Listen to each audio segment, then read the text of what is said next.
Good morning, everybody. Welcome along to day 2 of this county championship match between Gloucestershire and Derbyshire from Seat Unique Stadium in Bristol. Ed Seaborn, Dave Fletcher and Michelle Hewitt are your commentary team for today, and I'm pleased to say it's a bit warmer and it's starting off sunny, unlike yesterday, which was a little gloomy. And Derbyshire will be the ones enjoying the sunshine more after they piled up 434 for 5 on day 1. And Matt Lamb, 186 not out, a career best in first-class cricket. He is to face the first ball of the day, and it's Matt Taylor bowling from the Ashley Down Road end. And the first ball is immediately bringing the first run as it's guided to deep point. Lamb to 187. Brooke Guest 95 and Aaron Donald 67, the other two major contributors yesterday. For Gloucestershire, it was a tale of missed opportunities. Both Guest and Lamb put down pretty early on. The score could potentially have been 114 for 5 if both those catches had been taken. But after that, Guest and Lamb did bat magnificently, as Taylor is in round the wicket bowling to Anuj Dal, who's the other not-out batter overnight, and he will collect a couple of runs as he flicks off his hip through square leg. And back goes Middleton, losing the floppy hat, which is a little more warranted today than it was at the start of yesterday, because the sun is actually shining. And Dal is on to 11. Derbyshire just 13 runs shy of maximum batting points, and chances are they'll do it within 100 overs, never mind 110. Two slips in place as Taylor bowls to Dahl, who comes forward solidly and plays it back to Matt Taylor. Gloucestershire, I think they bowled decently in patches, but there were also too many patches where they were rather wayward in terms of line and length. Quite a lot of short, wide stuff. DeLanger probably the most consistent and the pick of the bowlers, as Taylor is in and Dahl taps a defensive shot into the covers. DeLanger 2 for 80, and he was actually the most economical of all the bowlers. Got through 22 overs yesterday. Singdale was really cheap up front, but I don't know whether he felt a bit of a niggle or something, but later on the economy went up. Matt Taylor, 15 overs for 72.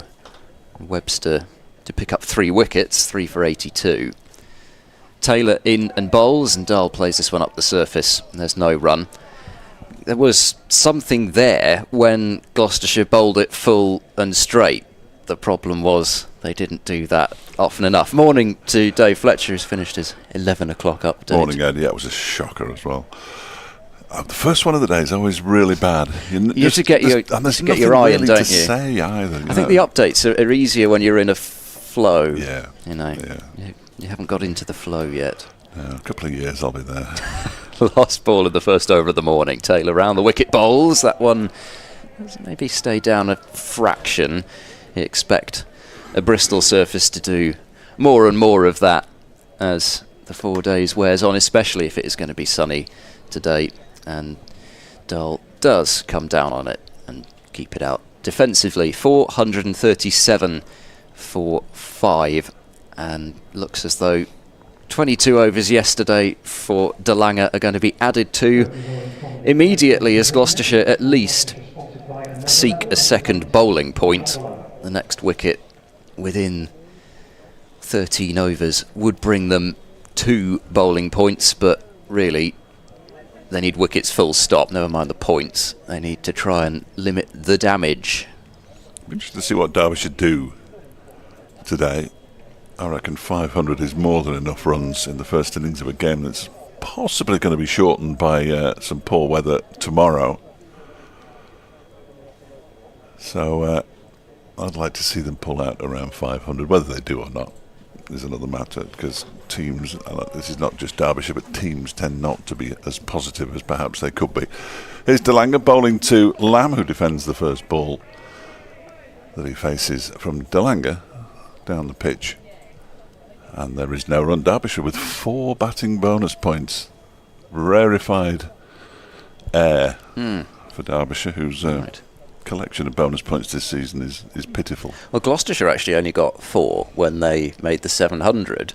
They missed the 450 by 10 balls. Yes. Here comes DeLanger and bowls to Lamb, who pushes this one out into the offside. Again, there's no run. But they weren't batting at 4.5 and over then, like Derbyshire are. They did in the end, just Well, as they too late. about 3 overs too late. The car with the smashed windscreen is still where it was yesterday. I don't think it could move much. I don't think legally you'd be allowed to drive it with that windscreen because it's in really bad shape. Hit by David Lloyd 6 as DeLanger bowls, and he's playing a miss from a ball that doesn't get up at all. That's very exciting. Well, that is Bristol. Yeah, but that's good though, isn't it? It is, I like that. yes, although you know what scores tend to do here despite that. But yes, on the face of it, very exciting. So I shouldn't get excited then? Well, you can get excited if you want, but I don't think I'm going to get too excited. I shan't bother then. Here's DeLanger on his way in again once more, and that's turned into the inside. They're going to go through for a quick single. There is a shy at the stumps, which misses, of course. Ajit Singh Dale got to the ball nice and quickly, got the throw away quickly, just the accuracy lacking at in the final crucial part. And also throwing it to the end, to which MATCHDAY was running, who is, by some distance, the quickest county championship cricketer I've ever seen. Which is why I thought it might be exciting when he came out to bat with a very tired Matt Lamb last night, but they batted very sensibly. Matt Lamb, I don't know if he's saved himself a few steps by carrying his bag back to his car, which he decided to park right next to the car with the smashed windscreen in the car park. Nice car, though, as you'd expect. I think he's parked it with the rest of the players now, away to our right. Moved it round. Here is DeLanger into bowl to Dalu. Almost in a continuation of his innings from last week when he helped save the game against Northamptonshire. Plays a solid forward defensive shot straight back to DeLanger. He didn't score many runs. Well, he didn't score many runs. He didn't need to score many runs. He scored 31 runs from 139 balls to help save the game last week. He's not on that pace at this point. No, 11 from 49. Yes, 22 his current strike rate as DeLanger bowls to him, and he gets that one quite high up on the bat and drives it down towards a deep-ish mid-on, where Singh Dale does the fielding once again, and he picks up a single and pinches the strike. A couple of runs off the over, bowled by Marchant DeLanger. 2 for 82 his figures now. Derbyshire 439 for 5. 12 to Dahl, 188 to Matt Lamb, and of course he's likely not to take too many chances for the next 12 runs that he scores, is he? I mean, how often do players get in a position to score a double century? Not that often. Yeah, I've seen one from a Derbyshire player on this ground, of course. Yes. A player who ironically scored naught. Here's Taylor bowling to Dahl. He turns into the onside, and there's no run as Middleton fields at mid-wicket. Yes, in fact, Gloucestershire haven't beaten Derbyshire here since 2012. Really? Oh, that's exciting. That's exciting. Yeah. A sort of excitement-ometer. That's quite going exciting. this Well, morning. yeah, no, because Derbyshire have lost to most teams in my time covering them, but Yeah, they've had, I think, a sort of couple of wins, couple of draws in that time. Taylor moves in, bowls, and Dahl correctly forward, defending to cover. Hammond does the honours there. He was very sharp in the field yesterday, was Hammond, on a day when Gloucestershire well, it depends who you talk to. Somebody said they thought Gloucestershire had dropped 6 catches. I'm not quite sure where they found all those from, but the 2 that they will really rue, from Bracey behind the stumps and Webster at first slip. Hammond had a really tough chance off Ollie Price as Taylor bowls and Dahl comes onto the front foot. Plays it back to Taylor. That was a one-handed effort to his left on a cut shot, always the hardest. Off the spinner slip, those cuts, just don't know exactly where it's going to go, and absolve, that's the one, him of that one, but still Lamb has now added 175 runs since he was put down. Taylor bowls wide of the crease, but Dahl flicks it fine for 4 with a very short boundary, and the fielder more of a long leg than a fine leg. That was nicely done by Anuj Dahl. Did get a fair way across, but it didn't miss it. 443 for 5, so 7 runs away from full batting points. I don't know whether Derbyshire would care too much about this, but there's the potential to deny Gloucestershire the second bowling point as well, but they can't be thinking about that, surely. No. They've got a game to win. I'm just hoping that they're not even thinking about bonus points, if I'm entirely honest with you.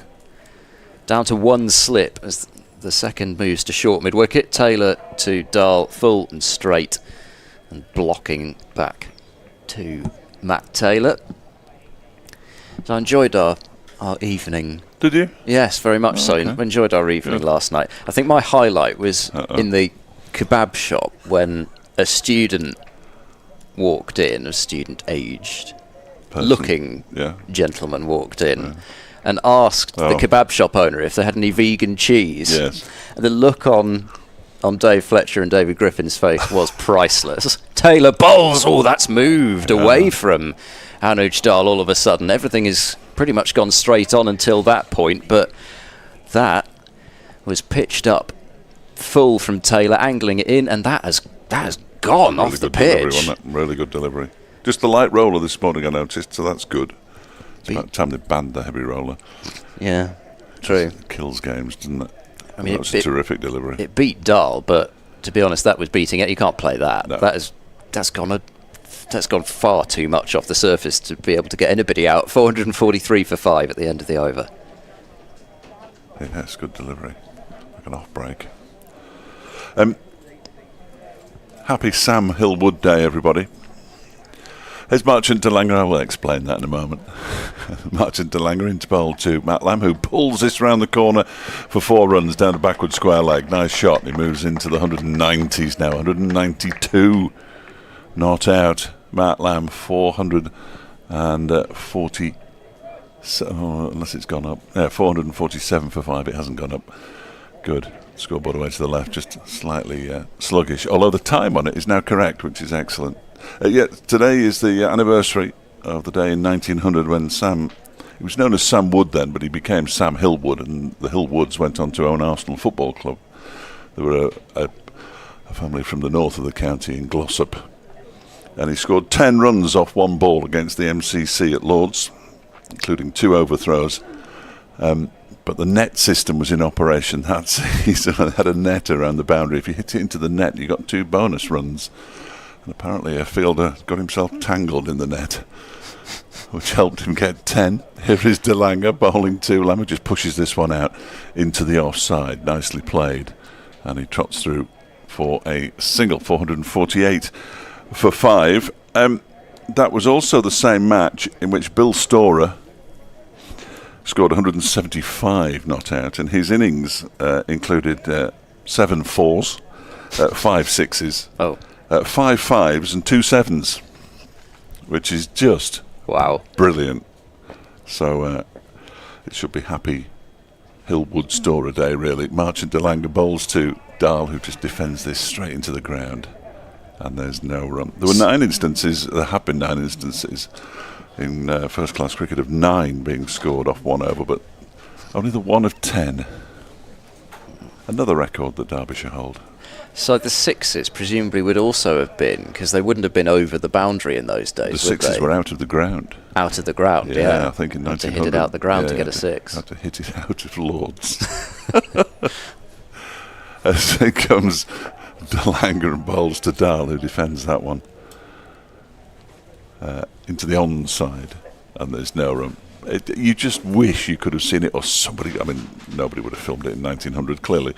But if there was just something of that, of the 10, or here's a 7. I mean, it's just brilliant. It's just brilliant.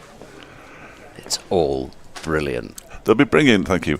They'll be bringing in the net in the competition in August, of course, just to spice things up a little bit, attract more families to the August jamboree. Here is Delanga bowling, left alone outside the off stump by Dahl. Well, can you imagine though if you did get 2 extra runs for hitting it out of the ground? Well, how exciting! You could do it at Trent Bridge fairly comfortably if they played on the pitches that they make Derbyshire play, because they make them play in front of that stupid stand that goes off at the corner. Ridiculous angle, yeah. And I've never seen Derbyshire beat Notts in a T20. I've seen Alex Hales just stand there and go clip, clip, clip for 6. I mean, it's hardly a spectacle. But then again, it is Trent Bridge. As Delanga bowls, and that one is off an inside edge into the onside. Singdale does the fielding. It's the end of the over. 5 from it. 193 not out. Matt Lamb now. Dahl has 16. Derbyshire 4, 8 for 5. Perhaps this year is the year Samit Patel could be. I did ask the difference. Samit what it would be like to beat Notts, and exactly. He says he'd be desperate to do it. Oh, he will, because he didn't want to leave. He was basically told he wasn't going to be kept on.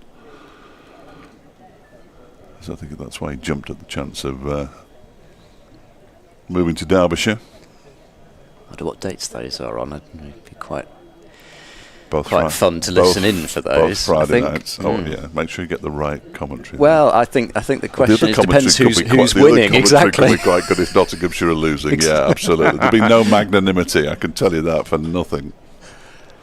Here comes Matt Taylor round the wicket and bowls, comes back into Lamb, who covers up. Ball trickles to mid-off and there is no run.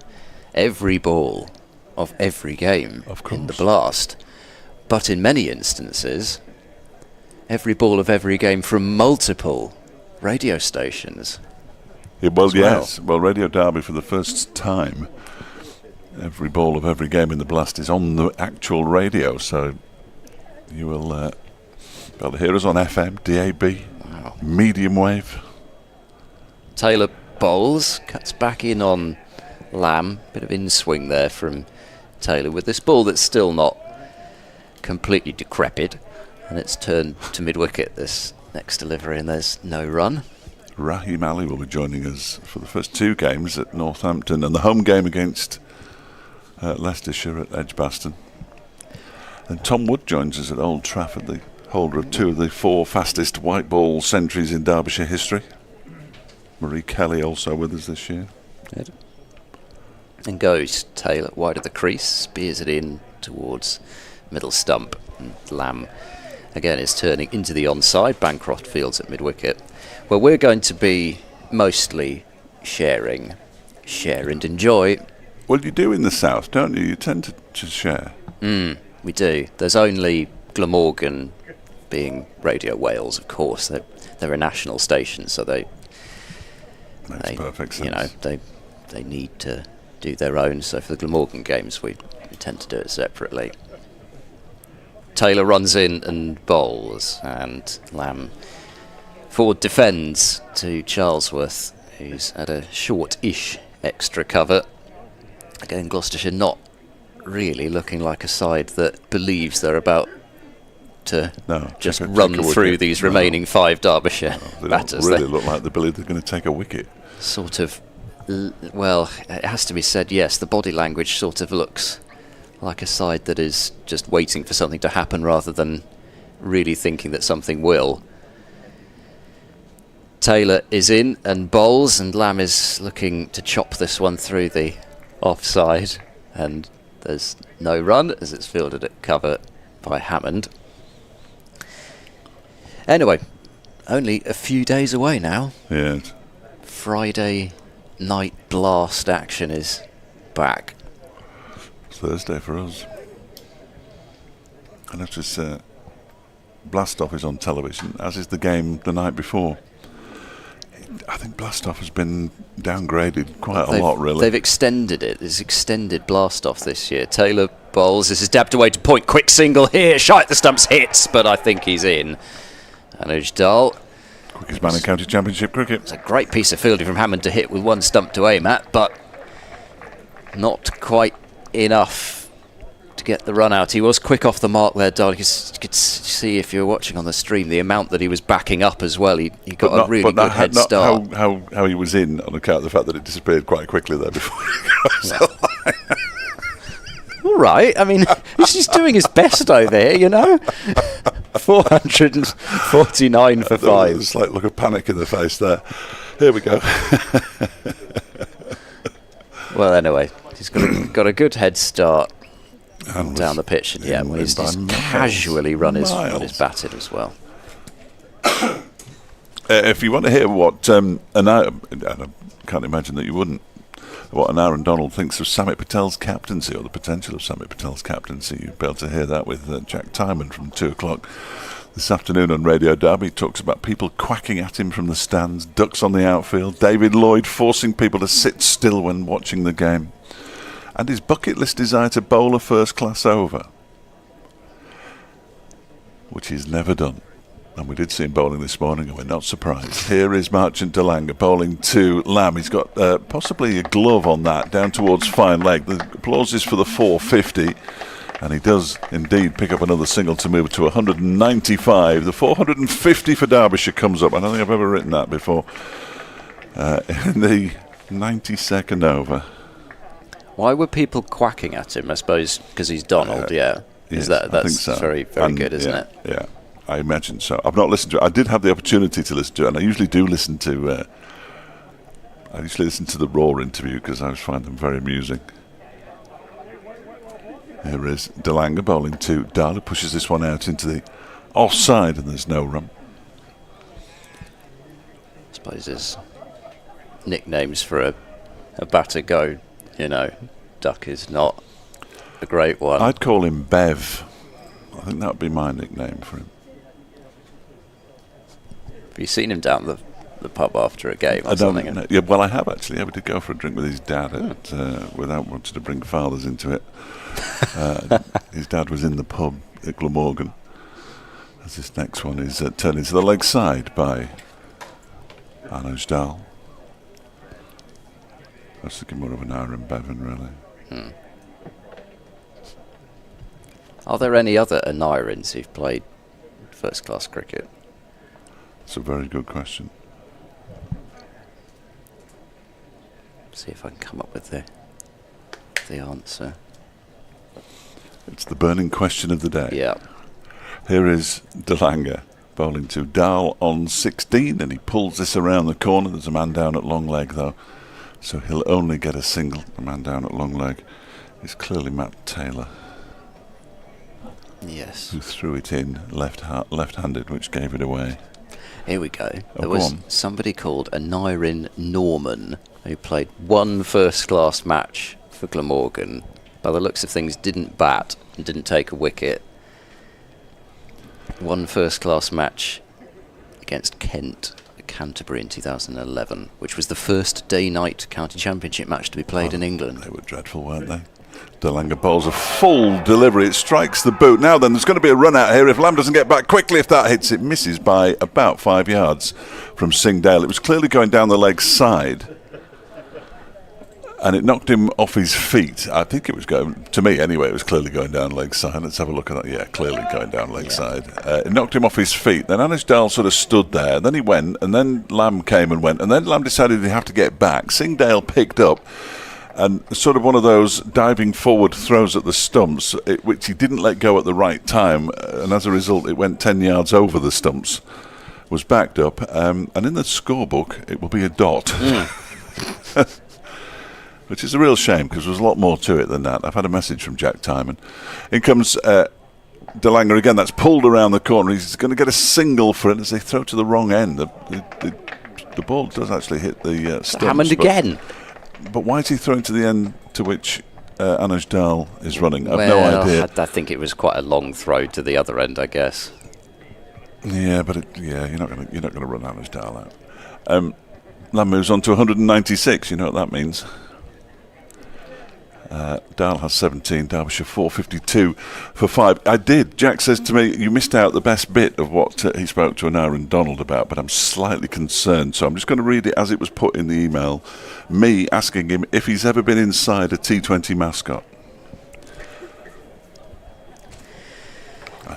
I don't think he's ever dressed up as Freddie the Fox, but you never know.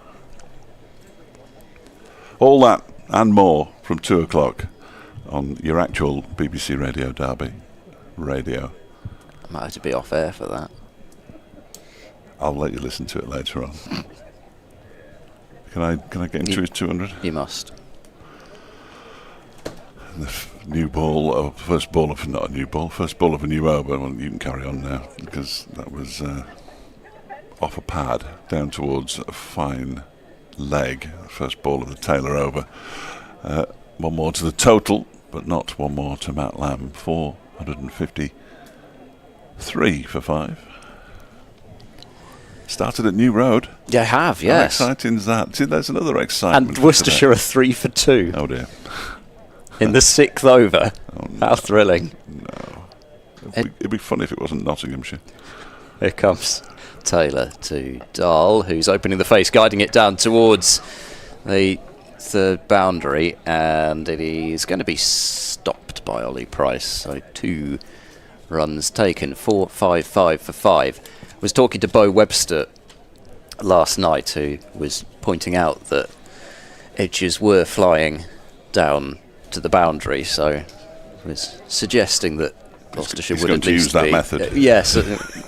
I think he was rather looking forward to batting with the boundary sizes being as they were. I'd like to see a third man in, I must admit.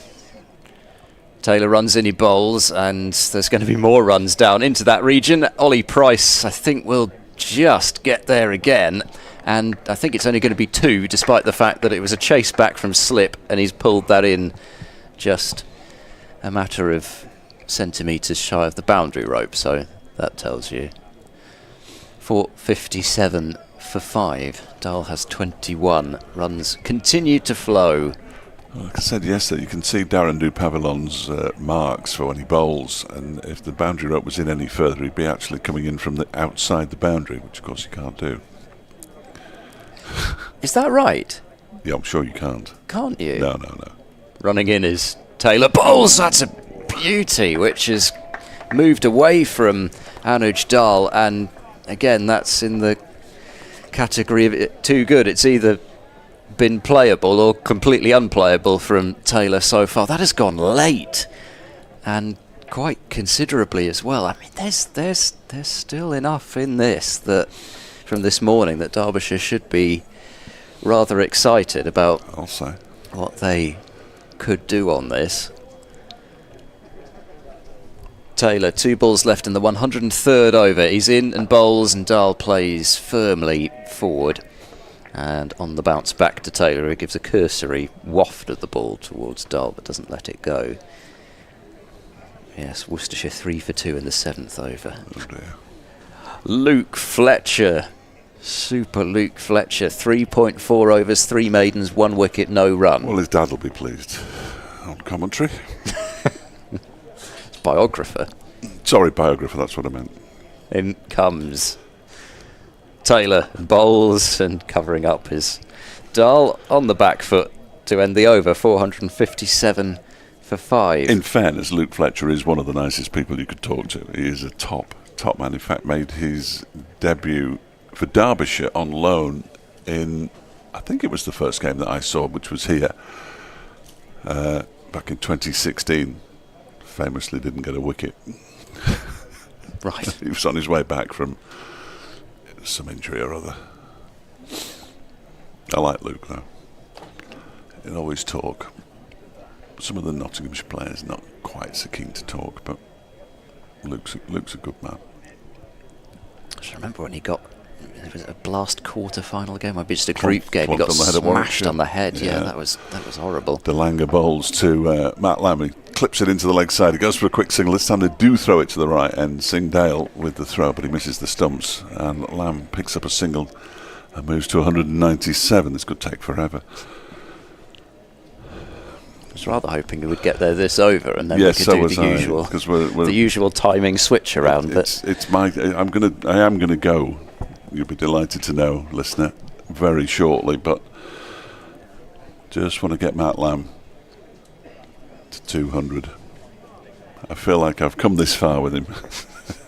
To see him get to 200. Been on a journey, as they always like to say in the documentaries. Very much. You can't do a documentary now without going on a journey, even if it's not a travel documentary. Well, I was there for his 99 up at Chester Street last season, which was hugely frustrating, as you can imagine. As DeLanger is in a bowls to Dahl, who pulls this one around the corner, but slightly aerially. The run one, I think one is what they'll settle for. Dahl's quite keen for a second. Matt Lamb says, no. One will do, as it's fielded out there by Matt Taylor. A 50-run partnership comes up from 101 balls, quite a sluggish one. In comparison to some of the others.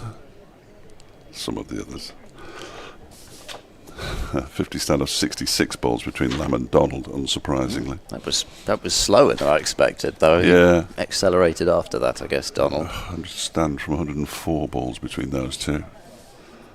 And Aaron Donald doing what an Aaron Donald does, and what he's best at. Scoring at in excess of a run a ball for his 67th. As DeLanger sets off. He's in and bowls to Lamb. He's around the wicket. Lamb turns it down to a short, fine leg. James Bracey comes around from behind the stumps to do the fielding, and it was a no ball. I wonder if that's back foot or front foot. I'll let you decide. I'm not sure about the laws. Another front foot one. Well, if it first landing point touches any part of the return crease down the side, then it's a no ball. Okay. Who can tell? Being right arm round, that's where you get the back foot no balls, because it often, if you're over the wicket, go wide of the crease. Right. The heel is raised. Next delivery bowls to Lamb, and he defends it. It must have been front foot then. DeLanger fields off his own bowling. He has come close to a couple of back foot no balls in the last couple of rounds. Kevin Hand was eagle-eyed on it when Middlesex lost a wicket off. Oh, really? Ball. Did he Might surprise you to know. Did he go on about it a bit? A little bit.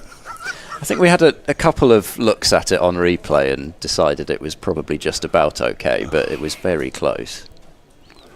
Benefit of the doubt. Here is DeLanger bowls to Lamb, who defends a short of a length delivery straight into the ground. Singdale picks up. He's only got 2 balls left in this over to get 3 runs. They've cut off the edge down to third man by putting a third man in place. Suggesting they're going to continue to bang it in short. He's coming over the wicket again. I'd aim for that gull to our left, because there's a huge space there at cover, extra cover. We haven't seen him in the field yet. He's sharp, that goal. When he picks up his mouth and flies off. DeLanger bowls on. That's horrible. Short delivery down the leg side. Pretty negative tactic, really.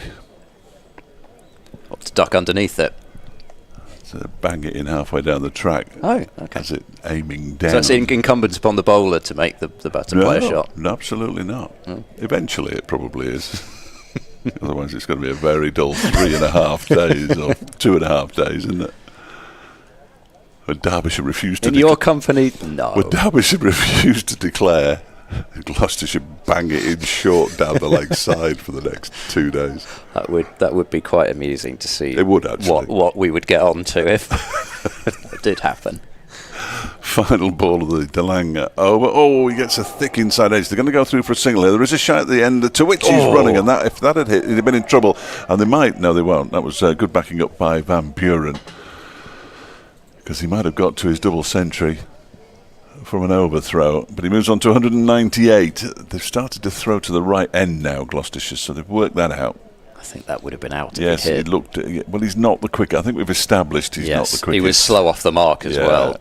I think Dahl basically called him through and said, "Over to you." That's a I'm not saying anything this time. I refuse to hang anybody out to dry. 4.4 runs and over still. The good news is that Lamb's on strike. Good. I'll be off in a minute. And he'll get a single, you know he will. He'll get a single, and then Dahl will face the remaining 5 balls of the over. Good grief. Just defend them into the onside. Beautifully. Yeah. Well, you don't want Gloucestershire getting this second bowling point. I'm not sure who cares, really. 251 balls, 198 runs, 29 fours and 1 4, Matt Lamb. He's ready now as Matt Taylor comes in around the wicket and bowls to him, and he defends it down the ground. Taylor gets a little bit of a right hand on that, and the fielding is completed by DeLanger, who's at mid-on. Ajit Singhdale just asking when he's going to come on and bowl, and I think he's just said next over because he started windmilling his arms around and stretching out his hamstrings. And removing his chain. No, he's putting it inside his top. You don't have to remove chains, of course. Here is Taylor in and bowls to Lamb, who pushes this one out into the offside. Charlesworth Fields, there's no run. This could go on a while. 186 he started on from 228 deliveries. So he's added 12 so far this morning. The magic number is 14 from the start of the day's play. And now he waits. As Taylor is on his way in, bowls, and this one is edged and down to third man for 4 runs to the right of the solitary slip, and it's a double century for Matt Lamb, extending his career best score. 202, 253 deliveries, 54 deliveries in fact, 30 fours and 1 6. It has been a wonderful innings from Matt Lamb. Perhaps not the way he would have wanted to have gone to a double century, but quite frankly I don't think he'll care. No, I don't think he will whatsoever. It was a look of relief when he got his ton, and you sort of wondered a little bit whether that relief would cloud him a little bit when he got there, as you see so often, and get out quite soon afterwards. Well, not only that, 150, now 200. You complete the over and I'll get off. Right. You do that. Here comes Taylor bowling. He's just driven right into the ground by Lamb, and it's stopped one-handed by Taylor, and there is no run.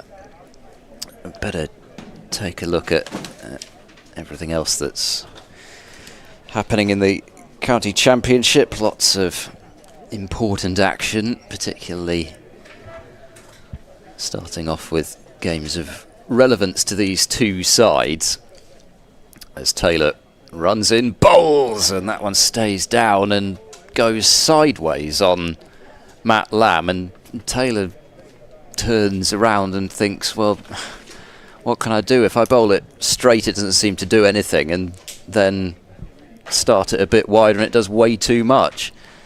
Skipped along the floor to Bracey as well. Glamorgan have been bowled out for 387 by Leicestershire, so Scott Curry 5 for 64 there. Sussex are 303 for 4, continuing with Pujara and Simpson this morning at Lord's against Middlesex. As Taylor runs in, bowls, and Lamb steers this one away, but not for runs, as Ollie Price fields at backward point. Yorkshire 362 for 9 against Northamptonshire, with Adam Lyth having made a century yesterday. Jordan Thompson is 53 not out. And in Division 1, mentioned Worcestershire's tricky start. They're 12 for 2 now. Warwickshire 103 for 4 against Lancashire, with Alex Davies 50 not out, 3 wickets to Tom Bailey. Essex 326 for 4 with Jordan Cox and Michael Pepper on unbeaten half-centuries. Hampshire have just gone past Surrey's 127 all out. They're 129 for 1. And Durham 204 for 9 against Somerset. That's replying to Somerset's 171.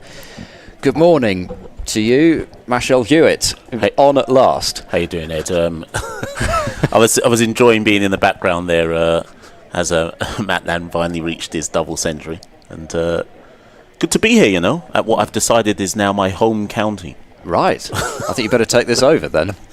So Ajit Singh Dale in to Anuj Dal, and that one's turned into the onside for they may in fact come back for 2. Yep.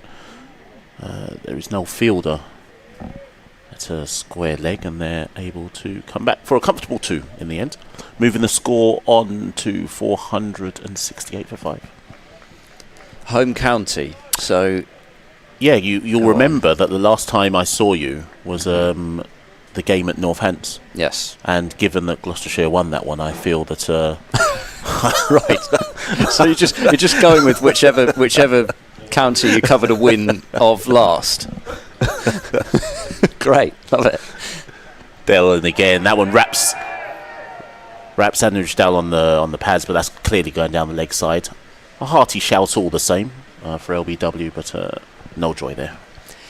Yes, they do like an appeal to Gloucestershire, and particularly Ajit Singh Dale, but yes, that is comfortably missing a 4th stump down the leg side.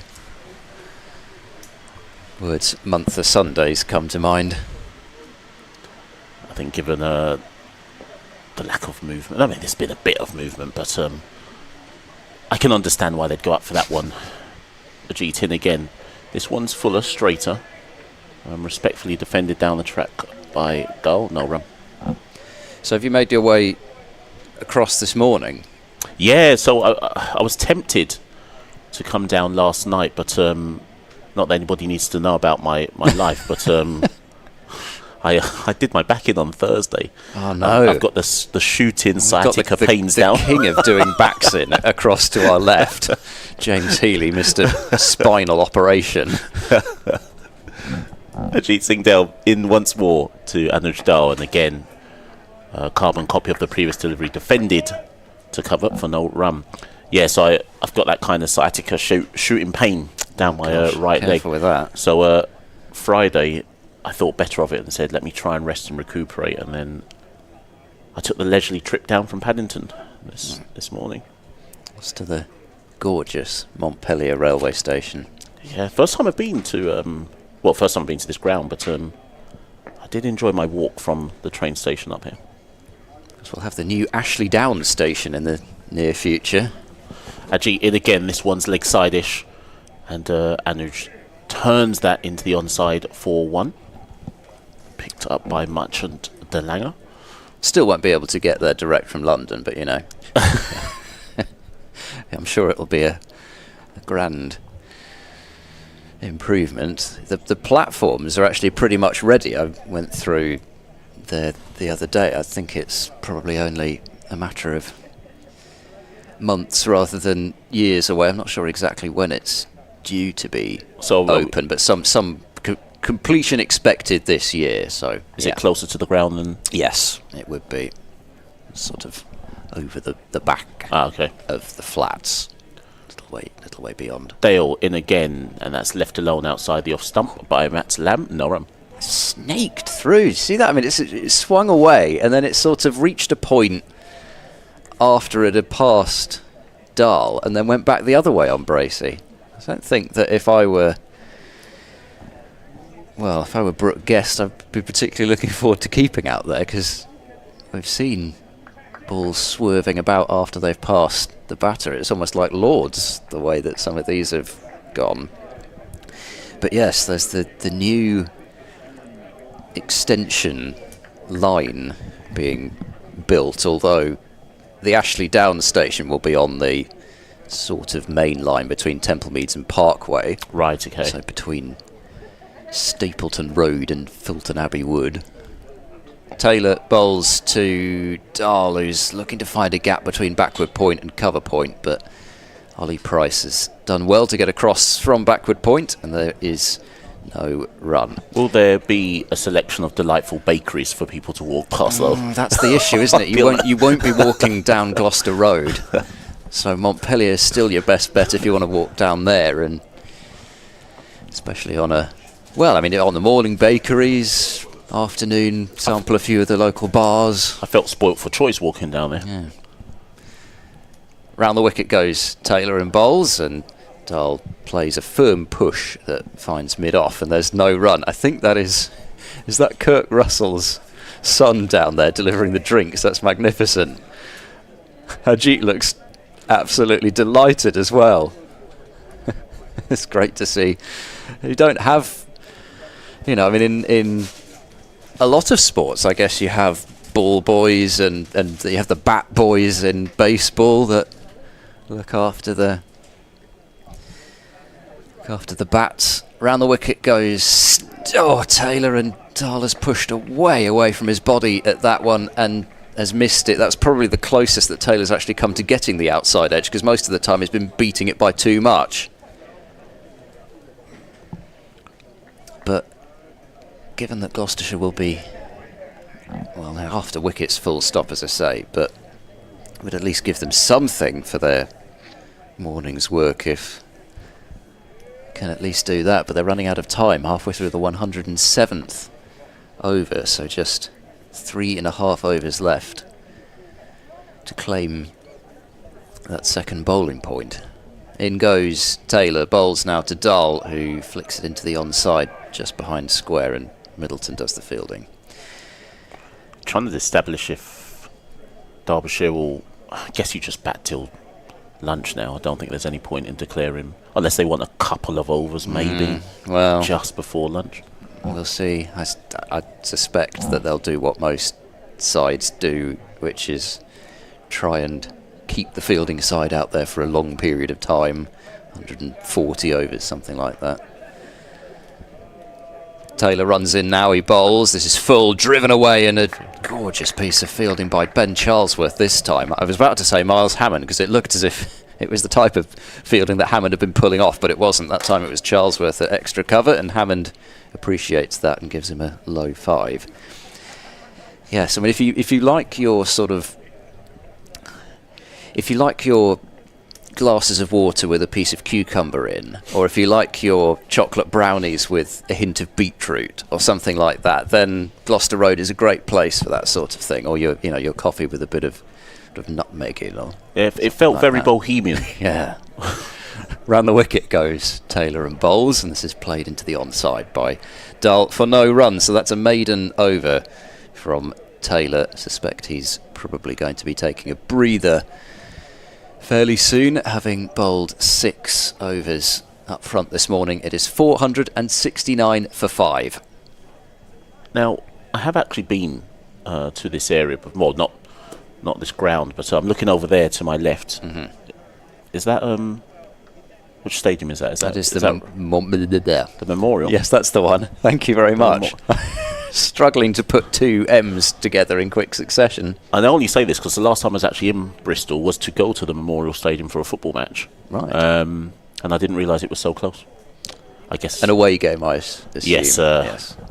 Indeed. Ajit Singh Dell into Matt Lamb, who chops that into the point region. There's no fielder there.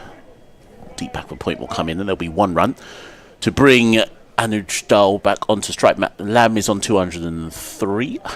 Anuj Dahl is on 25. Yes, you can hear the roar on a good day for Bristol Rovers. You can hear the roar coming across here to the ground at various times. It was a good day when I came. For not, you. Not for Well, Rovers, not for you, no. No. Ajit Singh Dell into Anuj Dahl. And that is defended forward and defended down the track, Noran.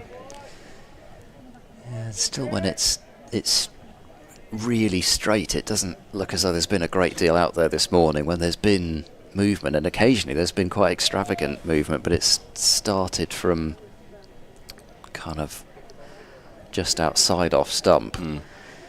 But still, with this amount of runs on the board, and an attack with some pace about it, to Pavillon, Connors, Chapel. Actually, in again. This one's hinter movement there. But again, defended out into the covers. No run. You know, they should be, I mentioned it before, they should be quite excited, Derbyshire, because yes, Gloucestershire have been batting very well, and you know, their season numbers look terrific on paper. I mean, every member of the top 6 has got 100 and substantial number of runs, but they haven't been batting with this kind of scoreboard pressure for a while. Actually, into Dahl, that one's drifts down the leg side, but Anuj cannot do anything other than push that down to mid-on for no run. You know, they've absolutely bossed the last couple of games, and actually Derbyshire have done what Gloucestershire have. I mean, wasn't quite to this extent at Northampton, but then I think the pitch was doing a bit more there. They still bossed it by scoring 400 in the first innings, and then the 700 at Grace Road, but they haven't been in the field for this length of time and then gone out and had to do that. Ajit Singh Dale again drifts it down the leg side, and Dale tucks that into the onside, but again there'll be no run. Yeah, the minds and bodies haven't been innovated by 140 overs in the field, so we'll see how they go. I mean, whether it's sort of part of the body language, which to be honest is just, it has been quite flat this morning, which it hasn't been really this season. They've had some good diving stops. They've been sharp when they've needed to in the field. It's just there's not a great deal of energy, you know, particularly now walking in. Singdale a bit straighter this time, turned into the short mid-wicket region, and there is no run there. That brings an end to the over. Derbyshire 470 for 5, Matt Lamb 203 not out, and Andrew Dow is on 25 not out. Yeah, I guess there's just a sense of waiting, or it feels like waiting for that magic ball, or waiting for a batter's error. So, or waiting for the declaration, whichever comes first. There's a sort of resigned air to it this morning. Webster, in his interview last night, talked about quick wickets up front, but they've had a few balls beating bat, but no chances yet. Taylor into Lamb, who plays defensively towards short extra cover. Maybe eyeing up an unbeaten double 100 at this point. Lamb 203, and since early on in his innings he's really looked much like getting out, and his play through the offside was his trademark yesterday. Some ferocious drives and cuts, anything wide outside the off stump he went at committedly.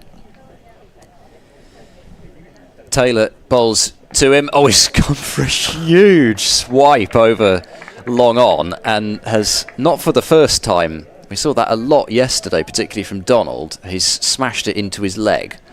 There were so many deliveries yesterday that were inside edged onto pad and boot, more so from Donald than from Lamb, but yeah, that was definitely the shot of somebody who wanted to get on with it. I thought he'd miscued it. I didn't realise it went onto his leg. I was trying to. That's what I'm desperately looking for a replay to.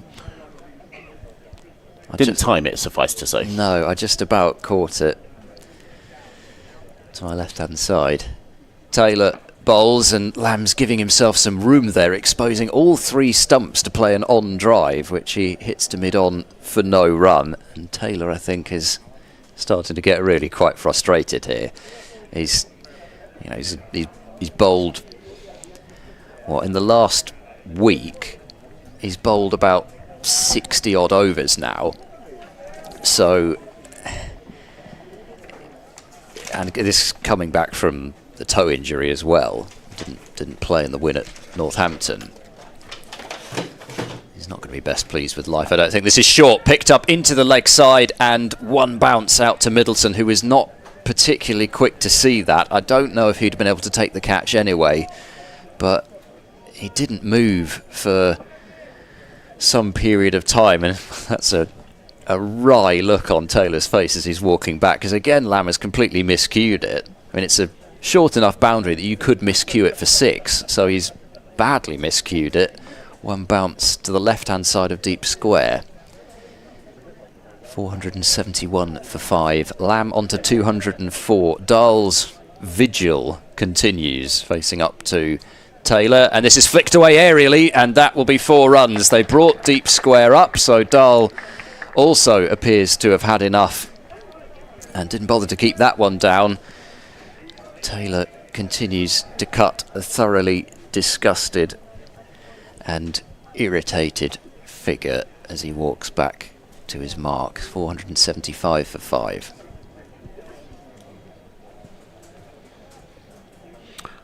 Unsurprisingly, deep square leg's been put back now.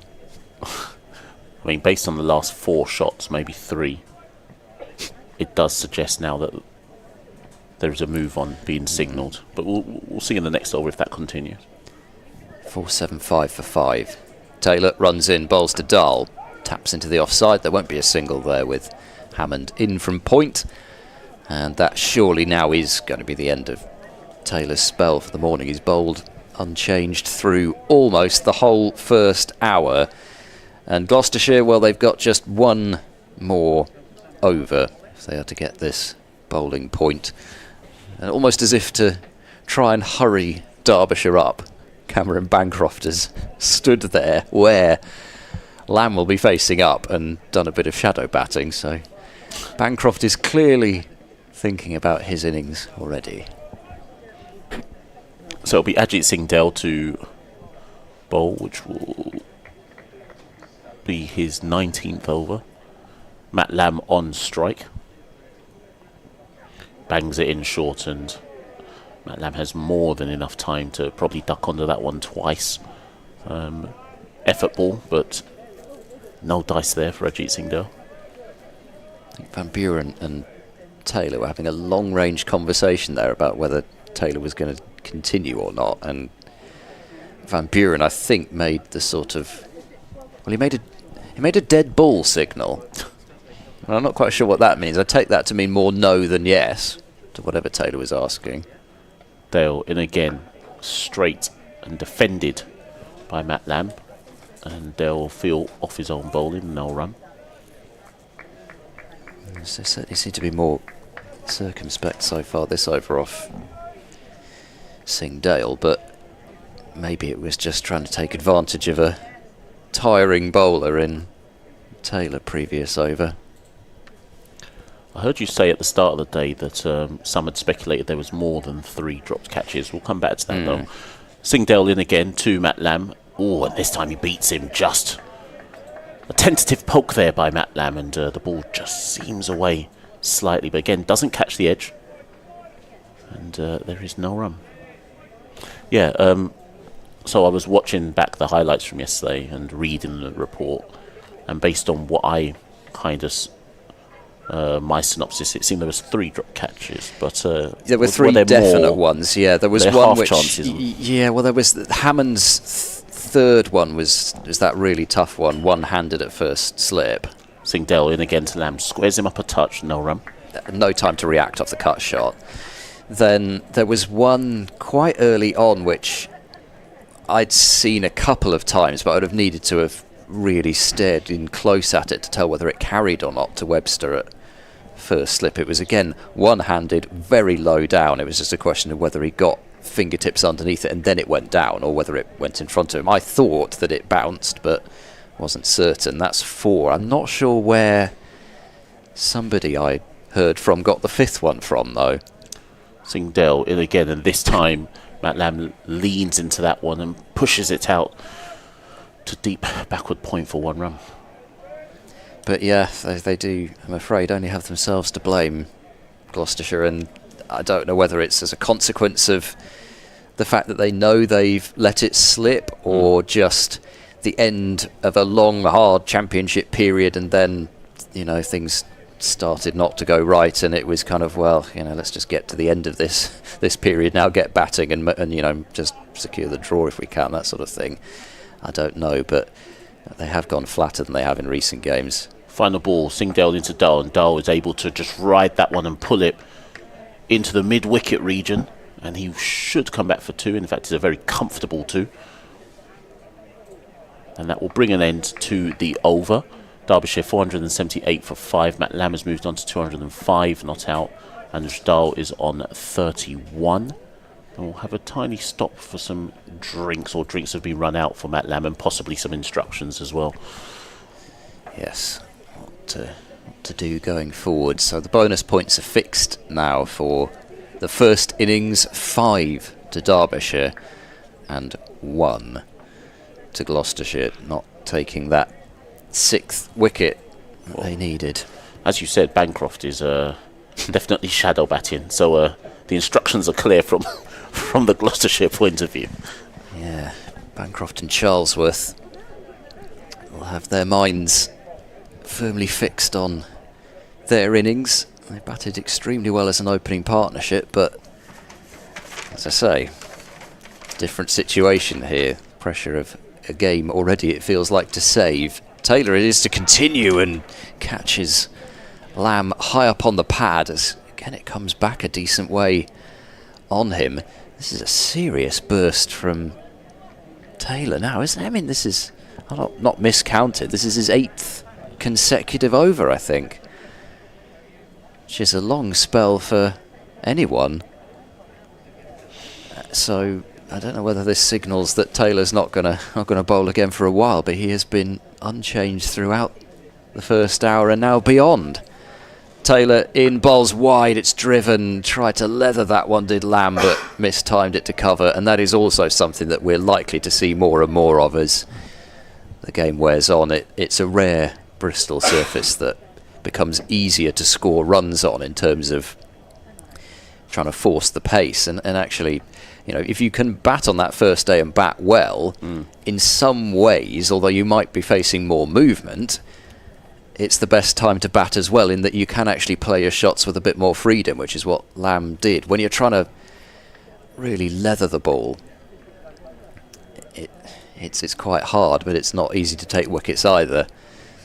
As in goes Taylor, and Lamb steering to point, and there is no run. I just wonder if Matt Taylor felt that he'd got a few balls to do a bit in, well, maybe the last 2 overs he's bowled, and perhaps convince the captain of one more, please. Yeah, it sort of looked as though, I guess the dead ball from Van Buren was a sort of yes or no, and then I thought I saw a thumbs up from Taylor, but then I thought that was sort of no, you're off, then thumbs up, but obviously it was the other way around. Anyway, he's still going.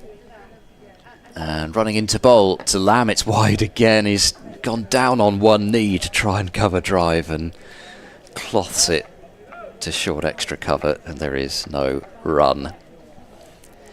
Lots of international cricket taking place today as well. England versus Pakistan at Edgbaston, the second T20, but really it's the first one after that complete washout at Headingley. 2:30 start for that one.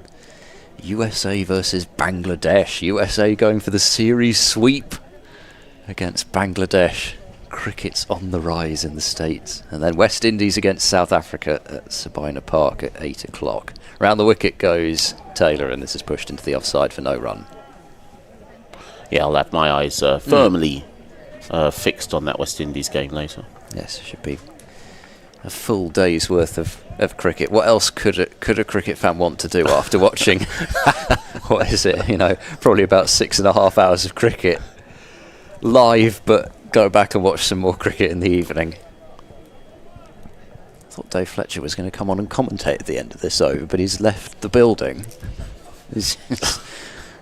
All right, he's already done 10 minutes overtime this morning. Apparently it's my turn. Taylor runs in, bowls, and Lamb guides into the offside to point. There's no run. It's another maiden from Matt Taylor, who is still looking rather fed up. It's 478 for 5, so 5 maidens from Taylor, 23 overs, none for 93. And still only Marchand de Lange and Bo Webster who've taken wickets. 3 for Webster, 2 for de Lange. Singh Dale it was who should have had Brooke Guest out, so he should be in the wickets column anyway, never mind the fact that luck has not been on his side.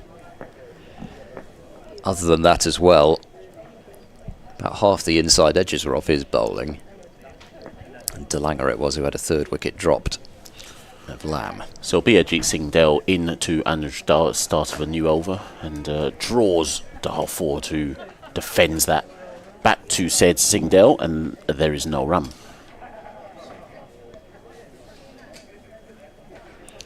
Right, I'm going to depart now, and Dave Fletcher will be back. Indeed, and whilst we do musical chairs here, I'll remind you that Derbyshire are 478 for 5. And Ajit Singh Dale is in once more to Anuj Dal. And that is dabbed to the short mid wicket for no runs. And I am joined by said Mr. Fletcher. Michelle, how are you? It's going to take me a while to get my breath back. I've just been downstairs to the toilet. Take your time. I hadn't realised I'd run quite so quickly up the stairs. I'm not used to running anywhere on the flat, let alone upwards. So I'll be with you in a minute. So, Ajit Singh Dale in once more to Anuj Dal. Again, kind of draws Dal forward, and Dal doesn't meet that with the full face of the bat. Slightly inside edge-ish, and there is no run there. He's got a way to go yet for Derbyshire. Derbyshire, one of the few counties that don't have a triple centurion. George Davidson, their highest score, 274 in 1896, so it's been a while. I mean, I don't know if Matt Lamb is eyeing that one up or if we'll get that much time. Singh Dale. And again, carbon copy of pretty much every ball this over. Forward from Dal, pushed into the covers for no run. I think the fact that the clouds are just starting to build is possibly a good thing, though, for Derbyshire. Don't really bowling in bright sunshine, do you, really? Bit of cloud cover, look up, not down. This could be useful from their perspective. Are you expecting them to bat on till? Well, I was hoping they'd have pulled out by now, if I'm entirely honest with you, but I don't think they need many more than 500. Singh Dale in again. This one drifts onto the leg sides, and Dal is happy to just tuck that through the mid-wicket region. He may even get all 4 runs, and he does. Ooh. I think he's got all 4. I suspect he has. And that was in fact, the fielder may. I'm just seeing if he's hurt himself there. Ollie Price seemed to. He was very upright, and he seemed to get his studs caught in the turf, which he's okay. He's not limping or anything, but it's kind of almost felt like it braced his leg onto the rope slash turf. That's exactly right. Could have been nasty, that, but it looks like he's all right. In the meantime, Anuj Dal picked up 4. Sort of holding his left hip. Yeah, he's hobbling a bit. Yeah, just keep an eye on him, absolutely.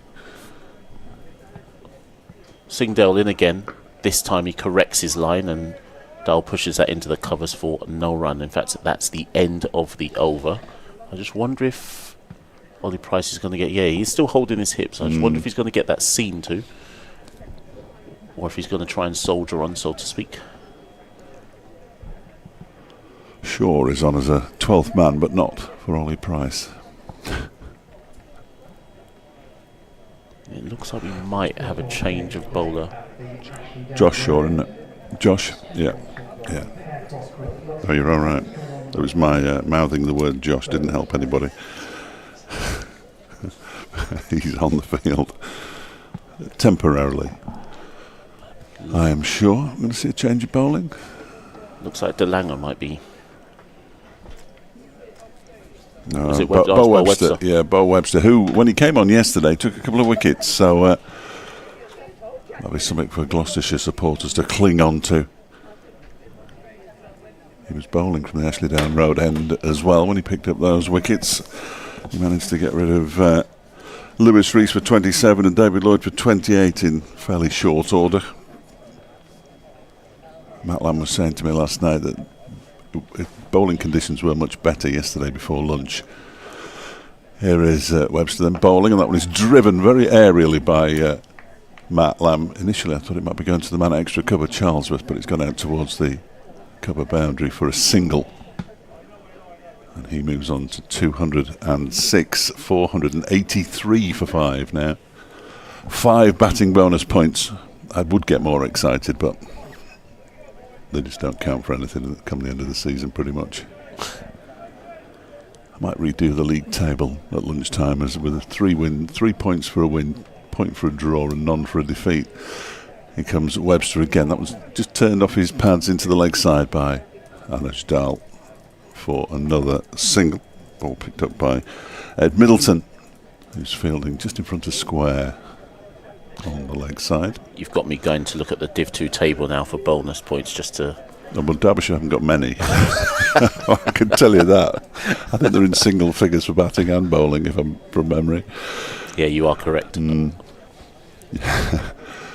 comes Webster again. That one is driven by Lamb out towards the cover boundary once again. There's a slight fumble out there by Shaw, but no damage done as a single was all the 2 batsmen were interested in. A couple of members of the Derbyshire backroom staff have gone for a walk. I think it's Ben Smith and Alex Hughes, who wasn't here yesterday, Yoz, but he's replaced. I'll come back to that as this next delivery is driven by Anuj Dal up to mid-off. I'm only going to come back to it because I forgot what Ben's surname is. He's gone back to play club cricket. Anyway, I don't think it's Charlesworth. It isn't. It can't be. But Alex Hughes is here anyway. Oh, it's good to see Alex Hughes. He got a century here in a big stand with Wayne Madsen a few years ago. This one is driven. I'm getting barracked from the back. There's a shot at the stumps here, and Lamb would have been gone again. He isn't. Well, he's been batting for a long, long time, of course, but he isn't the sharpest between the wickets, and Shaw's throw can't have missed by much because there are several fielders who still have their hands on their heads. But the single was taken successfully in the end, I suppose. Anuj Dal moves on to 37, 486 for 5. Oh, yeah, you see. Matt Lamb barely got going there. He was So he's moving like a juggernaut. He's had a back issue for a long, long time, but I don't think he was ever quick. This time he just pushes the ball out into the offside. Charlesworth picks up, and there's no run. But he's just got to be careful. I said when these two came together last night that Anuj Dal is rapid and Matt Lamb is less rapid, and there is the possibility of a mix-up, and they have been yes, no a couple of times. So the last thing, I know he's got 207 runs, so he's probably quite happy with that, but he doesn't want to get run out. So Ajit Singh Dale will continue his spell. Derbyshire 414 runs, I should say, away from their 500, 486 for 5. And Dal is on strike. He's 13 away from a half century, potential half century. Singh Dale in straight. Big shout for LBW. It looks like I thought he got inside edge on that. That was exactly my thought, I have to say. The expert at the back of the box will tell us. No idea. Excellent. Just watch this replay, but it looked like a thick inside edge to me. I was surprised it was even... Yeah. He's almost hit the cover off the ball. Either way, no run. There'll be many people watching club cricket today, and the shout will go up, "Stop begging," from the sidelines, I fancy. Singh Dale in again to Anuj Dal. And there's no shout this time as Anuj Dal middles that into the onside for no run. It must be fairly soul-destroying, in fairness, to have picked up 5 wickets in 113 overs, and you suddenly see a ball close to a pad. You think, oh, I'm going to shout, I'm going to go for it. They should be allowed 2 appeals like that per innings. I think we've all been there. Oh, haven't we just? And at club cricket, quite often they've been given.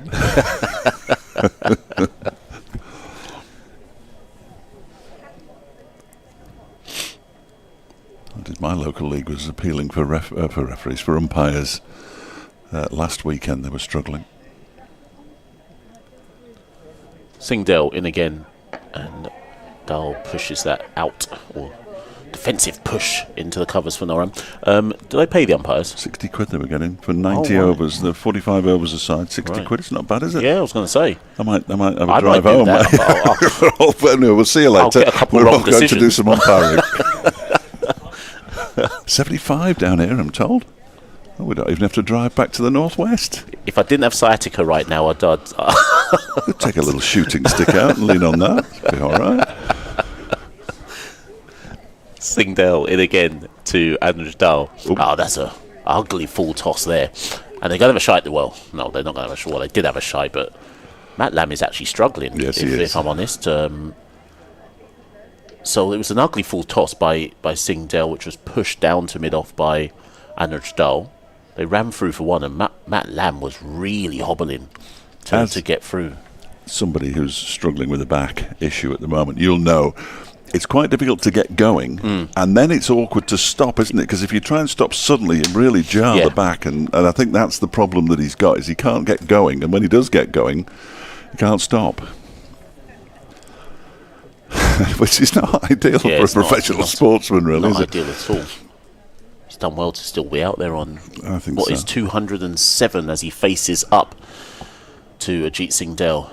Oh, and there, I think he may well. He has indeed nicked off there, and potentially that was coming given what had occurred the ball before when he was really struggling to get to the other end, and this time he's fenced at one, or essentially pushed hard at one from Ajit Singdale, and he nicks behind, and his long vigil goes 207. Bowledale caught Bracey.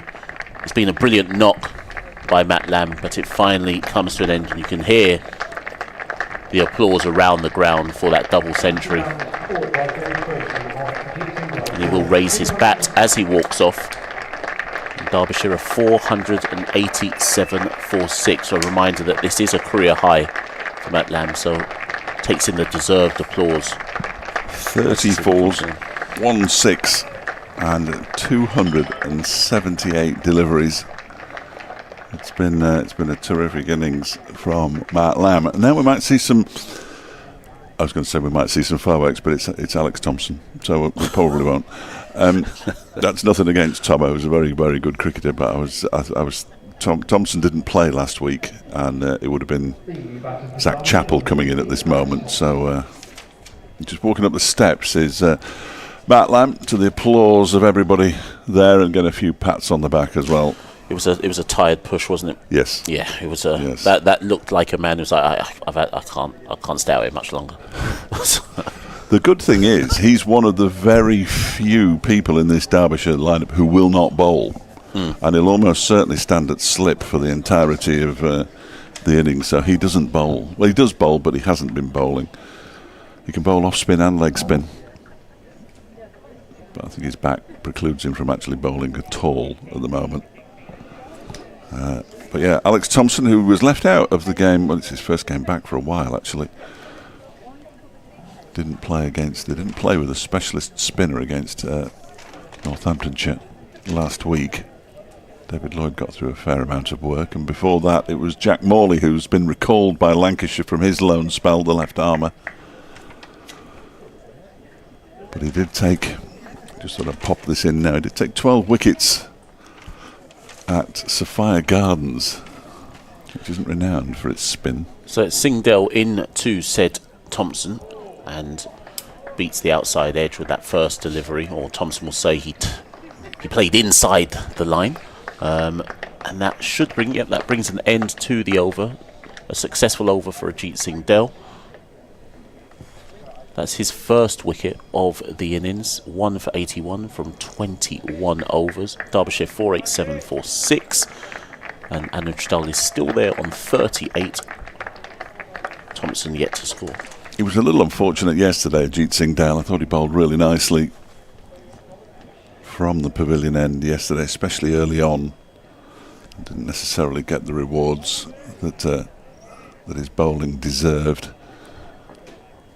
Anuj Dal on strike as Bo Webster begins a new over from the Ashley Down Road end, and Dal leaves this wide delivery outside the off stump alone to go through to James Bracey. So still to come Zach Chappell, when we will see some fireworks.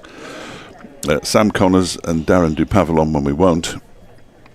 Darren Dupavillon has yet to be dismissed as a Derbyshire player. He hasn't scored many runs, but he's yet to be dismissed. He was out in the middle when they survived last Monday as Webster bowls on the stumps this time and Dahl defends it back to him. Connors and Dupavillon will be having a fight to see who comes out at number 11 in the changing room as we speak. But only because there is no number 12. Is his yet to be dismissed because he's got, those tail enders who've got that share-blooded mindedness of I will not be dismissed? He has got a very good forward defensive. This one's turned down towards fine leg by Anuj Dahl. Sigdale does the fielding. Dahl picks up a single to move on to 39, 488 for 6. Yeah, he came out on Monday with about 10 deliveries to go, so he came out 9 down in the draw with Northamptonshire and comfortably survived.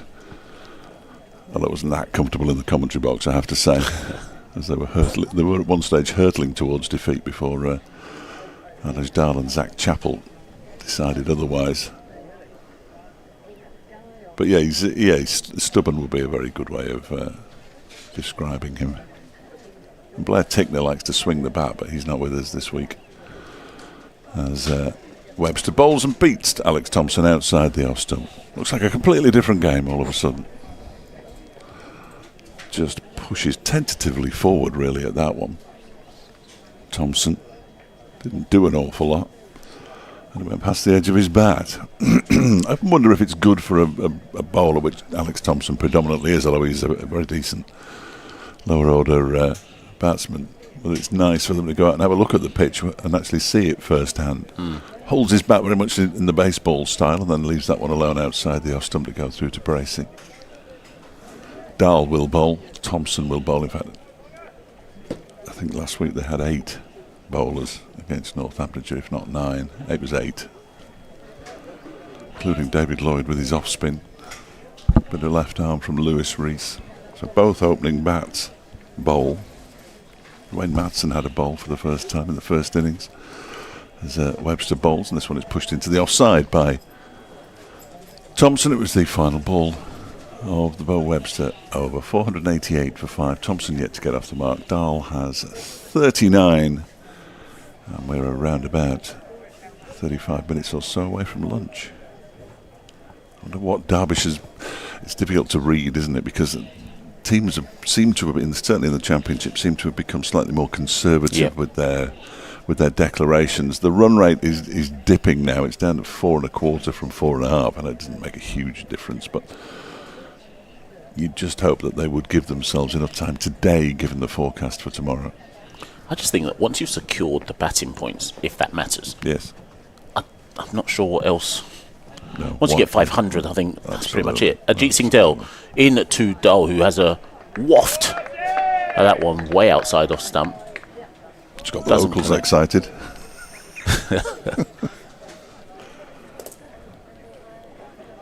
Yeah, anything much above 500, I'm not sure I see what the point would be at this particular juncture. Couldn't agree more.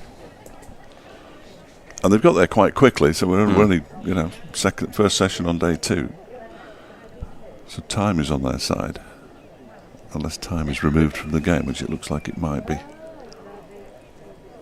But that's relying on weather forecasts, and I'm loath to do that, really. Yeah, I'm going to have a look at it in lunch. I was looking at it last night. Suggests it'll rain overnight, but maybe we'll get something in the day. Ajit Singh Dell almost catches that one on the top end of the bat there, but no run. As it's pushed to the point region. Yeah, I think it may stop. Well, the last forecast I looked at about 10 hours ago said it would stop raining around 9, 10ish maybe. Yeah. And then clear up. But Ed Seaborn will be able to tell us how well this ground. Well, it's an international ground, of course, so you'd think it would. What's the drainage like? It was all right in the game against Yorkshire last year, wasn't it? Yeah, it was okay then. Singh Dell in again, and he catches the outside edge. This time it squirts down to a third man. Another false shot there by Anuj Dahl, but he adds another 1 to his total to bring him to 40. We ought to say that when Ed and I were together first on the opening day of the opening round of matches, we didn't see a ball bowled at Derby because of the weather. Of course, yes, of course. So we've exhausted all conversations in that game. I was going to say, you two have spoken, no idea what we're going to talk about. You've done well, you two. No idea what we're going to talk about if it rains tomorrow. I've got nothing left, Ed. Yes, we did have a quiz, didn't we? We had a quiz at Derby. Singdale into Alex Thompson, who's yet to get off the mark, and he does now. They'll tuck that one into the in front of square, in fact, and they'll come back for 2. Hauled in. Who was that who just hauled that one in there? Was it substitute Shaw? fielder? Was Yeah, just Shaw? that's right. Yeah, sure. And Alex Thompson gets off strike. Oh, sorry, not off strike. Sorry, off the mark with 2 to his total. And that moves Derbyshire to 491 for 6. If 500 is the total they're looking at, they are 9 away for those with the abacus. Singdale in again to Thompson. And that's pushed forward defensive push into the covers for no run. It would be the aggressive move, wouldn't it, to pull out at 500. Have a little go at Gloucestershire before lunch. I'm not sure they'll be aggressive, though. Yeah, I think at this point I'm now thinking it's a possible lunch declaration. Oh, I hope you're right. That's the very latest they should be batting.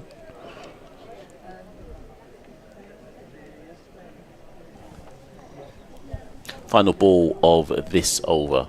3 runs off it thus far. Singdale into Alex Thompson, and that's driven back down past Singdale, but he sticks a hand out to take some of the sting out of the shot, and that prevents a run, and that brings an end to the over. Derbyshire 491 for 6. Andrew Dahl is on 40 and Alex Thompson is on 2.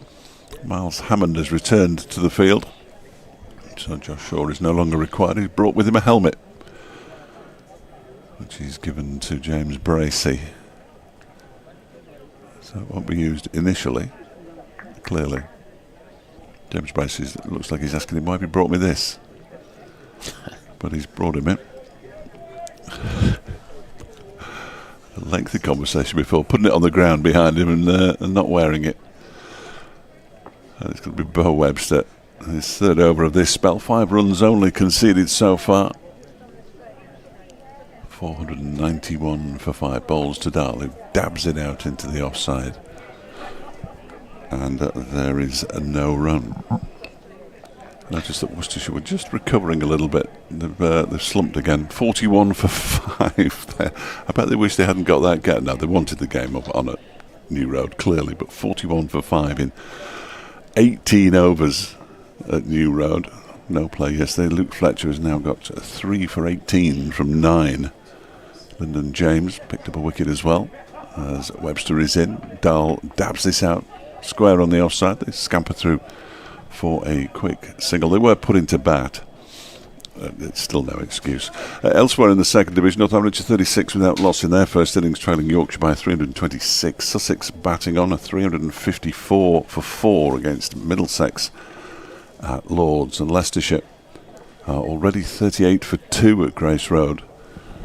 They trail Glamorgan by 349 as Webster is in, and that one is driven by Thompson straight up to mid-off. They didn't get an awful lot of play at Old Trafford yesterday. Warwickshire 134 for 4 against Lancashire. I told you about Worcestershire. Hampshire 171 for 1. They lead Surrey by 44 at Southampton. Essex 391 for 5, which will no doubt delight the Topleys, as this is one of them anyway. That one is turned into the leg side by Thompson. And innings break up at Chester Street, where Durham have been dismissed with 265. That gives them a lead of 94 against Somerset. What is wrong with the pitch? Here it's 492 for 6. 41 to Dahl, 2 to Alex Thompson, who's on strike now, and Webster bowls to him, and that one is a mistimed cut shot. Comes off the bottom edge of his bat. Miles Hammond does the fielding at cover. just the 3 pigeons today. One was almost hit by a shot from MATCHDAY in the previous over, but they're down below us now, off the field of play, which is far safer, I always think, for the wildlife. But a lack of pied wagtails. As this next delivery from Webster is a full one. Yeah. Oh, and he's given him leg before wicket. I think Thompson thought he'd got his bat on that. He's looking at the toe end of it now, which rather suggests that he thinks he did, but the umpire didn't think he did. And Thompson goes. And as he did yesterday, Webster strikes. He's picked up another wicket. 492 for 7 now as Thompson goes for 2. 3, 4 for 88 for Webster. He definitely thought he'd hit it, didn't he, Thompson? I'll leave it to others with more expertise than me. I'm just going to watch a replay of this as it was spearing, and well, his bat was behind his toe. That's the one thing that's going to do him there. Alex Thompson, 492. And now we might see some fireworks because it will be Zach Chappell eventually. Where is he? He hasn't come out yet. For some reason, must have caught him on the hop. I haven't seen him come down the steps. It will be Zach Chappell, I'm fairly sure. Here he is, look. Good old Zacko. They might have the declaration, of course, taken out of their hands. Yes, indeed. Indeed. So what, we've got half an hour before lunch. I think we're seeing one or the other here, either some quick wickets or some fireworks, as you say.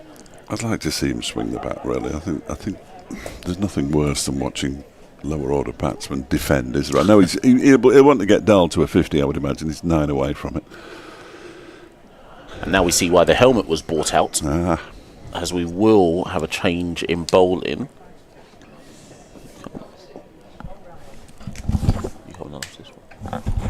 We'll have a change in bowling, and it will be Ollie Price. Hashtag become glorious. It's on the screen. I have no idea what it means. Does it mean anything? This is 2 words stuck together. One of them begins with a G. Well, it starts with a GLO, so it's perfect.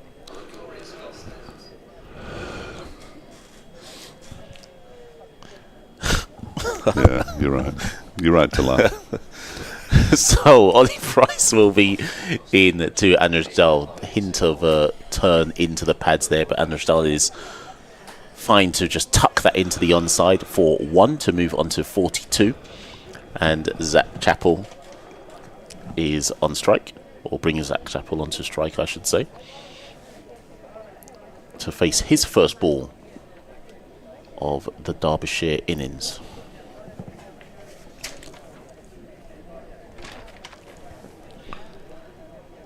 So Price in to Chappell. Chappell just waits on that one and works it into the onside, but cannot beat the fielder. There'll be no run.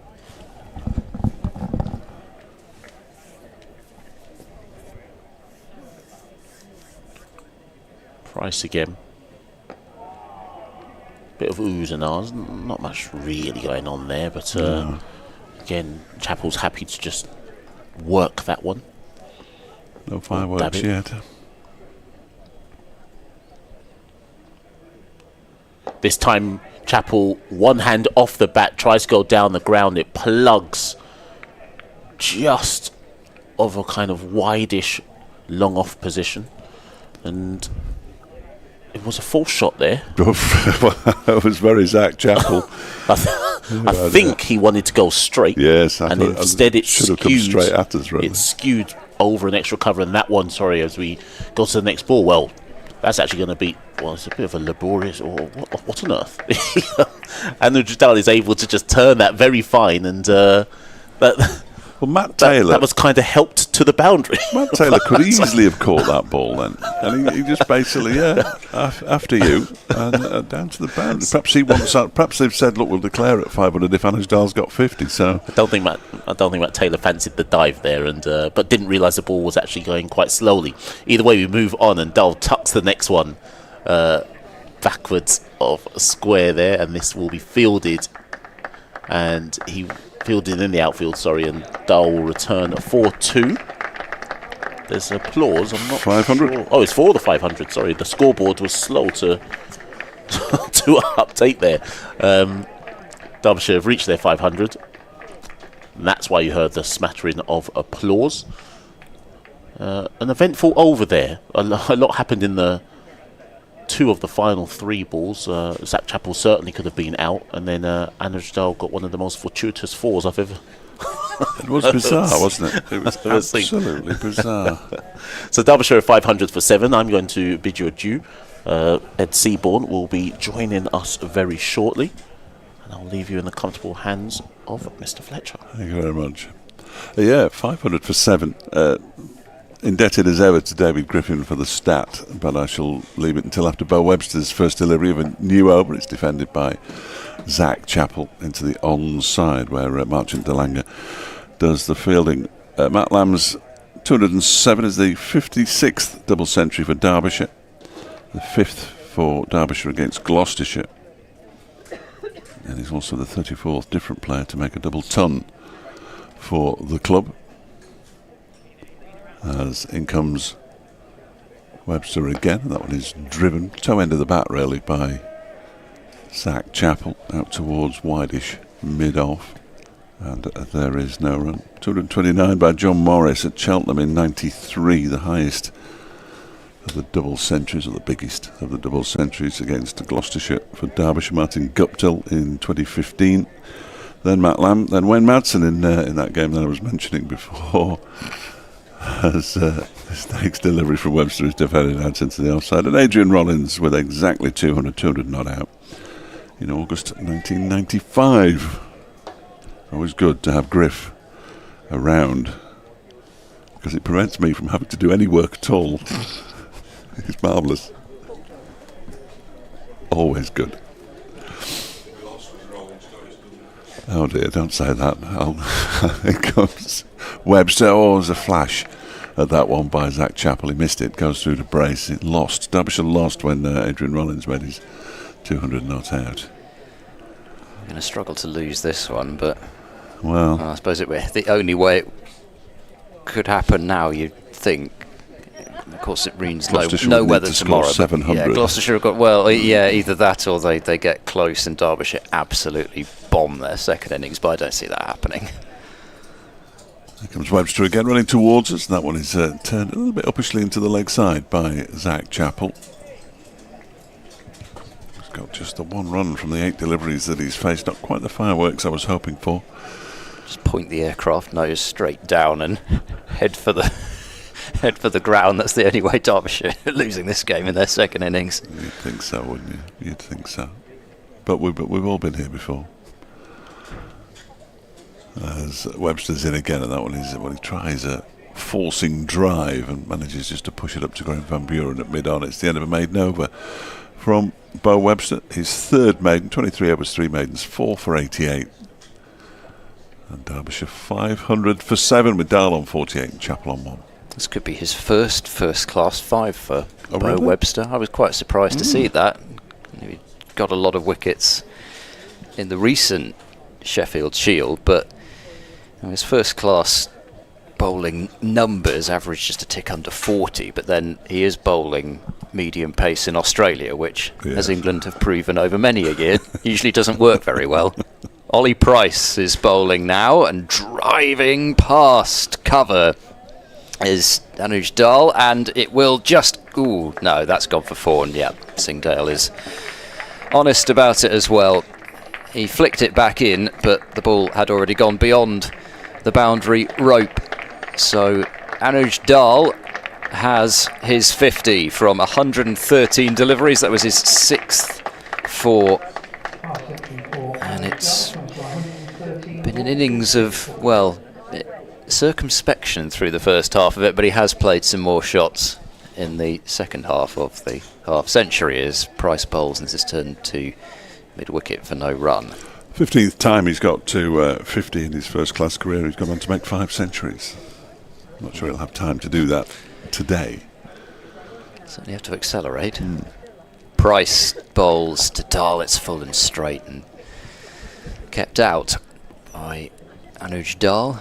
I think Ollie Price will be best pleased with the fielding of his bowling in the last couple of overs. I think that latest boundary probably should have been cut off at cover, and then, yes, driving is Dahl, and this time Middleton does get across and executes probably a harder piece of fielding than he had earlier on in the over down to his left-hand side. It was a pursuit earlier of Matt Taylor of a man who had bowled 8 overs this morning. It was a remarkable pursuit. He's overacting it, really, isn't it? He should have watched it. He did. It was remarkable. Price is in bowls, and forward defence goes straight back to him. I was disappointed there wasn't an ironic cheer when Middleton did that piece of fielding. Then there would have been in a lot of grounds. Blast's coming up. We'll get it. Oh, yeah. We'll get it soon. Price over the wicket. Bowls clipped through square leg. They'll take a single, and that's all they'll get, as Hammond, almost as if having seen what had happened recently, he was on fast forward compared with some of the other pursuits, collects in sprightly fashion, and it is 1 run. That means Dahl keeps the strike at the end of the over. 53 to him, 505 for 7, so 120 overs in the field for Gloucestershire. The end might be in sight, although we did see a shot of the Derbyshire dressing room, and there was a hive of activity, was it? Yes, it's fair to say that I don't think any of them were moving. Excellent. And there were pads on, so the number 10. With Sam Connors to the left there. Here comes Bo Webster, begins a new over, bowling to Anoj Dahl, left alone outside the off stump. Another griff stat. He's added DCCC at the end of it now as well, which is very exciting. It's gone hashtag griffstat DCCC. I see, but if he were doing that for Gloucestershire, he would have to put hashtag become glorious. Yes, and nobody wants that, do they? The fourth comes Webster in and bowls to Dahl, who drives, and it's nicely parried by Hammond. I thought he'd stopped it cleanly, but he did enough to take all the pace out of it as he parried it to his right. It's the 4th time Derbyshire have scored 500 in a first-class game against Gloucestershire. The highest is 545 here at Bristol in 2015. They got 2 runs closer there because that last Was it delivery was a no ball. I bet I missed that. I apologise. Too excited reading out stats. That one is clipped into the leg side by Anoj Dahl for another single. That's all they'll get. He moves on to 54, 508 for 7. Yeah. Webster and Price, I guess, looking for some potentially, well, some potential bonus wickets at the end here, with possibility to bowl at 10 and 11, and Zach Chappell, who we know is going to go for it, surely. 1 off 9 just won't do in any situation for Zach Chappell. I mean, saving a game, surely he wasn't 1 off 9 last week. No, he wasn't. No. Although he was less than a run a ball. This one is clipped by Chappell up towards Van Buren at mid-on. Especially against the side that he was on loan for recently, and who deigned to misspell his name on his shirt. Did they? Zach Chappell. Oh dear. I think they got it fixed eventually, but Hashtag less than glorious, as this next one is played by Chappell up to mid-on. But they hadn't become glorious at that. They're wanting to become glorious. So then the idea presumably is that they're not glorious yet, but they will get there. Yeah. Marchand de Lange is loosening up menacingly at short mid-wicket. Even for Zach Chappell, I can't imagine it's a particularly pleasant sight to see Marchand de Lange warming up about a matter of 4 or 5 yards away from him. I wouldn't have thought so. As this next delivery from Webster is played off the outside edge of the bat towards Miles Hammond in the covers, and there's no run. Kirk tells me that he's not sure we need to declare yet, but we should be trying to score another 60 or 70 as quickly as possible, and hopefully we won't have to bat again. Whatever's happening, it's not happening as quickly as possible. No, But he is right to say at least we have picked a specialist spinner this week, which they didn't do last week. In comes Webster. There we go. That's more like it. He's flicked that one away. A foolish delivery out towards straight mid-wicket for 4. And Zach Chappell's up and running.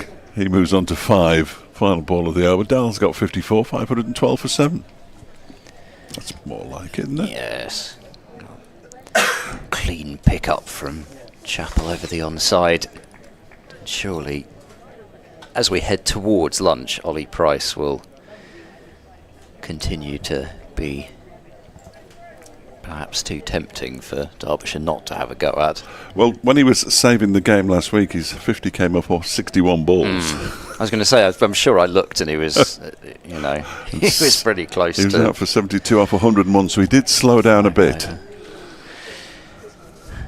Price it is to bowl, short and punched out into the offside by Dahl, and he'll trot through for a single. So I think, to be honest, at this stage, even Gloucestershire would be quite happy to see Chappell on strike, because they just want to get batting at this point. They'll give them a chance, have enough. So Chappell will accelerate that one way or another, whether it be because Derbyshire get the runs that they want or whether Gloucestershire can get him out. Price bowls to Chappell, and of course he doesn't play an aggressive shot at it and just knocks it into the onside.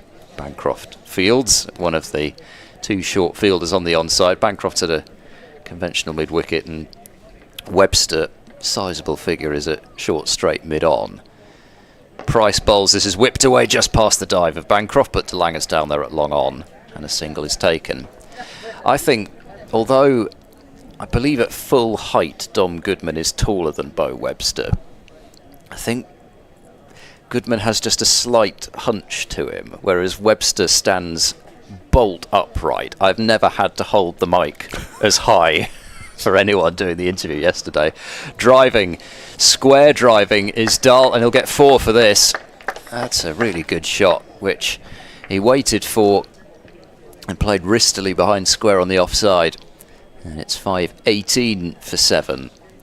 There's not anything there for the spinners at the moment, and usually at Bristol it has to be said that there isn't, although Imran Tahir bowled Derbyshire to victory here a few years back on a rare occurrence of a spinner being able to do that on the final day here. Flicked away by Dahl through the onside. 1 run taken deep forward square. I have a recollection of Matt Critchley taking some wickets in a quarter-final. In the Championship. Oh, okay. Yes. So Derbyshire's only quarter-final win. Yeah. Thought it might be. Yeah. Very much a red ball team. Price bowls. This is punched away down towards a deep mid-off. Van Buren's not quite on the boundary. And they'll take a single. 520 for 7 at the end of that over. As they proved by actually winning a championship. An official county championship. Well, a championship, yes. as put down in the history books. Yeah, championship. Yeah. How is the trophy still silver? I'd have thought it would have disintegrated by now. It has been a while. But what a team that was. Stan Worthington. It's going to be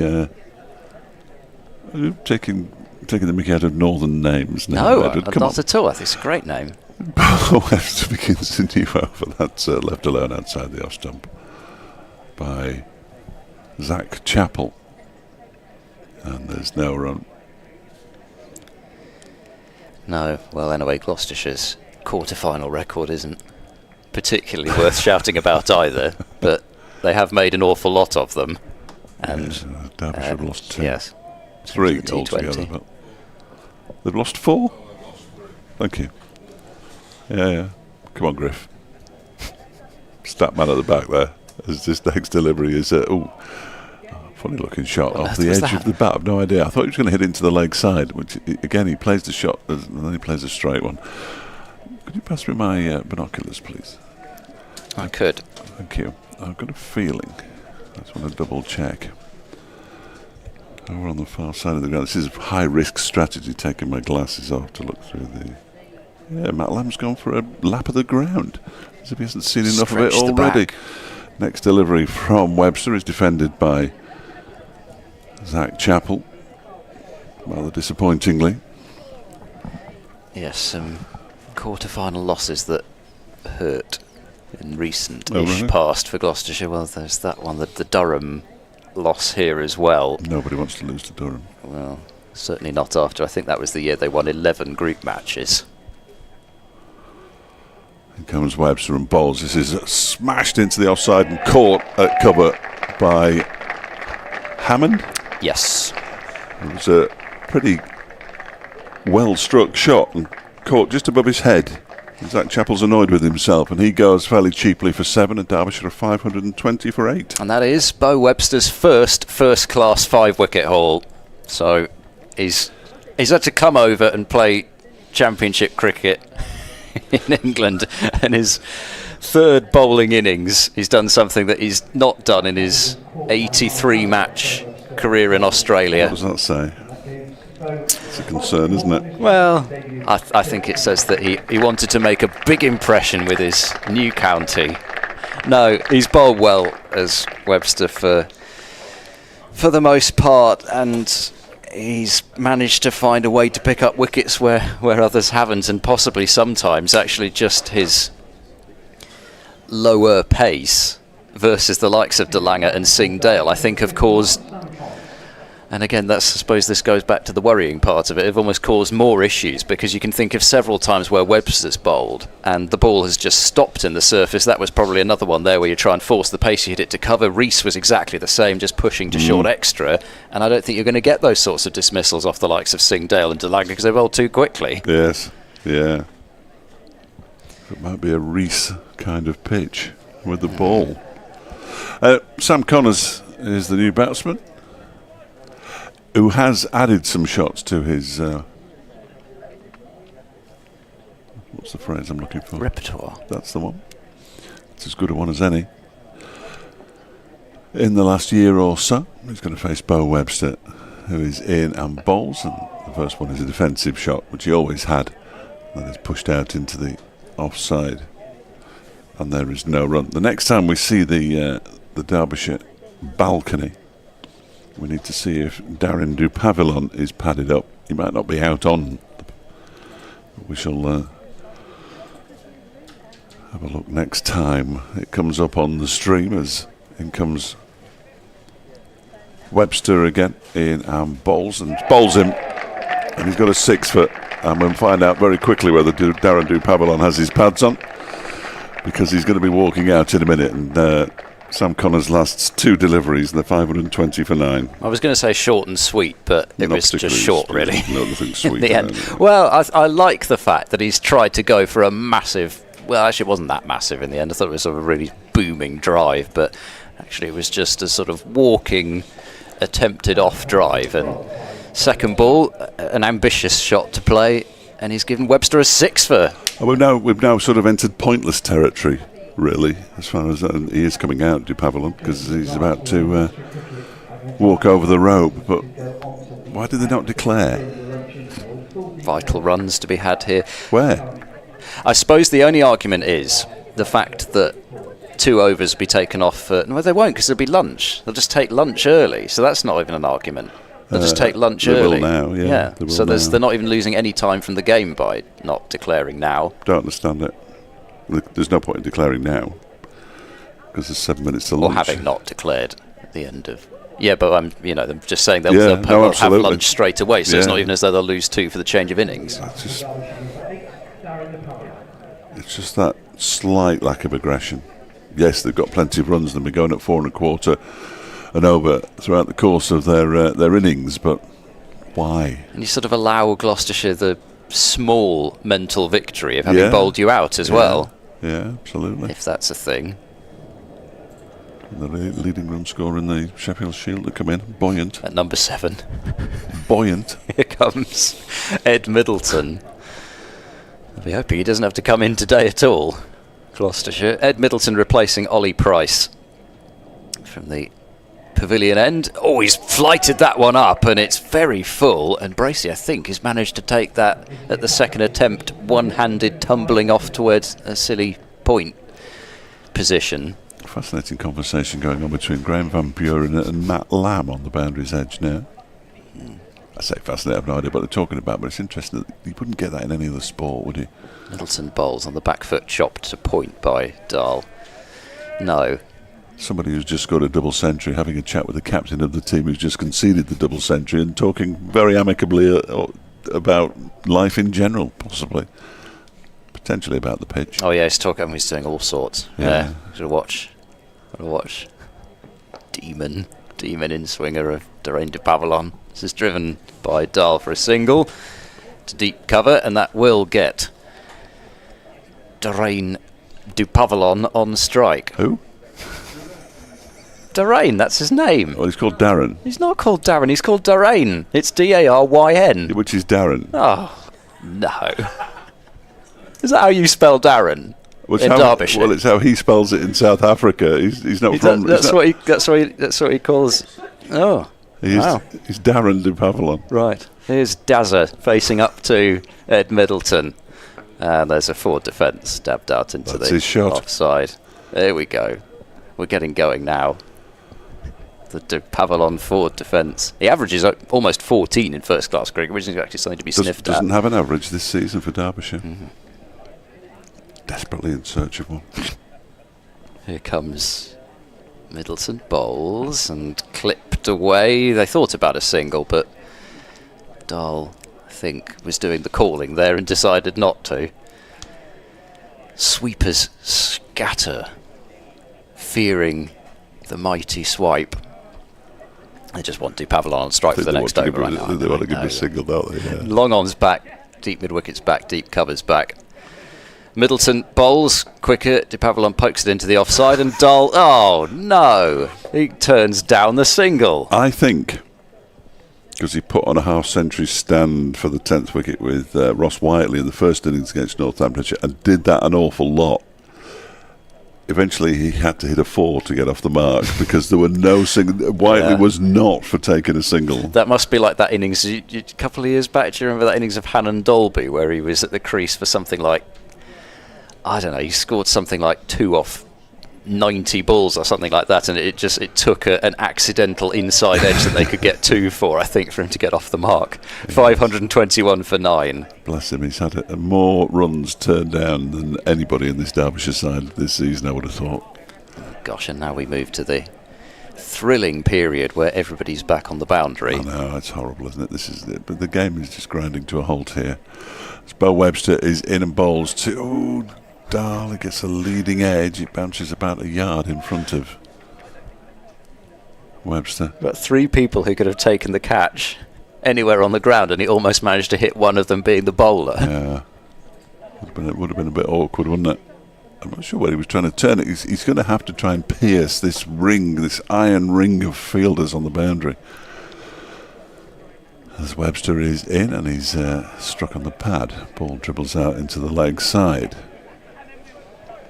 Doesn't need everybody back on the boundary because at the moment Webster's the only one doing any fielding. Of course, lunch will no longer be at 1 o'clock. No, of course not. Oh dear, oh dear. Extra half-hour time. Is it half or a quarter? Oh, I think it's... I'm not sure. You could be right. I don't know. Oh, gosh. I don't know the regulations. I think it might be half an hour. It could be anything. Here comes Webster again. Bowls to Dahl, who dabs this down to third man and takes the single that's always thinks about coming back for the second. Dahl. I'm not sure de Pavillon would have made it all the way to the other end without being run out. So Dahl moves on to 62. 522 for 9. Oh, he's given him 3 balls to face this over. Is he going to be all right? Not been out yet this season. 4 innings. I have my other book, which I think is somewhere over. Is it underneath your book, or is it? No, I think it's a collection over on. I'm not interested in Griff's table behind. Here comes Webster and bowls, and that one is pushed into the offside by de Pavillon. So when my newsreader says, and they should be approaching lunch, Dave Fletcher, I say, yeah, but they would be, but they're not. Is it just me, or does Dwayne de Pavillon look a little bit like Timothy Dalton? You mean Timothy Dalton? Yeah. Because that's how it's spelled. It's Darren de Pavillon. Here comes B.A.U. Webster.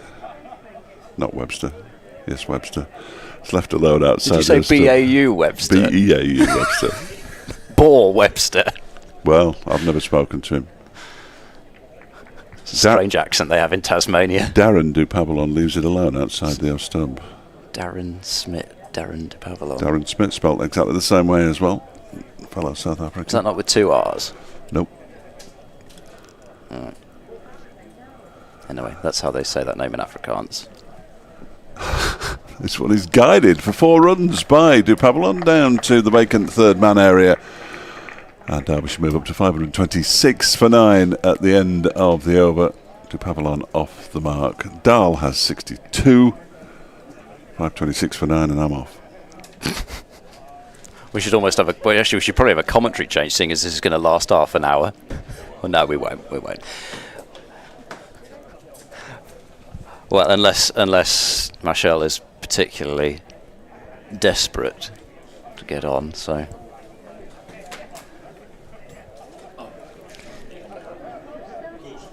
I'm not. I think he might be coming back after his update in the end.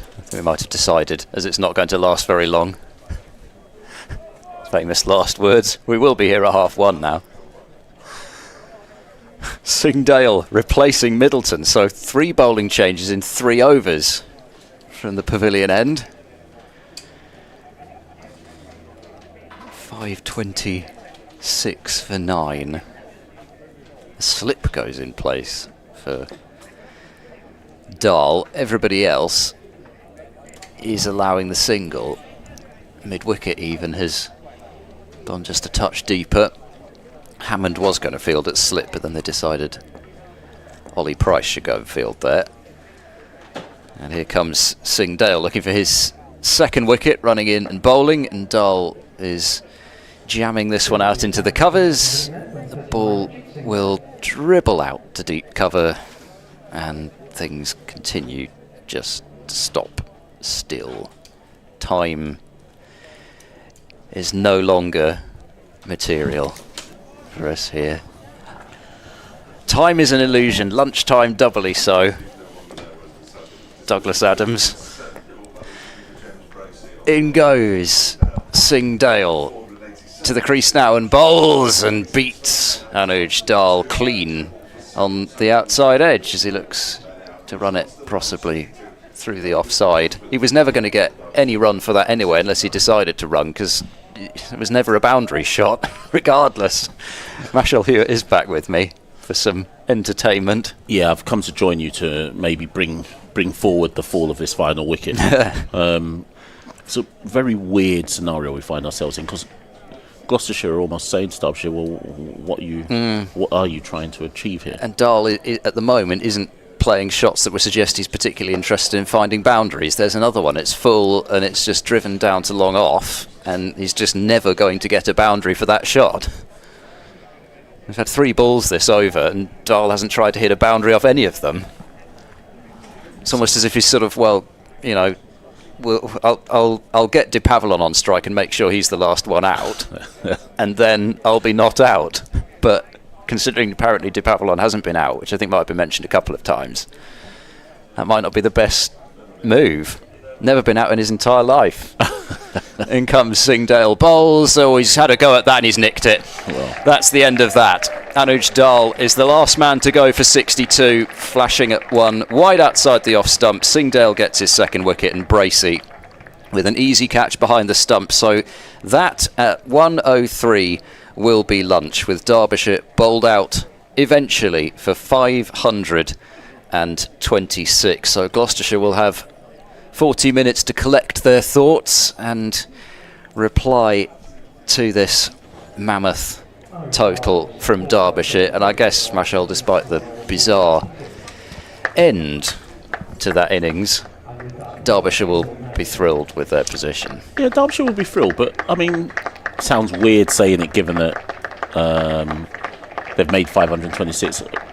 Gloucestershire managed to remove the final 5 wickets for what, just shy of maybe 92, I think. Just some quick maths off the top of my head. So, given after the first hour they hadn't taken a wicket, they managed to run through the final 5 before we got to lunchtime. And this is probably the best case scenario for the game, that it's over at lunch and we can get going on the Gloucestershire reply.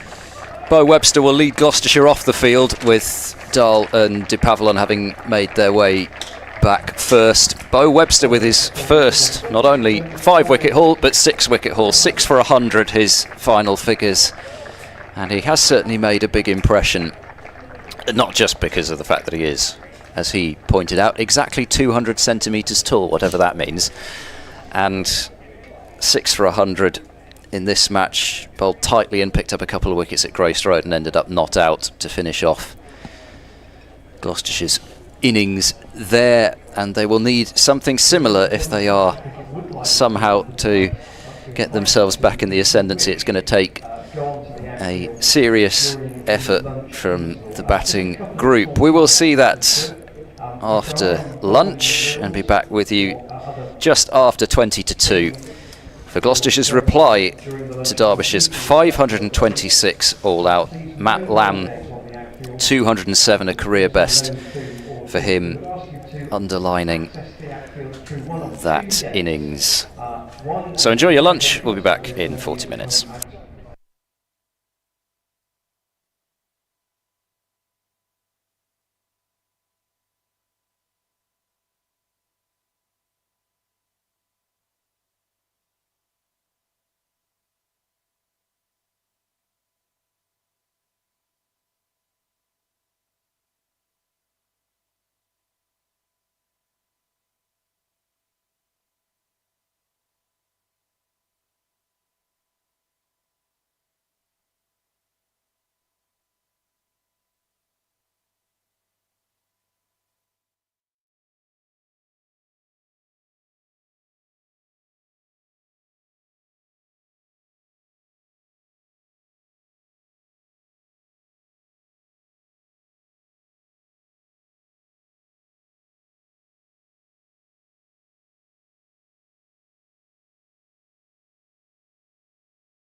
Welcome back to Bristol for the afternoon session of the second day between Gloucestershire and Derbyshire. And it is time to get Gloucestershire's reply going to Derbyshire's 526 all out in 125.4 overs. A double century for Matt Lamb, 95 to Brooke Guest, 67 to Anarin Donald and 62 to Anuj Dal. The main contributions to that 526. And for Gloucestershire, a career best with the ball for Bo Webster, 6 for 100, his first-class fiver. It will be Darren Dupavillon to bowl the first over, and it really had to be him to bowl the first over, didn't it, from the pavilion end. Bancroft and Charlesworth out in the middle, 3 slips for Derbyshire, and Bancroft is immediately executing the Bo Webster plan of edging it down to the boundary for 4. So that's exactly what Bo Webster was talking about last night. Short boundaries and a thick outside edge, and it's flown away to the deep third boundary for 4 runs. 4 without loss. Ed Seaborn and Mashal Hewitt along with you for the first half hour. Dave Fletcher will be back in half an hour's time. Yep, excellent start. First ball, boundary. Long day of batting ahead of us, it should be. Yeah, Gloucestershire will be hoping it's potentially almost 2 long days of batting. Dupavillon bowls an away swinger, and Bancroft sees that early and lets it go through to the keeper. Yeah, I mean they've got a bat for probably as long as Derbyshire have, so they know that the follow-on mark is 377. The follow-on mark will be, so a lot of runs to score just to avoid batting again. See what the weather does over the next couple of days as well. It's more showery by the looks of things tomorrow rather than set in rain. Dupavillon runs in, he bowls to Bancroft, and Bancroft is forward defending back up the surface. So showers tomorrow, although now I've looked again, there's a small chance of rain on Monday as well, more showers, so who knows. In this part of the world you tend to either get all of them or miss all of them quite a lot. I think that's something that happens quite a lot now. So, if it rained a lot overnight, when would you expect the ground to be ready to? I would expect actually that they would be ready to start on time with the way that it is now. Dupavillon charges in, launches himself to the crease and bowls. Bancroft's looking for more runs, fine on the offside, but he picks out backward point this time. We had a serious deluge overnight. One of the nights, I think it was of the Yorkshire game, which I think only delayed play by about a quarter of an hour that time, and then we had exactly the same against Middlesex, where there was an awful lot of rain overnight and they started on time. So as long as it's not even more than that Yorkshire game, I think, because of the fact that the water table's gone down. Here it was less the drainage and more the water table that was the issue. Dupavillon runs in, bowls. Bancroft is struck on the thigh pad. Strangled shout from Dupavillon to umpire Pollard, but not out was the call.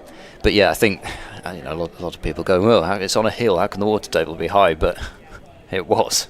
It was so much rain over the past couple of winters. They had more rain this past winter than they had the previous winter, but yeah, the actual drainage, sometimes it's almost too good in that you see massive lines on the pitch when it gets dry where the grass has died because there's no moisture for it. Last ball of the first over, Dupavillon bowls to Bancroft, who is forward defending towards mid-off. Bancroft takes a couple of steps down the pitch thinking about a single and then raises the front leg to abort, and it's 4 without loss after the first over. 65 overs minimum remaining in the day's play, so well, be a lengthy afternoon session here, especially as Derbyshire, I suspect, will want to give all of their seamers a good run with this new ball.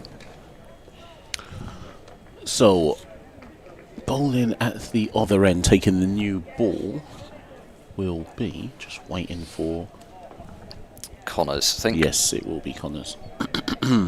So Sam Connors will take the new ball with Darren Dupavillon, and Ben Charlesworth is on strike to face up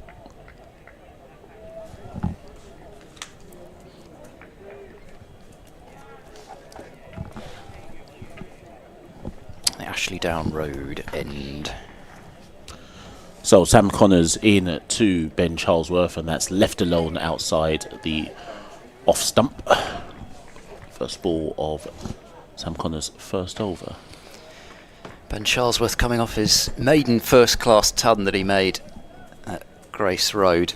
It was a record-breaking opening partnership between these two. Gloucestershire's highest in their history away from home in the Championship, and also the highest opening partnership for any county against Leicestershire.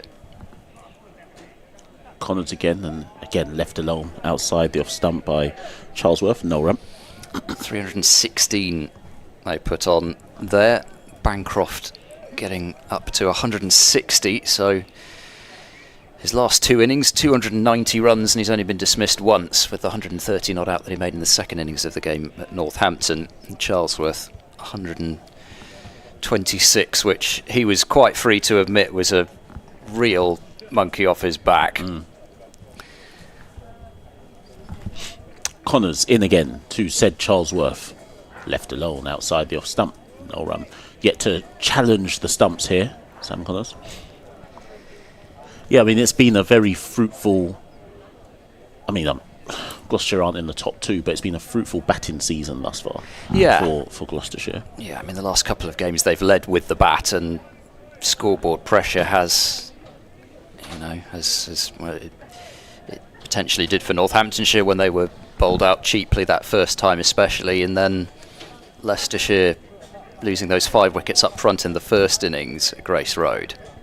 Connors again left alone outside the off stump. Charlesworth just happy to get his eye in thus far.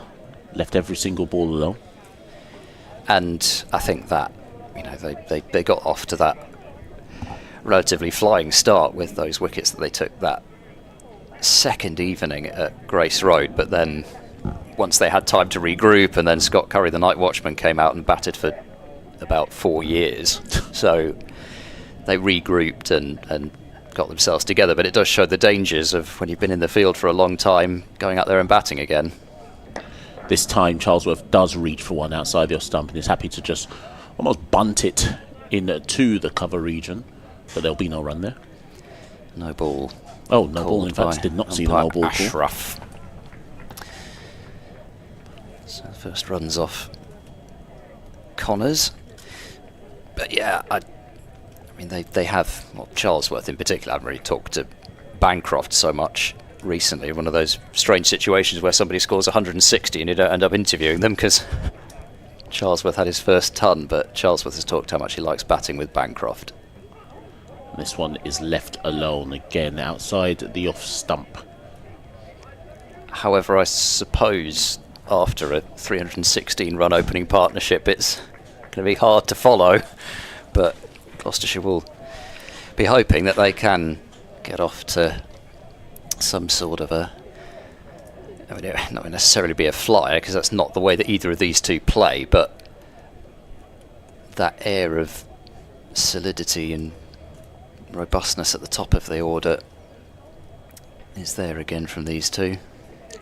Connors again, and this time it's met with a flashing square drive there by Charlesworth, and that goes all the way to the boundary, and he picks up his first boundary of the innings, and in fact that's the end of the over, and Gloucestershire are 10, trying to read this ball, 10 without loss. Cameron Bancroft on 4 and Ben Charlesworth on 4, a boundary apiece. There was a bit more control of that actually looking at the replay than I thought. I thought he'd sort of sliced across it a little bit to send it square, because Charlesworth is somebody who does tend to play very straight, but he definitely seemed to know what he was doing there. Here comes DePavel on bowling to Bancroft, who plays round that front pad back to the South African speedster listed as RF, so that's what you would expect to see, him troubling Bancroft for pace a little bit, but he did come down on that in the end. You don't see many genuine RFs and LFs these days. Not in. And when you do see them, sometimes it's over generous. Yeah, I mean, in county cricket, there's not a huge number of RFs, and Yeah, and you know, as we were talking about earlier, sometimes they can be less effective than the RMs. De Pavillon bowls to Bancroft, who leans forward and blocks firmly into the covers. Chappell is into field. You know, you can steam in at 90 miles an hour and get less out of an English pitch than if you bowl at 80. In fact, we had David Payne on with us yesterday. He was talking about sort of the optimum pace to bowl at to get that movement, and the studies suggest that about 85 miles an hour is ideal, because then you're giving it just enough time to move, but it's still quick enough that it's quick movement and you'll get the edge and they can carry. De Pavillon runs in, bowls. Bancroft has played this one towards backward point. That's an excellent piece of fielding, diving to his left-hand side from the backward point fielder, who I think is Anuj Dal. It is sharp work from him. But yeah, you know, if you bowl at 90, you don't give it any chance really to move, to swing. So I guess that was what made Dale Steyn one of the greats, the fact that he could bowl at 90 miles an hour and still swing it. Not sure there's been many who've been able to do that in recent times the way that Steyn could. De Pavillon is in bowls. This is edged by Bancroft, pretty much a genuine edge, but it goes wide of the cordon and down for 4 more runs. So Bancroft has got the outside edge working. The first one was quite deliberate. That one looked more like a genuine outside edge, but he doesn't tend to play too hard at the ball, does Bancroft. And as long as you do that, even with the new ball, even with the pace of De Pavillon, I'm not sure. Yeah, it went down sharpish. Yeah, that particular edge is ever going to carry. Standing very close together, the slips as well. That's one of the closest together cordons I think I've seen in recent times. De Pavillon in and bowls to Bancroft. He turns it up to mid-on, and there's no run. He will show you that front pad, Will Bancroft. It's just the way that he bats, and when he's off form, he's missing them and is LBW, but when he's on form, his eye is that good that he can almost seemingly walk into any position on the crease, and it doesn't always look the prettiest, and he'll find himself, you know, sometimes he'll find himself playing at balls on 4th stump, sometimes he'll go a long way across and be an LBW candidate for that ball that swings in towards leg stump even, but when it's working he doesn't miss them, and he's not missed that one either. He's poked it towards wide mid-off, and nothing that Lloyd at mid-off can do about that. So Bancroft has taken the strike at the end of that over, and that will be the first change of strike of the innings so far. Bancroft 9, Charlesworth 4. It's 15 without a loss. It'll be Sam Connors to bowl his second over. Other than that, De Pavillon, I'm not even going to call it a half chance, but he's certainly induced the edge in that previous over. The ball hasn't really got talking yet. Certainly in Sam Connors' first over, didn't test the stumps enough when Ben Charlesworth was on strike. But he'll be facing up to Bancroft in this particular over. Let's see if he can get some movement here. And that first one is a big LBW shout. It looks like it's too high. Looks like he also hit it as well, to be fair. But hands on heads from all the slip cordon. Just await the replay to see what excited them so much, but certainly looked too high for me. Yeah, I thought height as well. I must say, initially, it's sort of, it's either top of the knee roll or even just above it. I thought it was the box, but but evidently not. Clunking noise. Connors is in again. Oh, and he's bowled him. He's bowled him. Looks like Bancroft has shoulder armed it, and he's seen his middle stump completely go. And Sam Connors has a wicket. Derbyshire have struck. Gloucestershire are 15 for 1. Cameron Bancroft has to go for 9, and looks like an error of judgment completely. Yep, his shoulder armed one which has come back in on him, taken out middle stump. And crucial strike there for Derbyshire, taking out the leading run score in essence for Gloucestershire. Back-to-back hundreds, but today he's gone for 9. Ed Seaborn. Huge wicket. And bold middle stump shouldering arms as well. It did, as you say, it cut back a long way. And even this morning from Matt Taylor, it was almost the ball pitched outside off stump like that was more dangerous than the straight one. Right level with the stumps, it hadn't really been doing very much. But the one that was just pitched a bit wider has come back a bit. It has come back. Not even a bit, it's come back, but still can't shoulder. I think, I don't think Bancroft could be leaving that one. Anyway, that is a huge loss for Gloucestershire. Bancroft was in prime form, and Connors, you see it from the reverse angle on the replay, and it's pitched a long way outside off stump and pegged back off middle stump, and I think they need a new stump as well. It's the second time we've had to have a new stump here this season. I mean, let me try and defend Cameron Bancroft there. Given where it's pitched, I can understand why in his head he thought, well, leave that alone, but still.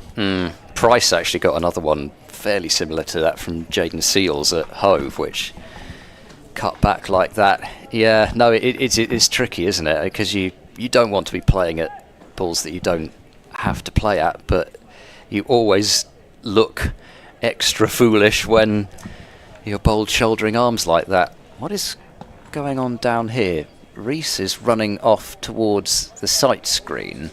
Out of the ball. No, he couldn't find the ball. So not only did the ball take out middle stump, it went all the way. That is terrible. If nobody noticed where that ball had gone. I mean, the umpire surely must have gone to the fielders. Can we have the ball, please, for the wicket? That's normally what happens, but no. Of course, everybody was so preoccupied about seeing the Australian international Cameron Bancroft let a ball go that smashed into middle stump that nobody worried about the ball. Anyway, Ollie Price is the new man. Yes, Ollie Price, the new man at the crease, and will face up to Sam Connors. Oh, well, that one's come back in as well. I don't think Ollie Price knew much about that. Jagged in swing there from Sam Connors. It even seemed to surprise Guest behind the stumps. Yes, he didn't take it, did he? It went between pad and bat, and Guest didn't manage to take it because you say he must have been surprised by the movement. What a ball to get first up. The only blessing, of course, from Price's point of view is it wasn't just that touch fuller, so it didn't take the stumps. Looks like Sam Connors has found a bit more movement to the right-handers.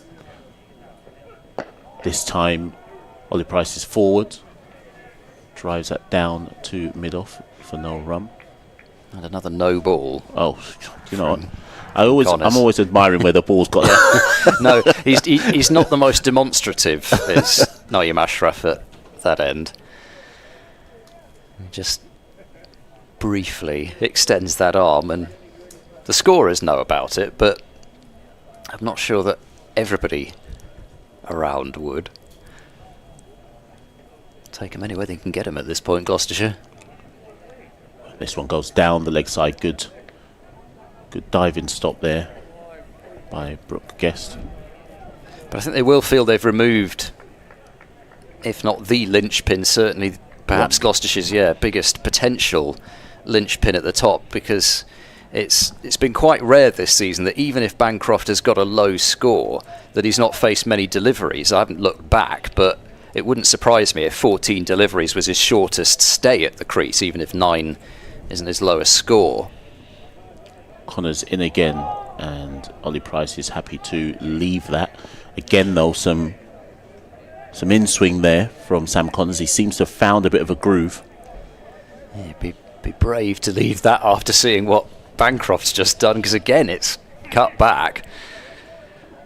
Gloucestershire will need to be mindful of that, but at the same time, what they can't do is go chasing now far outside off stump, because we saw at least early on in Derbyshire's innings that's what got them in trouble when they lost those 3 wickets up front and should have lost more. Connors in again, and this time he drifts that onto leg stump, and It's stopped by the dive-in mid-on, and there will be no run there, and that brings an end to a successful over. Sam Connors removing Cameron Bancroft, bowled for 9. Gloucestershire is 17 for 1. Ben Charlesworth is there on 4, and Ollie Price is yet to get off the mark. Price starting his season off with a bang, with a 147 in the second innings against Yorkshire here, and won't surprise anybody to know that he did get some runs in that 706 for 6 declared. The problem isn't people getting runs recently, it's a question of whether they will get them today. It is De Pavillon to bowl round the wicket to the left-handed Charlesworth, and De Pavillon's in and bowls. Gosh, that's very close to being a wide, but it's deemed to be a fair delivery by umpire Paul Pollard. It did almost travel over the top of the return crease line, but I think at this point, I don't know, well, one run when you've lost Bancroft already and you're trailing by 509 runs. They say you take them anywhere you can get them with the no balls, but I don't think Charlesworth is going to be expending too much of his mental energy quibbling that one run. Deep square is out, so putting the short ball in Charlesworth's mind. De Pavillon is in, bowls edged. Oh, that one would have carried to a fourth slip, but they haven't got one. At 17 for 1, trailing by over 500 runs, they've only got 3 in the cordon. If they'd had 4, then Charlesworth would have been a goner. I'm pretty sure that would have carried, and it's gone down to the boundary past the cordon, and Charlesworth is on to 8, 21 for 1. Went quickly. Understandably so, because De Pavillon is sharp, and he's one of those that he really does throw himself at the crease. He's not the biggest man, is De Pavillon. I mean, obviously I'm nobody to call anybody not big, but De Pavillon round the wicket, bowls to Charlesworth, who lets that one go this time. But you know, you don't necessarily look at him and think that he's going to bowl as quickly as he does, but when he starts tearing in, you know that it's going to be sent down at a decent pace. I'm not quite sure what that was between umpire Pollard and David Lloyd. He's going to have a word with De Pavillon. I think he's bit of it's chat. the old, I think it might be the old horse bolting trick, as now they've decided they do want a fourth slip leading by over 500 runs, and or at least a gully anyway. An extra man in that cordon, Matt Lamb, has gone to field in very close at gullies. no, he's going to field at fourth slip. There we go. So now it very much is might dig one in short here. Business. 21 for 1. De Pavillon charges in, bowls on a good length, and Charlesworth plays him comfortably to the cover fielder. That is Alex Thompson there, and no run. Price still wants something as well. There's all sorts of discussions going on as well. Does he already want a change of gloves? Come up with the wrong ones on or something? I don't know what's gone on there. Only 4.4 overs in, and Price has been in for 5 balls. De Pavillon in, bowls full edge, just short of second slip. I don't think it quite carried, but it's just bad luck for De Pavillon that it didn't, because that one, more so even than the one that it was edged wide of the cordon, I think Charlesworth's gone pretty hard at, and that's just one that has skidded on him and bounced in front of second slip. I mean, you can see he's gone hands hard out in front of him with that one. It's almost too quick for him and hence when he's gone hard hands, that's why it's flown at the slip cordon. Because of the lack of bounce, it hasn't carried.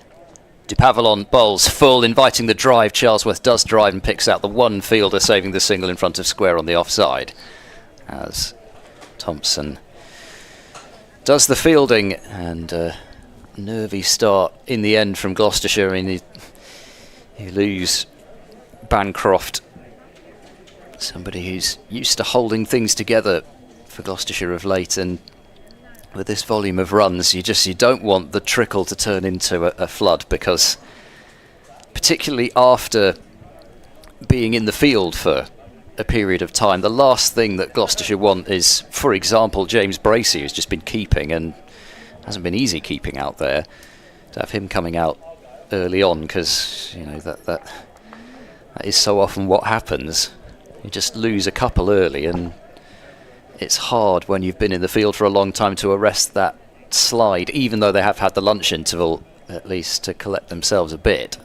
So it's Connors in at the start of a new over, beats the outside edge. Ollie Price, tentative forward push at that one. And you'd have to guess Derbyshire aren't in too dissimilar a situation to what Gloucestershire were in a couple of weeks back against Northamptonshire, where they'll be absolutely raring to go out there because they know that they've got an excellent total on the board, and this is a prime opportunity to end a winless run. It's exactly what happened for Gloucestershire at Northampton, and they charged in, De Lange leading the way with the 5 wickets, and they bowled Northamptonshire out and had a huge lead. So similar situation for Derbyshire here. So Connors, how will he follow up that one which beat the outside edge? This time Ollie Price is in behind that one, and there'll be no run. Yeah, there's perfectly set up here for Derbyshire, in so much as the total just gives them the freedom, and that's why it made sense to have the 4th slip in. I'm surprised they don't even have a 4th slip in now. Ollie Price hasn't looked. How many balls has he faced thus far? I think he's still in single digits. 7, and he's not looked entirely comfortable in those 7 deliveries. Certainly, both Sam Connors and Connors in again, and reduces the drive from Ollie Price, but that's fielded at mid-off by David Lloyd. Yes, so Sam Connors and Darren de Pavillon have certainly got the ball talking in what is only the 6th over of the Derbyshire bowling innings. I'd definitely be more aggressive with the field placings than this. Connors in again to Ollie Price, and Ollie Price cannot beat the sprawling dive in mid-on. There's no run there. I was trying to remember which day you were at Northampton for. I think it was 3. Yeah, it was the day after. 3. So you wouldn't have seen. Well, in fact, of course, I'm talking gibberish, because that was on day 1 even, when Ollie Price, I think, took 25 deliveries to get off the mark in that innings and just never looked comfortable. But the 72 at Grace Road last week will have settled things for him. Connors in again, and Price is in behind that one. Dabs it down into the offside for no run. Of course, if Derbyshire go on to win this game, then I must bid adieu to Gloucestershire, and yes, Derbyshire will become my Derbyshire are your new favourite county. Yes. Excellent. Well, I think as long as you're unashamed about it, I think that's actually laudable, because most people would just try and pretend, but no. Connors again into Price, and Price leaves that alone, although that one did come back again. Sam Connors has definitely got the ball talking from that end, but that's the end of the over, and Gloucestershire are 21 for 1 at the end of that over. Ben Charlesworth is on 8. Ollie Price is yet to get off the mark after facing 11 balls. Derbyshire most certainly on top. Yep. And again, neither of these two will be in any special hurry given their respective temperaments. However, as de Pavillon bowls round the wicket to Charlesworth, who stands tall and blocks this to mid-off. However, I suppose that is the other effect of scoreboard pressure as well, though. You want to see your score moving on. You want to feel that you're getting somewhere, whereas in fact, what's needed at the moment is for Gloucestershire to see off the new ball pairing Not that, Zach Chappell coming on first change, and then Anuj Dal, who took a career best here last year. Not that that's going to be easy either, but you want to see off this pace coming from De Pavillon and from Connors. As forward goes Charlesworth, and there is the gap on the offside that is created by having the fourth slip. But I don't think they need to be worried about the odd quick single here and there. 22 for 1, Charlesworth moves on to 9. And it's going to have to be these two youngsters, these two Oxfordshire youngsters for Gloucestershire, to dig them out of this sizable hole that they're in. I'm just looking at the Ashley Down Road end, and how often do you have these group of what can be described as lads on the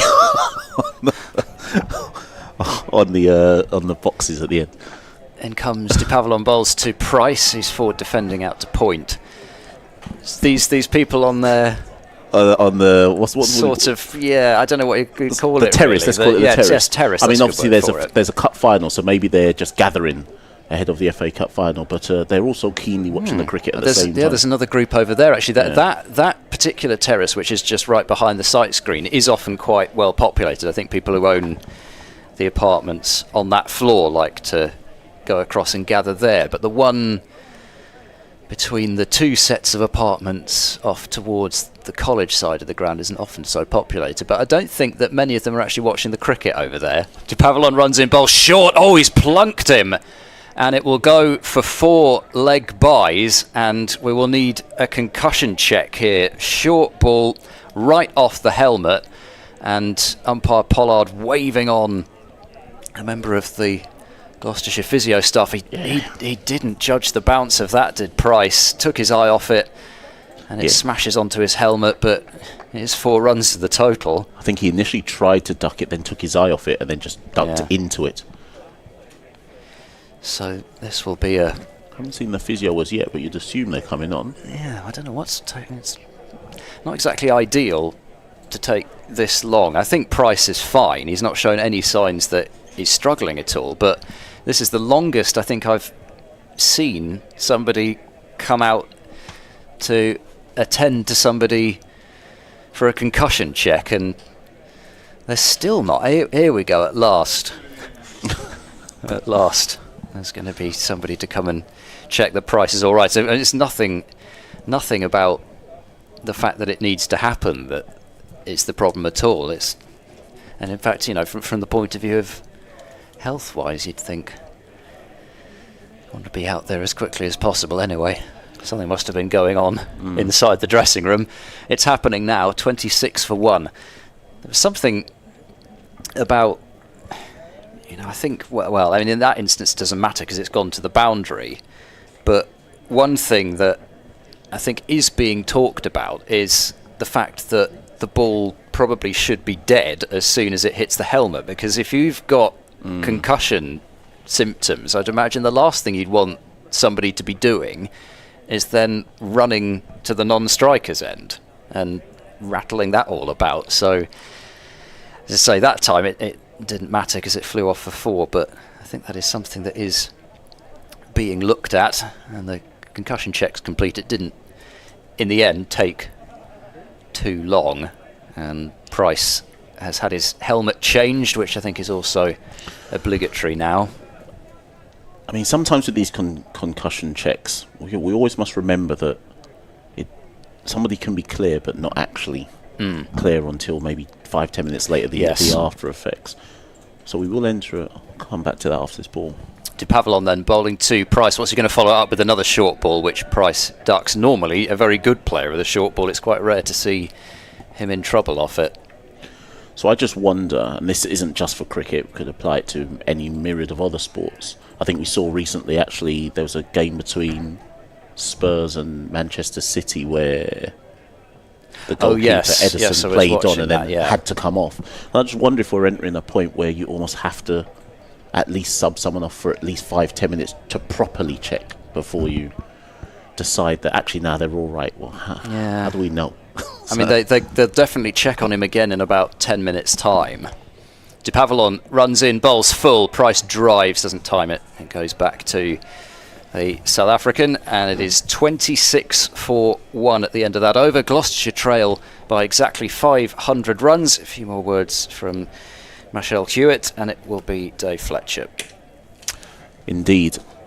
So Gloucestershire, as we say, 26 for 1. Bit of drama in that previous over with a concussion check, but it looks like, for now certainly, we're good to continue. Ollie Price getting the bang on the helmet, and it will be Ben Charlesworth facing up to Sam Connors, who's bowling from the Ashley Down Road end. Now Connors, for the previous, I think, 2 overs, has been bowling at the right-handers, so it'll be interesting to see now how he goes facing up to the left-handed Ben Charlesworth. And he's in, and Charlesworth is in behind that, and there is a no run. Good start for Derbyshire.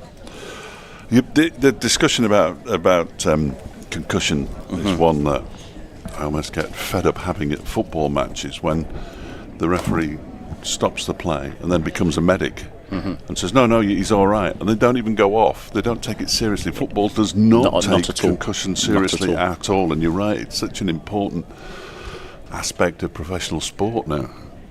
Connors in again to Charlesworth. This one's a bit straighter. Charlesworth is forward. Defends that to mid-on. No run. And the NRL, Australian Rugby League, they have independent spotters in the stands, and if somebody looks like they're showing any sign of concussion after going in for the big tackle or being tackled, they're hiked off. They have so I didn't know that. That to me sounds like how it should, or something closer to how it should be done. Connors once more to Charlesworth, and that's left alone by Charlesworth, although there's the oohs and the ahs again. Well, Wayne Madson's the most optimistic cricketer that ever walked the earth. He actually did the one knee ooh and ah. I tend not to take a lot of notice of Wayne Madson's getting overexcited about the ball going past the stumps. Derbyshire had an incident last season at Chesterfield when Saranga Lakmal got hit on the head, and he was clearly concussed. He looked really groggy. So they had a concussion substitute. It was Zach Chappell. It was when he was batting. And Yorkshire refused to allow Zach Chappell to replace him because he was a much better batter than Lakmal. Connors in to Charlesworth, who tries to tuck that into the onside, but it's well fielded, or fielded I should say, by Whiteley, and there's no run. It helped Yorkshire-Derbyshire relations no end. So when you say refused, so did he get a replacement in the end? Well, what happened was, because Chappell is a far better batter than Lakmal, they said he can replace him, but you'll have to declare, because he was the number 11 bat, Lakmal. So they forced Derbyshire to declare. Connors in again, Charlesworth. This time he does find the gap. David Lloyd will run after that one, but the ball may well reach the boundary, and it does, into the mid-wicket region for 4.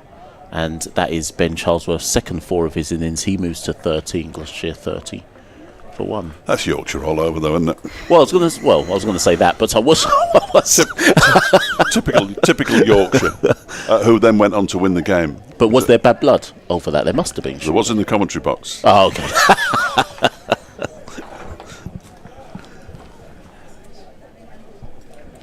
Yeah, I think that's. But they're often is. Not just Yorkshire. I don't know what it is. Connors in again to Charlesworth. Gets a leading edge there from Ben Charlesworth. Squirts out to point region, where it's fielded by Darwin. There's no run, and that brings an end to the over. Gloucestershire 30 without 1. Not much there in that over from the ball for Derbyshire. Gloucestershire 30 for 1. Charlesworth on 13. Ollie Price yet to score, having faced 15 balls. Yeah, I'm starting to think it might be me. I'm sure people can't imagine that for 1 minute. You listen to me on a regular basis. I'm keeping a close eye. Of course, the boy Charlie Fletcher has come on to bowl for Blackrod in the big game in the North West Cricket League today. He's bowled 2 overs, 1 for 1 so far. Very exciting against Farmouth 3 out of 3 to start the season. Blackrod 71 for 4. I know you're all interested, and don't pretend you're not out there. You are all interested. Possibly not as interested as me, though. Darren Dupavilon from the pavilion end, bowling to Ollie Price. And he's in, and that one's on the pads and clipped into the leg side where Thompson does the fielding at mid-wicket. I just wanted to say thank you as well to a correspondent. I won't read Kieran O'Sullivan's tweet out, but you're very kind, Kieran, and you're absolutely welcome. We do our best. We do our best. Educate, entertain, and what's the other one? I can't remember what it is now. Excite? I don't think so. No, I don't think so. That strikes the pad. It's probably going down leg side. The ball dribbles out to mid-wicket. I don't think it's excite at all. Inform, isn't it? Educate, entertain and inform, I think, is the BBC's mantra. And if we can get one of those during the day's play, I'm more than happy, generally. 30 for 1 Gloucestershire. But you don't want to do too much, do you? You want to give everybody everything on one day, otherwise you've got nothing to give the day after, I always think. Dupavilon comes very close to this boundary down below us. Now sets off, 4 slips in place, and he bowls to Price, who defends on the back foot. 18 deliveries yet to get off the mark. Ollie Price, the Derbyshire coaching team over on the far side. Ben Smith, the batting coach, Alex Hughes, who's on the coaching staff, and Mickey Arthur. I'm glad you've mentioned this, because whilst we were having the concussion sub, Mickey Arthur was down in front of us, and I noticed that he's not wearing short shorts, which he has become... They're not as short as his normal shorts. No, I think he was getting fed up for being known for his short shorts. And it was one of the questions I asked him when he was appointed all those years ago. Why aren't you wearing shorts? I mean, it was particularly chilly. As Dupavilon is in and bowls, that one is driven to Harry Kame, who's on the field as a substitute fielder at mid-on. Not 100% sure who... Harry Kame is replacing. I'm going to try and work it out now that I've said he's there. It's not Sam Connors. It's Anuj Dal's out there. So is Zach Chappell. So it doesn't look like it's one of the... Oh dear, I hate it when this happens. I've got my team sheet anyway, so I'll have to try and work it out. Thank you very much. Nobody's springing immediately to mind. I'll work it out. That's very kind of you.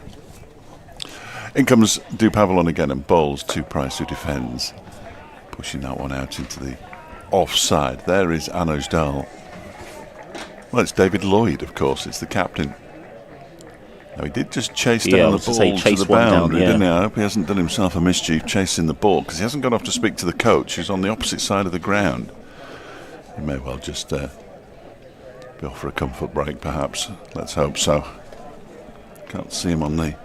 Oh, I can see him on the boundary edge. He's sitting with Ross Whiteley at the moment. They've got a couple of chairs there, and Ross Whiteley and David Lloyd sitting together away to our right-hand side. Here comes Dupavilon again to complete the over, and it's a ball that nips back a little bit. It's well left by Ollie Price. That's one of those good leaves, because it goes through to Brooke Guest behind the stumps. David Lloyd is back on.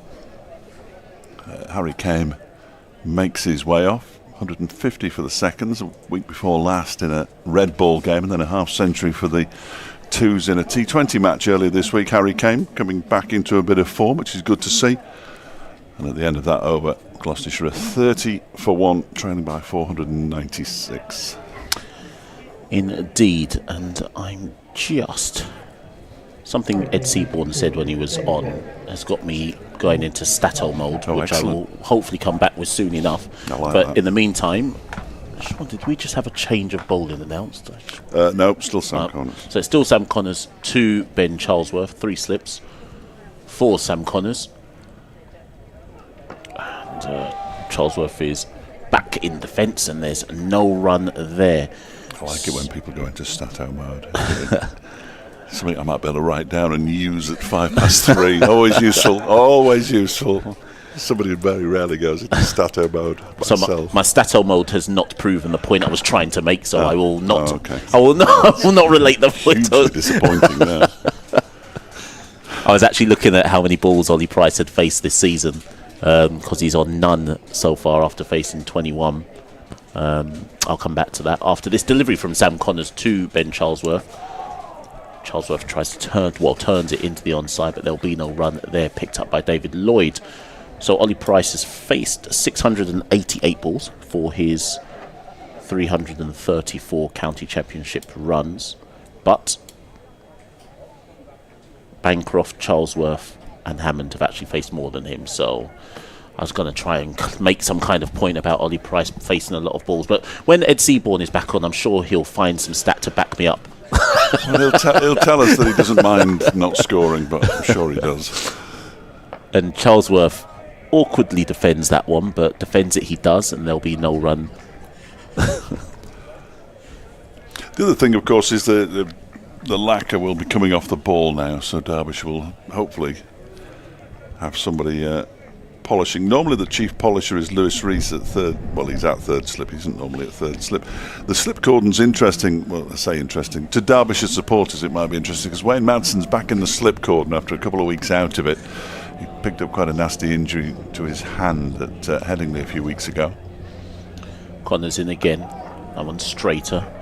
And Charlesworth again back in defence, and there is no run there. He hasn't been in the slip cordon, and it's been Matt Lamb who's been in the slip cordon at first slip, but he's at mid-off where Wayne Madsen went when he wasn't in the slips, and he looks like he's the chief polisher because he's rubbing furiously on that ball at the moment. A light aircraft, which is out of our sight, goes past somewhere. Don't often hear aircraft here. Connors again. Charlesworth cannot beat David Lloyd, who is stationed at mid-on, and again there is no run. One ball left in this over. Sorry. Yeah. So, Zach Chappell started to go through his bowling action. Quite often it's Anuj Dal who comes on before Chappell, but he hasn't started warming up at all. Nudge, whereas Zach Chappell has. No stranger to the inside of a gym, Zach. Final ball of the over. Connors in to Charlesworth, and Charlesworth again cannot beat the sprawling, diving David Lloyd, and there is no run. That's a maiden. Gloucestershire 30 for 1. A few uneventful overs in the last maybe 3 or 4 actually, which will probably suit Gloucestershire. 30 for 1 after 10. Charlesworth on 13. Ollie Price yet to score after facing 21 balls. We are indeed going to see Zach Chappell for the first time in this match, bowling from the pavilion end. The unmistakable figure of Zach Chappell. One of the nicest men you could wish to meet. Mad as a box of frogs, of course.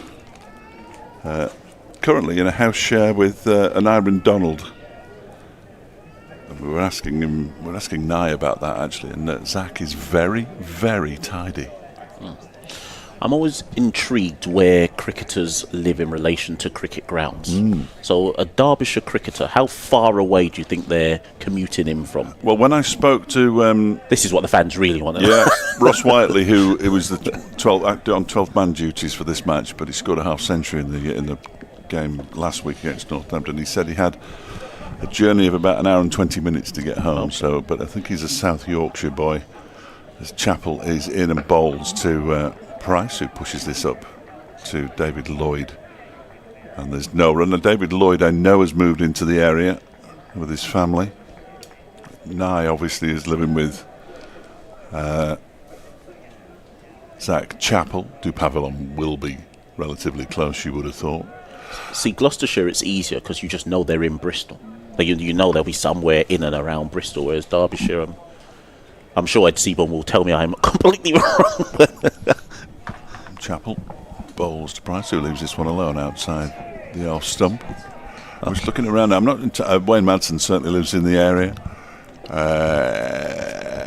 Anuj Dal is from Staffordshire and played for Nottinghamshire before he played for Derbyshire, so he won't be too far away. I know that Alex Thompson lives in Leek and is associated with Leek Cricket Club as well, so that's not too far away. Sam Connors is a local boy, as Chappell is in and balls. This one is clipped into the leg side. There is Leek-based Alex Thompson to do the fielding. So I think they're all pretty close. I think that when he picked up stuff at his back injury last season, Matt Lamb put it down to the amount of driving he was doing, and he has moved closer, I'm told, to Derby than he was previously. So yeah, we're all relatively close. They don't make the money to go move up to the Cheshire set areas of Wilmslow and Cheadle, as Chappell is in and bowls to Price. Another dot ball as he defends it straight back to him. Lots of noise from the Derbyshire fielders out there, as you would expect. Where's Derbyshire's out ground again? Chesterfield. That's what I thought, right. So I was going to say maybe some in Chesterfield? Or do you think that's too far? No. I mean, Ben Slater, who's now at Nottinghamshire, was Chesterfield-based and played for the Matt Critchley played for Chesterfield, but I'm not sure he was based in Chesterfield. And they were in the Derbyshire Premier League there, in the First Division now, as Chappell is on his way in. And bowls to Price, who drives it back towards Zach Chappell, who goes down, can't get his hand on it. It's fielded by Dupavalon, who's fielding it mid-off. So, and we're at Chesterfield fairly soon. The next championship match they play at home against Yorkshire will be at Chesterfield. They play Yorkshire in the T20 there as well, which is always a raucous affair as the hordes from Sheffield descend on Chesterfield. They normally go home disappointed, which is excellent. Here comes Chappell and bowls and goes back into his crease this time, Price, and pushes it out into the offside. Across comes Matt Lamb to do the fielding, and Chappell begins with a maiden. And look, Gloucestershire as a result, after 11 overs, remain on 30 for 1. With Charlesworth on 13, Price yet to get off the mark. And there will now be the rare sight on a cricket field of 3 members of the same fielding side not wearing a hat. The bowler, Lewis Rees at third slip, because he doesn't like wearing hats. I don't know what it is, he doesn't like wearing them. And Zach Chappell will not put his hat on while he's bowling. I approve of that. I approve of that. So Sam Connors will continue from the other end, and Ben Charlesworth is forward in defence immediately to that first ball. And when I say the other end, I of course mean the Ashley Down Road end. I knew what you meant straight away. Yeah. I just had to make sure. I had to make sure that people realise that this is indeed my club. Yes. You always preferred the pavilion end, though, didn't you? and your club for now, shall we say?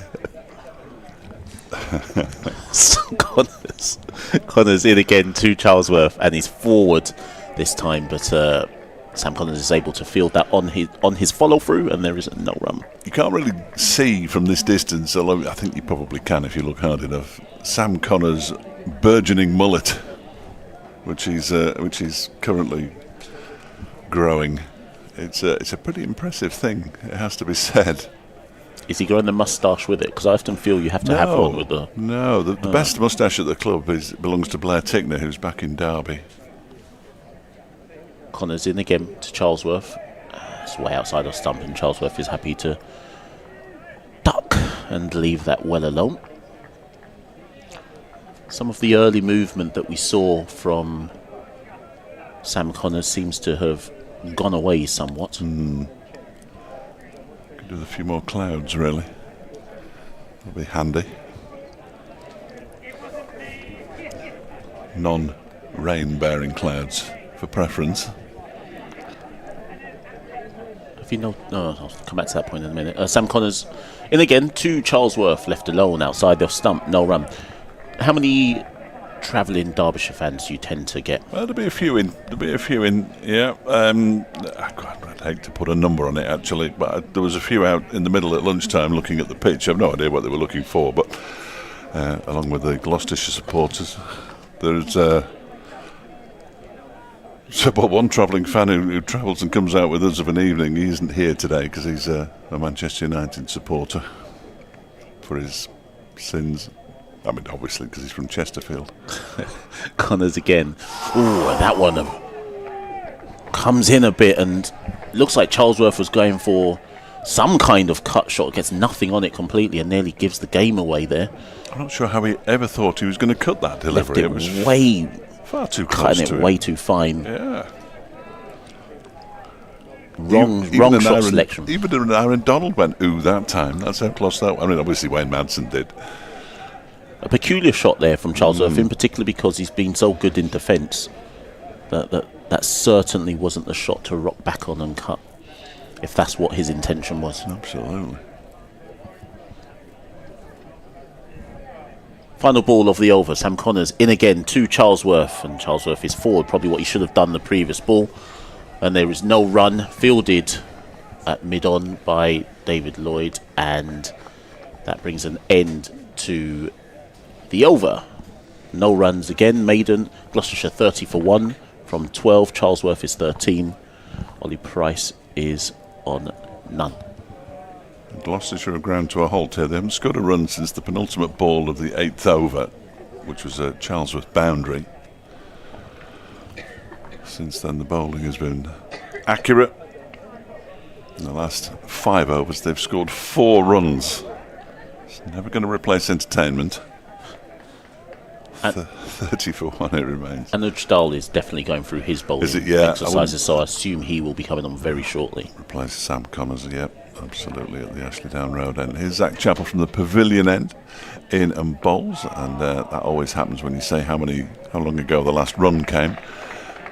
And Price is off the mark at the 28th time of asking. He gets a rapturous round of applause from the home fans. 31 for 1. As long as he blocks that out, he'll be all right. Derbyshire's run rate ended up being 4.5 or 4.25 or thereabouts. It was pretty rapid to start with, as it often is with David Lloyd out in the middle.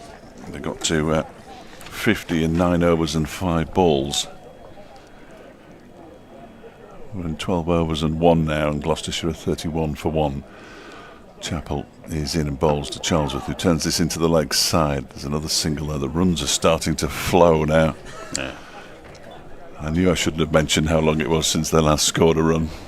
Patience, my friend. Always happens. Just got to show patience. Always happens. So Ollie Price is an England Lion. Is there, if you had to predict a Derbyshire player to get some kind of international recognition, England recognition? I don't know much about the academy. Here comes Chappell. Well, I will tell you that Chappell bowls that a leading edge out into the offside. Ujdal stops the ball, and they go through for another single. Price moves on to 2. Connors has been in England Lions squads within the last 18 months or so, certainly. But the last England player they produced was Dominic Cork. I mean, so it's been a while. That's a long time. And Corky's an old man now. Afternoon, Dom, if you're listening. He probably isn't. Here comes Chappell around the wicket and bowls. That's left alone by Charlesworth to go through to. Brooke guessed it, rather died on its way through as well. The problem that Derbyshire have had over recent seasons, and when I say recent seasons, it's since I started covering them really in 2016, it might have happened before, but obviously I didn't used to take an awful lot of notice, is that players have come through and never really established themselves in the first team. Connors is about the only one who has. The rest of them have come from elsewhere. As Chappell bowls, and Charlesworth pushes this one out into the offside. Thompson fields. I think everyone. Sam Connors is the only player in this squad who is an out-and-out Derbyshire through the ranks player. Everybody else has come from elsewhere, be it from Nottinghamshire, Glamorgan, Warwickshire. Lancashire's always a well-trod path. Down to 3 slips for Zach Chappell, who's in, bowls to Charlesworth, who leaves this one alone. outside the off stump. And that's the final ball of the over, and immediately, as was spotted, Anuj Dal has removed his floppy sun hat and his sweater and will come on to bowl from the Ashley Down Road end. Yes, so Anuj Dal, change of bowlers. Sam Connors, his spell comes to an end, 6 overs, 1 for 12, taking the only wicket thus far, getting one to jag back in sharply at Cameron Bancroft, who shoulder arm to it and saw his middle stump go cartwheeling, or certainly pegged back, I should say. And Anuj Dal now will try and see if he can make further inroads to the Gloucestershire top order bat in, and it will be Ollie Price who is on strike to face up to Anuj Dal. You tell me what, I don't know how much, if any, you've seen of Anuj Dal. You tell me what you think his pace is when you've seen him bowl. Obviously, I don't mean guess how quick he is before he's even started, and that would be slightly unfair. So you want me to give rough... I'm not even miles an hour, but just tell me what you think of him. Well, he's bustling in right now to Ollie Price, who runs down the wicket at him, and does that drop in front of the... Yeah. So it drops in front of Anurand Donald, at slip. But Ollie Price ran down the wicket at him there, so that was my first indication of what Dal was bowling. But I need to see another. Oh no, I'm not just a one ball sample. I'm not going to pin you down and demand to know what you think of him after one delivery. For goodness' sake, that would be horrible. It's just a phrase I always say about Anuj Dal whenever he comes on to bowl, which people will be fed up of hearing, of course. Okay, I'm gonna. So essentially, after 6 balls, I should be able to guess your phrase. Probably. Probably. I don't know. No. Or at least get close to it. Yeah, I'm just curious to know what you think of him. Well, Dal will now be, or it'll be Ben Charlesworth, facing up to Dal, and Charlesworth is forward in defence, and there'll be no run. 65 bowling to 64. I mean, what has the world come to? Yes. Well, that's got something to do with what you do. When Ed there said he thought that was miles per hour, which was a little bit harsh. And this one squirts off a bit of an inside edge out into the one side, but there's no run. Fielded by Alex Thompson at mid wicket, and there is no run. I've got an advance on England players, of course. Thank you, Stephen. George Scrimshaw played for England last year, but of course he's now at Northamptonshire because they offered him a longer contract. Mitch Wagstaff has played age group cricket. Young Moore has played under 19s cricket but was injured. Dal again in to Charlesworth, and there is no run. Fielded at a wideish point. So they do have the odd player who's hovering around. Yes, it's a good question from Craig as well. Does Ross Whiteley count as homegrown? Well, he went to Repton, which is a school within the Derbyshire area. They play second team cricket there. This time Charlesworth is happy to go forward and defend that out into the covers or offside, and there is no run there. Okay, this isn't going to help my cause at all if he dons the helmet here. Oh, actually, yeah, no, this isn't going to help my cause at all. So Louis Rees, who I was told doesn't want to wear a hat, is now wearing a helmet. Yeah. I see.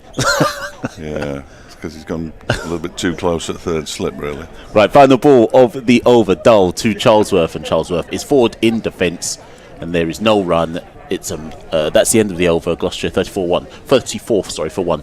So Dal runs in quicker than he actually bowls is my description. Well, that's interesting because I think the opposite. Oh, I think he's quicker than he looks. Oh, do you reckon? Yeah, okay. Yeah. I mean, he might just be warming up, but and he is playing on a pitch at Bristol, of course, which never helps a pace bowler at all, does it? But yeah, I always think he's a bit quicker than he looks.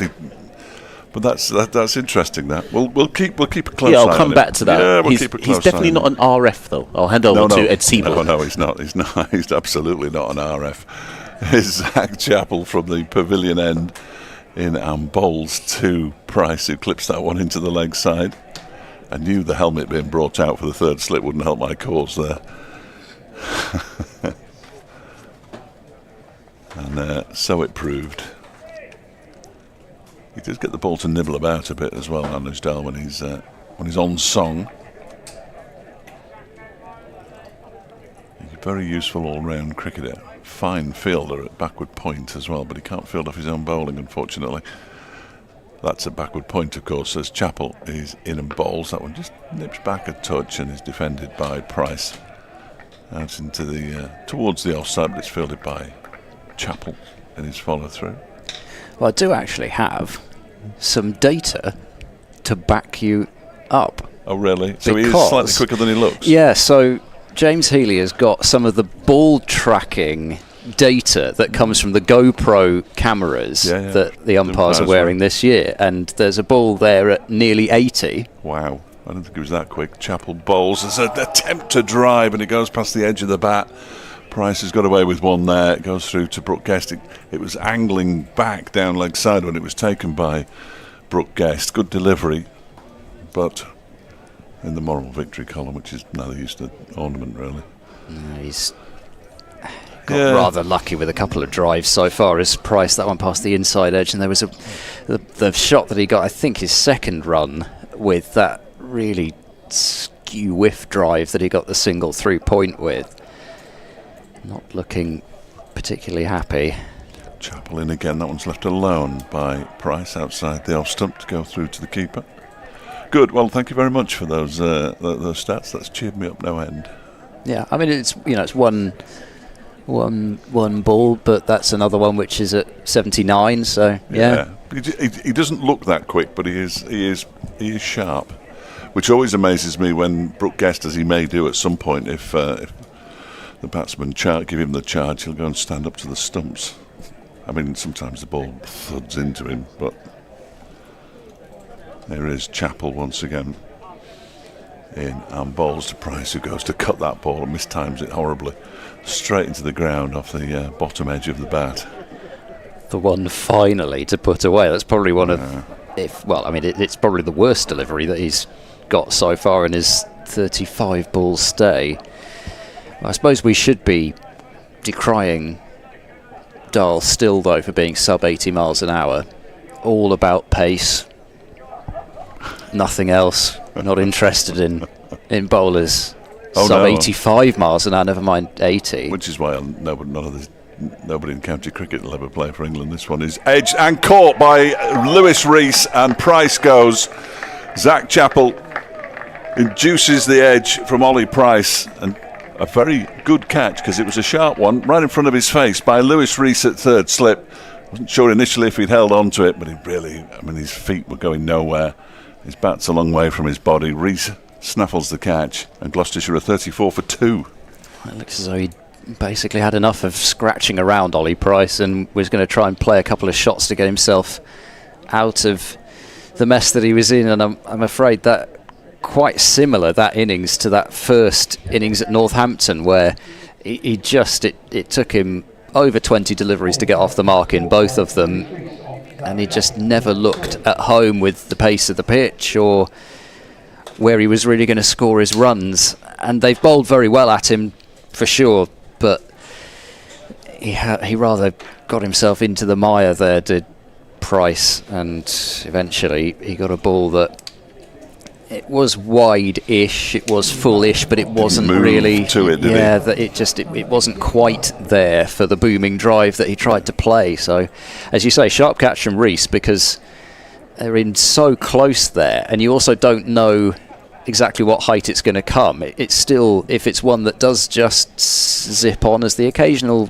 one still is, not every delivery is going through slowly, then you might be doing that, taking it in front of your face, but also you're thinking most of the time you're going to be catching them down by your bootlaces. So he's done well to hold on, and at least from a Gloucestershire point of view, that Charlesworth-Price partnership, even if it wasn't doing anything in terms of scoring, it was seeing off potentially dangerous overs. But now they're in a situation where they're not scoring any runs and they've lost 2 wickets. And Miles Hammond has come out at number 4.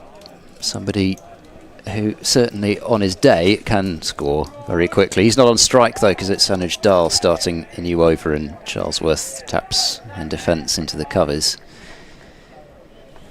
So yes, at the moment I think Gloucestershire supporters' worst fears being realised by this start, and really Derbyshire's bowling so far has borne out what you felt when Gloucestershire bowled, that actually when they got it right there was enough there, and they haven't banged Derbyshire anything short. no, really. they've not bowled anything short. Bowled some short deliveries, but with pace. Dull bowls, that's a little over pitch, but not timed by Charlesworth back to the bowler, and that's the other problem that they've had, because, and we even saw it when Derbyshire were trying to get on with it earlier, the pitch is clearly, in general, slower than it was yesterday, so the ball is not coming onto the bat in the way that it was. So even when Derbyshire do err, most of the time it's been completely mistimed. They haven't got any runs for even the very few offline balls that we've had. Dahl runs in round the wicket, bowls. Charlesworth has a little dabble at that. He's not too close to it, but he did have a bit of a think about playing there. He had a think about it. I don't think he actually played at it though, did he? Not in the end, no. Had the ball just bounced a bit, which it wouldn't have done on this surface. Face of his bat, yeah. But it would have gone into the ground. He'd have been probably. fine. He probably would have been. It's just if it had Come caught the inside down, edge. mate. I'm just saying. Calm down, Just son. saying. Well, it's, you know, Gloucestershire trail by 492 runs. Dahl in bowls, forward defence from Charlesworth as the ball trickles up to mid-off. But equally, I mean, you also don't really want to be giving Derbyshire any more indication that you're under that pressure out there. As I say, Hammond is somebody who can come out and decide that he's just going to change everything by trying to play his shots and score a run a ball, but equally he might decide this is not the time or the place as Dahl bowls, and that's a beauty which goes past the edge of Charlesworth, who makes sure that he steps back into his crease in case Brooke Guest fancied a shy. We've seen a few of those, though, haven't we? We have seen a few of those. Even when Derbyshire were batting there, the ball has just done enough. Just done enough. So I mean, the odd one will, but you can't throw in those short balls without pace because they'll just be smashed. Yeah, and they've bowled, well, they've got 2 short balls, De Pavillon back-to-back, one that hit Price on the helmet, the other one that he ducked underneath, but that was at pace. They were well directed. Dahl in and Charlesworth drives. It's a nice looking shot, but Dahl has done superbly to knock that down in his follow through and save what would have been a boundary.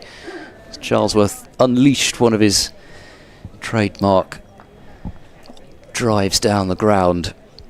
He does look so good when he is driving down the ground, but it's not brought him a run. It's yet another maiden over, so after the, outburst of 3 runs in 3 balls, Gloucestershire have scored about, one since then. Yeah, one since.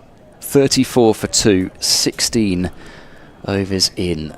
Very curious to see what Hammond has in mind. Whether he's just had enough, or, you know, it also wouldn't surprise me if Hammond just continued to try to do more of the same, because, you know, nobody other than Miles Hammond knows what's going on inside Miles Hammond's head. Here comes Zach Chappell bowling 2. Miles Hammond gets a short delivery first up, ducks underneath it.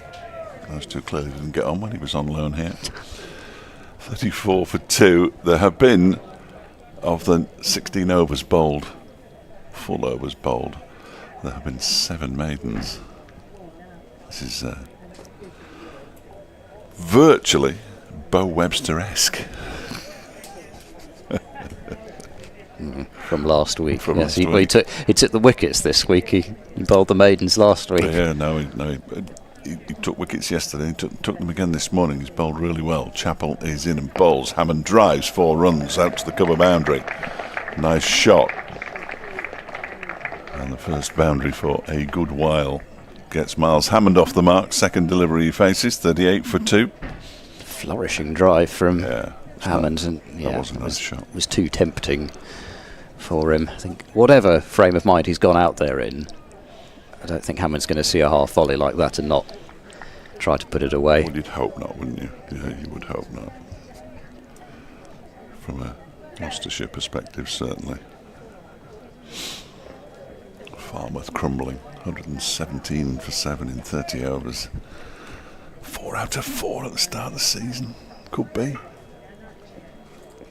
I'll get to see them next week. Chappell is in and bowls. That's a better delivery, and it's defended by Hammond back towards the bowler, who immediately removes sweat from his... I was going to say from his forehead, but I've got no idea where his forehead finishes. It's the top of his head. He has, of course, the best haircut in county cricket as well. And it does get a good shine on it on a hot day. Wonderful beard as well, which is so fair you can't see it until you're about an inch and a half away from his face. He's in.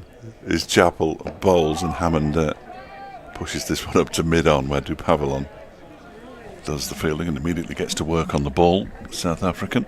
His facial hair might be even fairer than mine. Yes, I think when it is actually. It comes out. So you're right. You don't see it. He can grow a beard though. It's a sort of ghost beard. Yeah, no. I freely admit, I can't. It grows in random scruffy patches. I just thought you'd missed a couple of bits. Here is Chappell. In bowls to Hammond, who defends that one back to the bowler. That's right. Follically challenged, but only on that particular area. Yes, I think hair is a major distraction. Although if I had hair, I would have your hair. That's beautiful. That is a fine head of hair. Unfortunately, it tends to grow more at the back than the front. So if I were to have a sort of mullet, you could do the mullet. I could do the mullet quite well. Yeah. Perhaps if Gloucestershire win the T20 Blast, they'll get a mullet. Now I want them to win the T20 Blast. This one is a play and a miss, but not just a play and a miss. He went for the big pull shot into the leg side and missed it completely as the ball goes through to Brookguest. I'm not entirely sure what he saw there. Miles Hammond. That's what he likes to do in T20 cricket especially. He'll see a ball that is on his thigh and try and pick it up like that with a horizontal bat over the onside. Clearly the boundary is too short for him, but long may that continue, I think. Yes, it's something. I'm afraid that length, as many sixes as he does hit off that length, it's also a length that consistently gets him in trouble. Dahl continuing and bowling to Charlesworth. It's full, and it's glanced to point. There's no run. Just always feel that there's every chance of any number of dismissals. Edge through to the keeper. Top edge is what often happens. Hammond is a nice little bottom edge regular. Yes, that as well. Yeah. Hammond is a regular skyer of the ball in I'm not bothered how he gets T20 out. cricket. When it comes to that length, you've got runs to play with. Dahl is in, and Charlesworth plays that one up towards mid-on, and has been kept very busy, has David Lloyd, because he's quite wide at mid-on, but Gloucestershire playing straight quite a bit. 3 o'clock has been reached. So they'll be halfway through the day's play after this over, which is slightly concerning as it's 3 o'clock. In goes Dahl, bowls to Charlesworth, who's driven that one high in the air down the ground, and I think it's gone for 6, just over the boundary rope. So Charlesworth, who struck I think 6 sixes in that maiden 100 last week, has his first this week, and he's just gone through with that shot, and that is authoritative and dismissive from Ben Charlesworth. A lofted drive that has just cleared what is not exactly a long boundary, but it's still a clean strike. Immediately Brookguest applauding that, because Derbyshire will feel they're very much in the game with Gloucestershire playing shots, but that one does bring up 6, 44 for 2. Field back in position. Dahl round the wicket to Charlesworth, who defends back up the surface, and Dahl fields smartly off his own bowling. Elsewhere in the county championship, Leicestershire 117 for 3 now in reply to Glamorgan's 387. Leicestershire have done what, as Richard Ray was telling me quite a bit, lose some early wickets, but it's almost, as Gloucestershire found, harder to get the wickets the lower you go down Leicestershire's lineup, as Lewis Hill and Peter Hanscom have put on a solid partnership for the 4th wicket. Dahl bowls, Charlesworth plays off the inner half of the bat out towards mid-wicket. There's no run. Derbyshire again feeling that they're nearly through. Former Gloucestershire man Marcus Harris made 14. It was LBW to Mir Hamza. And Tim van der Huchten with 2 wickets for Glamorgan. So 121 for 3, trailing by 266 Leicestershire at Grace Road. Sussex have moved on to 472 for 6. They're not going anywhere particularly quickly, but they've kept Middlesex in the field now for 143.1 overs. Simpson on his return to Middlesex rather proving a point, 155, not out from 309 balls. Dahl bowls to Charlesworth, who tries to cut, doesn't go through with the shot fully because it was quite close to him again, and it's fielded out in the covers. 44 for 2 at the end of that over. Pujara made 129, also from over 300 deliveries. Riveting stuff at Lord's. And, well, there's still batting left for Sussex anyway. That's the top of the table clash. Sussex first, Middlesex second. Northamptonshire 130 for 4 now in reply to Yorkshire's 362. Adam Lyth made 100 for Yorkshire, and Northamptonshire have lost fairly recently a couple of quick wickets to Matthew Revis, who got rid of Karen Nair and George Bartlett. Rick Proctor once again is trying to hold the Northamptonshire innings together. Here comes Zach Chappell from the pavilion end, bowling to the left-handed Hammond over the wicket, and Hammond leaves as the ball angles across him. In Division 1, Somerset are 67 for 6 in their second innings, still trailing Durham by 27 runs after Durham, well, they lost some early wickets. David Beddingham was out for 101, but they got a big last wicket stand of 66 between Ben Rain and Peter Siddle, which has proven to be quite important, as Somerset are now 67 for 6 in their second innings. Chappell bowls, and Hammond has edged that one, I think, and it's gone between keeper and no, he hasn't. It's just moved a long way. He hasn't edged it, but it's gone between the keeper and first slip, and that has just gone sideways. What happened to that one? Have to have a look again. It's 4 byes. Moves the total to 48 for 2. Hammond done all ends up, but I don't know what happened with that ball. It seemed as, I mean, it must have got in the perfect seam upright position, and it's swerved sideways. I'm not sure quite how the laws of physics allow the ball to do that, but anyway, 4 runs, but yet more indication that perhaps there are a few more demons in this pitch than it first appeared. Chappell over the wicket, bowls to Hammond, who turns it into the onside. It'll be fielded up at mid-on for no run.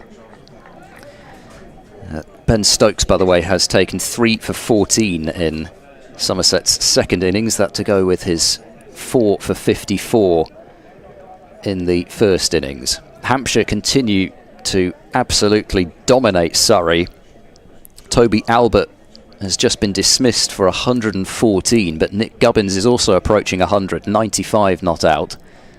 Chappell bowls to Hammond, who drives down the ground pleasantly, but won't get a run as it's fielded at mid-off. So Hampshire now 253 for 2 in reply to Surrey's meagre 127. And Hampshire, well, they may as well just keep batting and batting. Yeah, I'm going to say it 3 times, and batting. Essex against Kent. Essex declared on 591 for 7, with Jordan Cox making a double 100 against the team that he left, abandoned to go to Essex. Chappell bowls to Hammond, who pushes defensively towards mid-off. There's no run. Shane Snater 83 not out from 84 balls with a 4 and 6 sixes. My favourite county cricketer, Shane Snater. Is he? Sorry, everyone else. Oh, he's brilliant. He is brilliant. Yeah, Shane Snater. Yeah, absolutely. Snorter. I think that's how you can't say that. What are you doing? You're just character assassination. Chappell bowls a filthy full toss, which is given the treatment as it should have been. Driven away through the covers for 4 by Hammond. Not quite sure what Chappell was trying there, but it didn't work. 50 is up for Gloucestershire, 52 for 2. Kent have just lost their first wicket in reply to Essex's 591 for 7. Kent are 24 for 1. It's Zach Crawley who is out, 16 from 12 deliveries entertained. Warwickshire 216 for 6 against Lancashire. Alex Davis is approaching 100, but 3 wickets for Tom Bailey and 2 more for George Balderson, who's been pretty prolific of late. And Worcestershire were bowled out for 80 by Nottinghamshire, with 3 wickets each for Fletcher and Pennington, 2 each for James and Patterson. And in reply, Nottinghamshire are 40 without loss. So they're halfway to the deficit. Derbyshire have got 2 substitute fielders on now. Harry Kame is there. I think he's replaced Alex Thompson. And Ross Whiteley has just replaced an Aaron Donald who's gone off to put the fielding pads on, which rather suggests we might be getting some spin fairly shortly with the spinner off to get his bowling boots on. Here's Anuj Dal from the Ashley Down Road end. It's driven by Charlesworth straight to mid-off, where it is Harry Kame who does the fielding. Yeah, we all knew that. It's who's on. Why Harry? You never mentioned Harry Kame. He's definitely on. Anyway, now we're going to see Brooke Guest standing up to the quicker than he looks Anuj Dal and his 80-mile-an-hour rockets. Here he comes around the wicket and bowls 2 Charlesworth, who clips this one into the leg side. There is a single there because David Lloyd has to run to his left and then run round the ball to pick it up with his right hand. So Charlesworth moves on to 21. The question I didn't ask James Healy, though, is does he bowl quicker with the keeper up or the keeper back? Well, because, you know, you'd think, do you get the red mist when the keeper comes up and think, how dare you? I'm going to bowl it even quicker now just to show you. He does go up to Anuj Dal quite a lot, Brooke Guest. Matt Lamb's gone in at first slip now, which means that Wayne Madsen's moved around to second slip as well, as Dahl is in to Hammond, who drives him gloriously through extra cover for 4. Not bothering with this running nonsense. That's 3 boundaries for his 12 so far. He is normally rather sharp between the wickets, as you'll not be surprised by from his fielding, but at the same time, if you don't need to run, you don't need to run. You might as well conserve your energy. Absolutely. That was a glorious shot. And as a result, Brooke Guest is going to stand up to Miles Hammond as well, and they're losing one of the slips, so it means that Wayne Madsen's back to first slip, and the helmeted Lewis Rees is at second because Lamb has gone into a shortish extra cover. That shot's already been played though, as Dahl bowls and he plays another drive. That's a good half stop by De Pavelon. I'm not sure he's got enough on it, has he? Just about. That's excellent work from Harry Kame, and they're only going to get 2 as a result. De Pavelon was annoyed with himself for not getting more on it, but he took a lot of the pace off that one as it was driven out into the covers. Harry Kame put the slide in near the boundary rope. It's another 2 to within a millimetre of the boundary. Yes. Add to the list. Yes, 3s are a rarity, as this one is. Oh, it's a huge swish at that one. It goes over the head of second slip and down to the 3rd man boundary for 4. Another boundary to 3rd man in the match. If you throw enough at it and you get enough on it, you're going to get a boundary. That did seem to be Hammond's mentality. Time to throw the kitchen sink at it and Single If you're was thrown. gonna flash hard. Yeah, I don't know who said that, but he was a wise man. I wonder who did say it first. I don't know that they necessarily were versed in innuendo, but anyway. And I never even thought about that until you've just mentioned it. This one's turned into the leg side by Hammond straight to Ross Whiteley. And there's no run. It was the final ball of the over as well. 7 from it. Gloucestershire 63 for 2. Hammond 18, Charlesworth 21. And these two are just slowly starting the recovery. 3 runs and over. Let's see who's come back on. And Aaron Donald is back on. And so is Alex Thompson. So Derbyshire are back to their full complement as... We're going to see Tomo straight away. We are. We're going to see Alex Thompson with his off spin in over number 21. Yeah, I think this is a... Have a look, see if it's doing anything. Yeah, and also both Charlesworth and Hammond, well, for starters, they're left-handers. Yes, but that wasn't going to go for the blindingly obvious, but I thought we'd better start with that. Yeah. But both of them I'm do glad you like... pointed it out because I hadn't realised. Both of them do like a good charge down the pitch, and say Charlesworth really took on the spin last week. I think all of his 6-6s came off either Rehan Ahmed or Louis Kimber, and Hammond likewise isn't somebody just to let the spinner settle. So Charlesworth, he tends to be quite circumspect against the seamers, with the exception of that lofted straight drive 6 off Dahl. He does tend to go on the attack against the spinners, and okay, you might get hit for a couple of boundaries, but that doesn't really matter at this stage. 13 wickets this season, 12 of them in one game, but... Wow. You know, you could take another 12 in a game. No matter what you do in between. Forward goes Charlesworth to this first delivery from Thompson up to the bat, and it's played back to the bowler. Some haircut he's had as well. The haircut last year, I do remember. If that's indeed what you could call it. Sort of looked as though every hair was made to be a different length. Thompson bowls to Charlesworth, who defends out into the covers. Yeah, he's gone for the short back and sides look, which apparently is very popular with the youngsters these days. Wouldn't have the first idea. I think it's the sort of long at the back that's popular in Bristol anyway. Thompson bowls. Here's the use of the feet driving into the ground, and it's stopped at extra cover by Rees, who is displaying his haircut, which is fairly similar to Thompson's, really. Yeah, he's a bit older than Tomo, though, is Rees. More settled. Thompson round the wicket bowls, nicely flighted, not a great deal of turn as you would expect, really, certainly not from that line.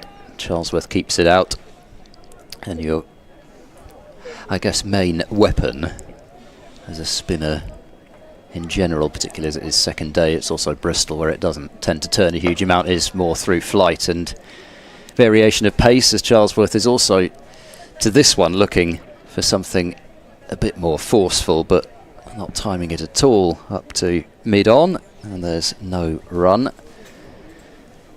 Could be yet another maiden over. Thompson to Charlesworth, and it will be head over the ball, and safety first that time as Charlesworth plays it to cover, and the score 63 for 2. I'm almost surprised to look over and see that the run rate is at 3 and over, but of course I suppose it's been a bit of a flurry the 2 overs before that. But it's not really about run rate for Gloucestershire. They know they're going to have to bat for an awfully long time. Well, if that 377 figure, especially if there's weather about, Derbyshire need to cash in today. Hope they can get sufficient wickets, and then they'll have potentially have a day's rest. Oh, that'd be nice, wouldn't it? A day off, gosh. Well, I'm not sure about a day off, but. And as Dahl begins a new over from the Ashley Down road end, first delivery played off the back foot by Hammond into the offside and fielded by Rees, who finds himself at extra cover. Now that Aaron Donald is back on the field, he's gone into second slip for Anuj Dahl.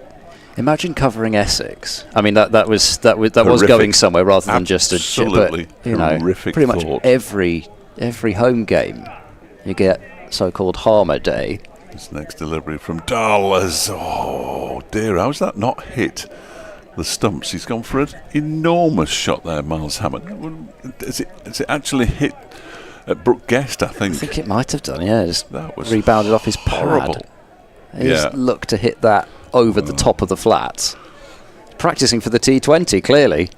If you're anywhere near the memorial ground and you see something small, round and red, would you return it, please? He's put everything into that and got absolutely nothing out of it. Here comes Dahl again.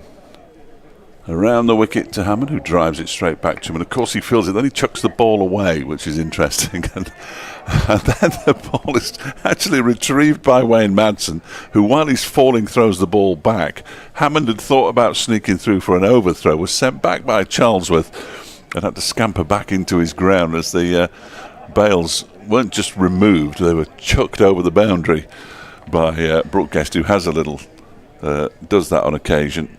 And the upshot is a dot ball. Penny for Marker Lane's thoughts. Oh, tell you what, lads, we'll just take a risky overthrow. Yeah, and after having just tried at 63 for 2, trailing by 463 runs to launch the ball into Filton. Hammond waits and then leaves that delivery from, that's a bit more like it, from Anuj Tal for dot balls to begin the over, which barely covers what's happened. All 4 defensives in my memory. Yes, 63 for 2. On the front foot defensively.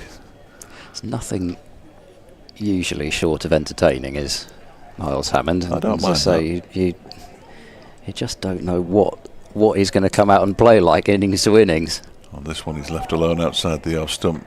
Must have come back a little bit because Anuj Dal's got his head in his hand. Ignore Wayne Madsen.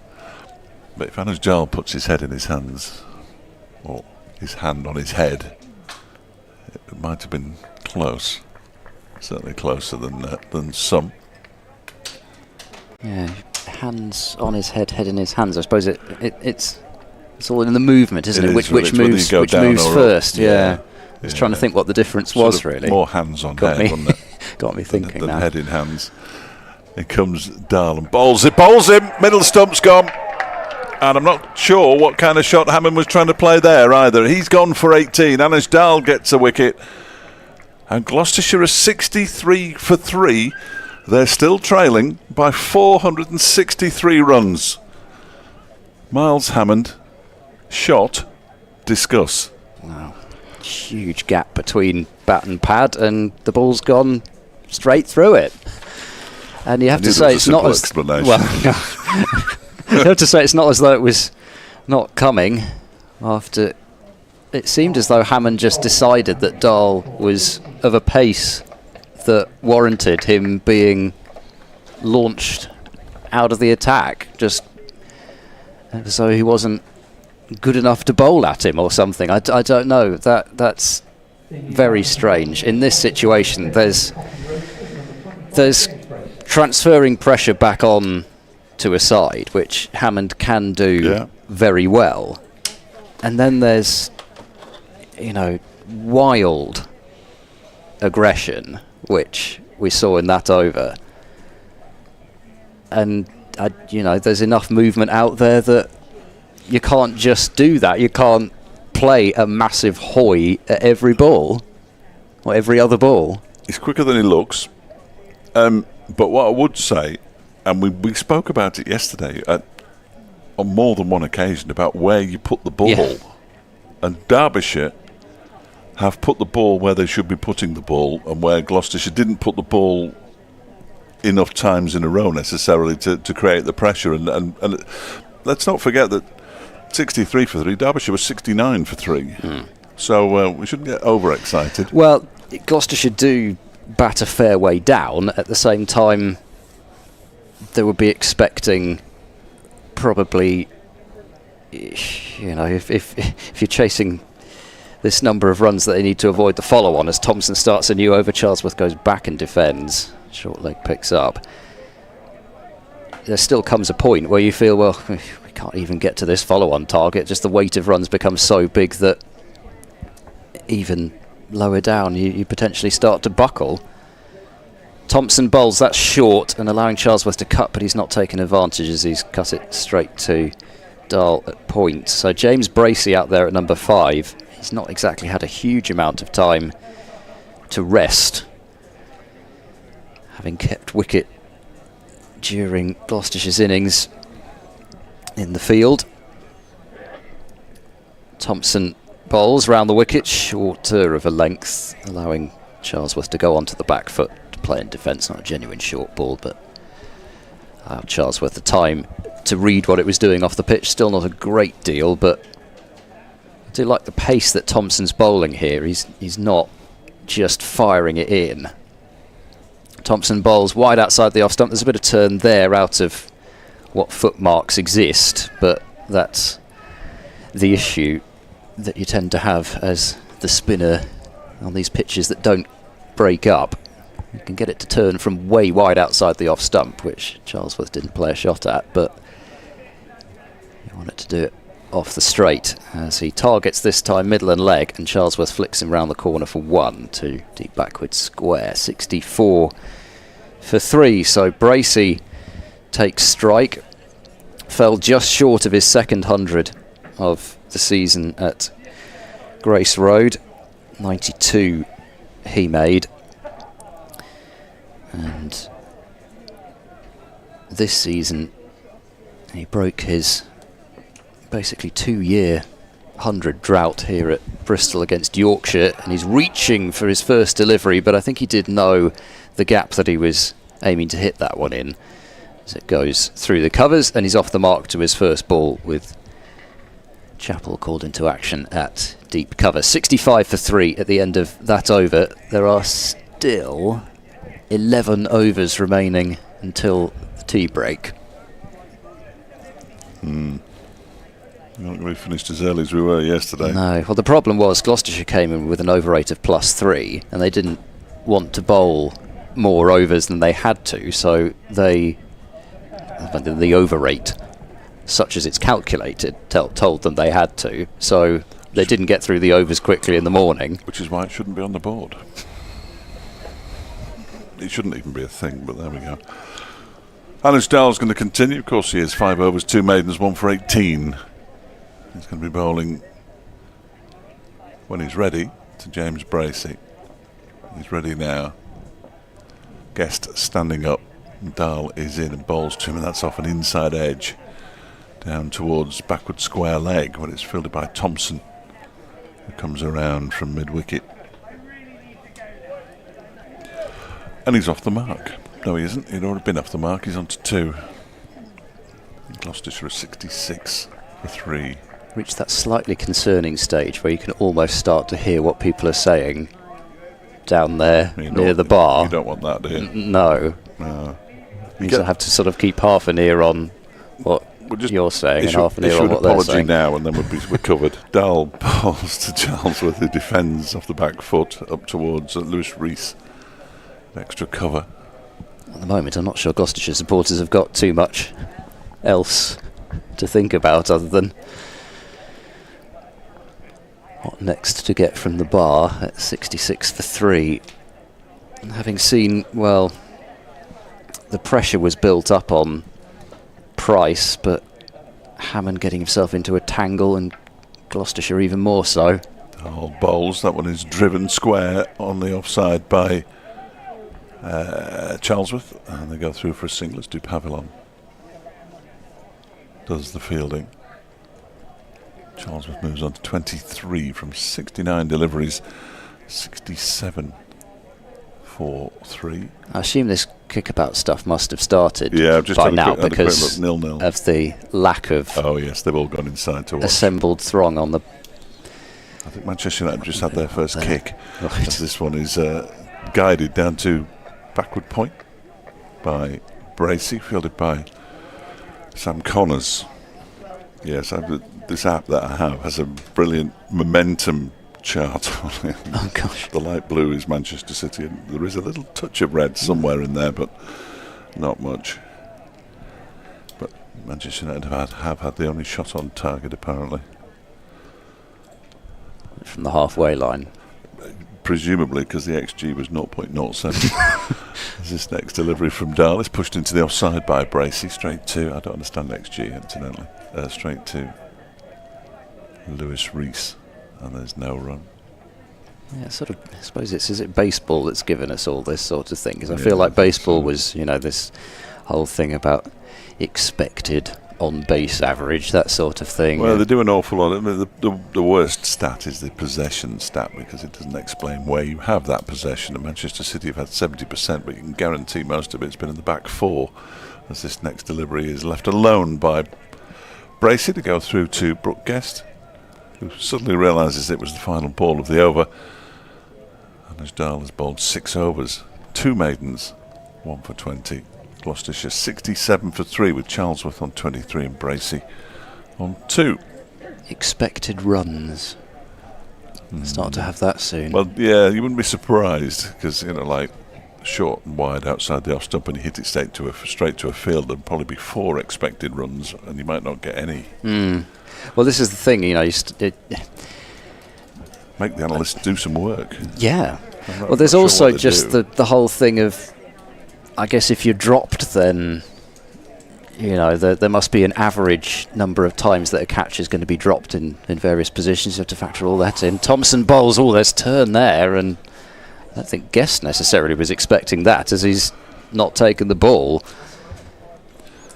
Pavlon's warming up again. Sort of thought it was probably time to go back to one of the openers from that far end, but that was exciting from Thompson's point of view, because that was much closer to Charlesworth at that turn from Thompson. Bowls using his feet. Charlesworth goes high in the air down the ground, and that will be 6 comfortably enough over this boundary, but it would have fallen short of the boundary that we have at Bristol most times. Charlesworth gets his second 6 and moves on to 29, 73 for 3. Didn't imagine that Charlesworth would be able to resist going over the top of Thompson. And it's a fairly deep mid-on now, only just a few steps off the boundary. Mid-off, back a few paces as well, as this time Charlesworth comes forward and defends. And much responsibility lies with the man who, as I say, just scored his maiden ton last week. Thompson bowls, fires it down the leg side, and Charlesworth doesn't even think about a smash round the corner. Little tickle would have done it. Yeah. And it was there to be tickled. Just a little touch on it would have done, but Charlesworth just let it go. Perhaps he was hoping for Guest to miss it, but he didn't. Thompson bowls outside the off stump, a long way outside, and Charlesworth isn't going to have a go at that yet. Quite an impressive warm-up routine that De Pavillon's got down there. Jumping up and down on the spots and twirling about as well. Thompson to Charlesworth. This is flicked through square leg, and he'll take a single. He's on to 30, 74 for 3 at the end of that over. 7 runs from it. Twirling about. Well, I don't know what you call it, isn't it? When you do the sort of twist as you're jumping about. Better, well, yeah, well, it's just general twirling about. This sort of, this kind of macho culture of giving these exercises they'll have a name, fancy names like that, crunches and planks or whatever. They have to have strong names, but. Well, Griff's been doing some planks because he's trying to get into the Royal Marines. Oh, what was it with the diamond press-ups? Yes, that was what that was one of the other things. Was it the Royal Marines yesterday, or the Special Air Service? Navy SEALs. Me? Yes. Going around arresting soldiers for doing things wrong. Here's Darren Du Pavillon from the Ashley Down Road and around the wicket to Ben Charlesworth, who turns that nicely into the leg side. Just for a single, because in comes Zach Chappell to do the fielding. And he moves on to 31, 75 for 3 now. I was quite pleased at being able to complete one diamond press up. I don't think I would manage a second one. I don't even know what they are. Manchester United appear to have taken the lead in the FA Cup final. How exciting. Oh dear. What an upset brewing. No, they won't win it. They've just taken the lead. Garnacho with the goal on the half hour. On 25% possession, it just goes to show they're an absolutely nonsensical statistic. Dupavilon bowls, and it's down the leg side and left alone by Bracey to go through to Brooke Guest. Time of possession in this match is rather weighted in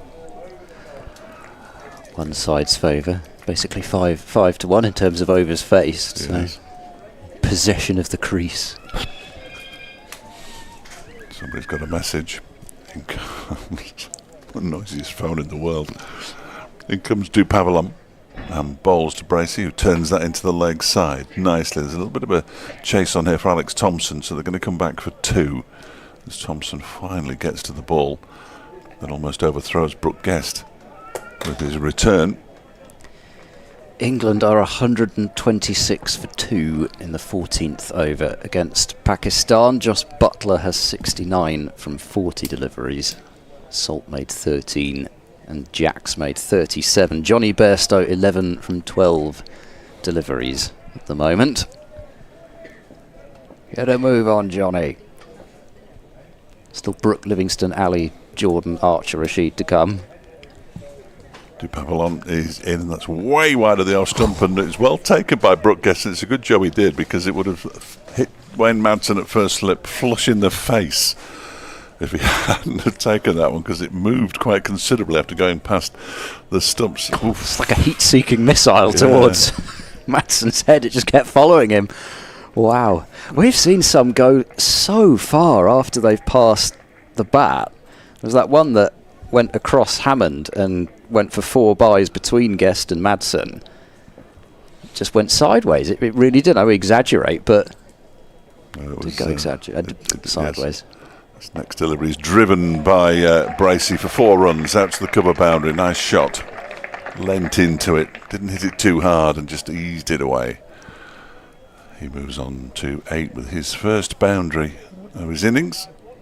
Gloucestershire move on to 81 for 3. Just had a message from somebody who's at Wembley. This is very exciting. After Manchester United scored, he said that's just like poking a wasp's nest with a stick. You've had the same message.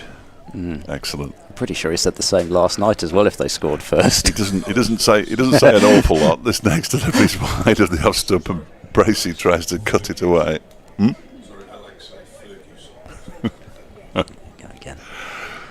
Yes, that final ball from Darren Dupavilon was an attempt to cut it away by Bracey, but it didn't come out of the middle of the bat. Lewis Rees is warming up and having a word with David Lloyd as well. He gets a pat on the back, but it's going to be Alex Thompson to continue, and David Lloyd's trusted lieutenant and Aaron Donald is deep in discussion with Alex Thompson and now with David Lloyd as well.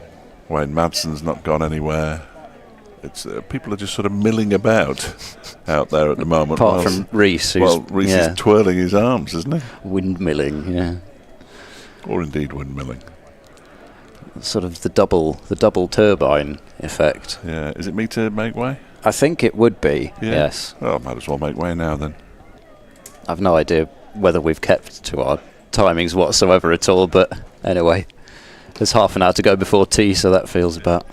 Well, I say there's half an hour to go before tea. There's 8 overs left before tea, but at this rate, probably about 2 hours left before tea. Still, we're not looking anywhere near close to actually bowling. Charlesworth has got his helmet back on, but his gloves he hasn't bothered to put on yet because, so after all that, when we could have been looking at the ball and changing the ball for about the last 5 minutes, we're now going to get the ball changed. I have no idea what is going on. Oh well. New box of balls. New commentator, Marshall Hewitt, please make some sense of what's happened out in the middle at the moment. I think the players just want tea, don't they? Just fixed tea at 3:40. They're trying the delay for tea tactic here, but they don't realise there's still another 25 minutes to go, and then some maybe. Right, well, that ball's lasted at least a little bit longer than some of the ones last week. Actually, it has to be said that the ball has held up pretty well here so far. We didn't have any changes of ball in Derbyshire's innings. Gloucestershire just kept going with the 2 that they were given, but that's been the exception rather than the rule this year, from the cricket that I've seen anyway. I guess also because pitches are starting to get to the more abrasive stage. Now, we're still not ready. The ball's been changed, and I think Derbyshire are they now not happy with the ball that has been changed, or have they decided that because the ball's been changed, they now want Rees to come on and bowl instead of Thompson? No, it looks like it's still Thompson. No, it is Thompson. Rees was, I was putting his sweater back on. I think he'd given it to umpire Pollard, but then seemingly I think he's decided that he's going to maybe come on from the other end. This is extraordinary. I think it's been now about... This is actually almost IPL worthy, this. We've had about 7 minutes without any cricket, which seems to be what the IPL strives for. Vitality County Championship Division 2 strategic timeout. Yes, strategic timeout. Yeah. Brought to you by your favourite tyre or cement company. It looks like we may get underway in a second. Maybe. It's another minute that's gone by even when they've decided who's going to bowl. Here comes Thompson and bowls very wide, and it's let go by Charlesworth. I suppose Thompson's feeling that he might just tempt Charlesworth down the pitch and have him stumped wide, but long on, still back, long off, back a stage, so Charlesworth's got to hit it pretty well if he's going to go down the ground, as he runs the ball through cover but not past Rees, who gets across to his right hand side and stops it. A couple of times Gloucestershire player, and a man who might have been playing in this match, Mohammad Amir's bowled 2 overs for 13 for Pakistan. What's the current score? 147 for 3 now, halfway through the 16th over. Bairstow was dismissed for 21. He did hit a couple of sixes in the end. Thompson is in, and Charlesworth leans forward and defends. Butler, 71, has just been joined by Harry Brook. So not a bad time for Brook to be coming out, but, well,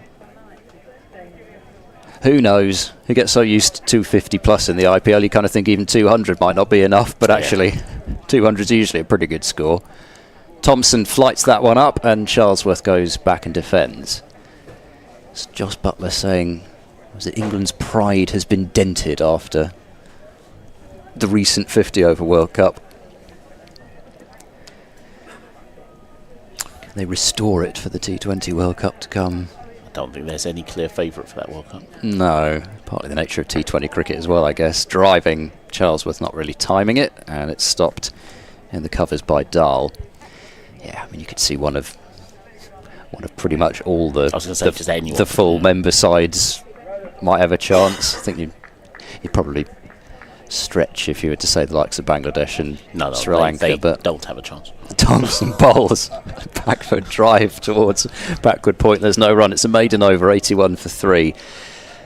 So are you going to do what you well, no, I know already you're not, but do what you're doing here and just pick whichever side won the last game to win the tournament? I mean, eventually you'll be right. You know, we'll get to the last game, and you'll have picked who you think's going to win the tournament. For the World Cup, the only thing I think you can guarantee is that the Australians will be in the semi-final. That's the only team I'm willing to definitively say they will do well. Anybody else could get knocked out at any stage. Yeah. Stark, Cummins, Hazelwood primed as usual. They'll just find a way. Looks like we're having... Rees is going to bowl, but from the Ashley Down Road end. Right, so Lewis Rees is in from said Ashley Townsend, and that one starts with wide outside off. There is no run there, and on strike is James Bracey. No ball. He's done you again. Been done 3 times. Umpire Ashraf's done you like a And do you kipper know what? again. When he does it, it's always when I've just looked down and like, okay, you're right, okay, so that's... Yes, he does like a sort of initial signal, and then he puts it down just as you might be surveying the scene, and then, just as you think everything is all well and good, stealth signal of no ball. Right, Reese in again, 2, and it's outside off stump. This time I'm looking clearly at umpire Ashraf. Which of course means that it's not a no ball. Should mention that Durham have won by an innings and 6 runs against Somerset. So despite Durham only scoring 265, they've won by an innings. Somerset 171 and 88 all out. Strong performance there. That's a day and a half off. Reese in again, and again left alone by Bracey, and there is no run. I must say, well, Somerset going in second in the table, I suppose they would have had high hopes after they saw Surrey collapse on the opening day, but, well, that is quite some subsidence.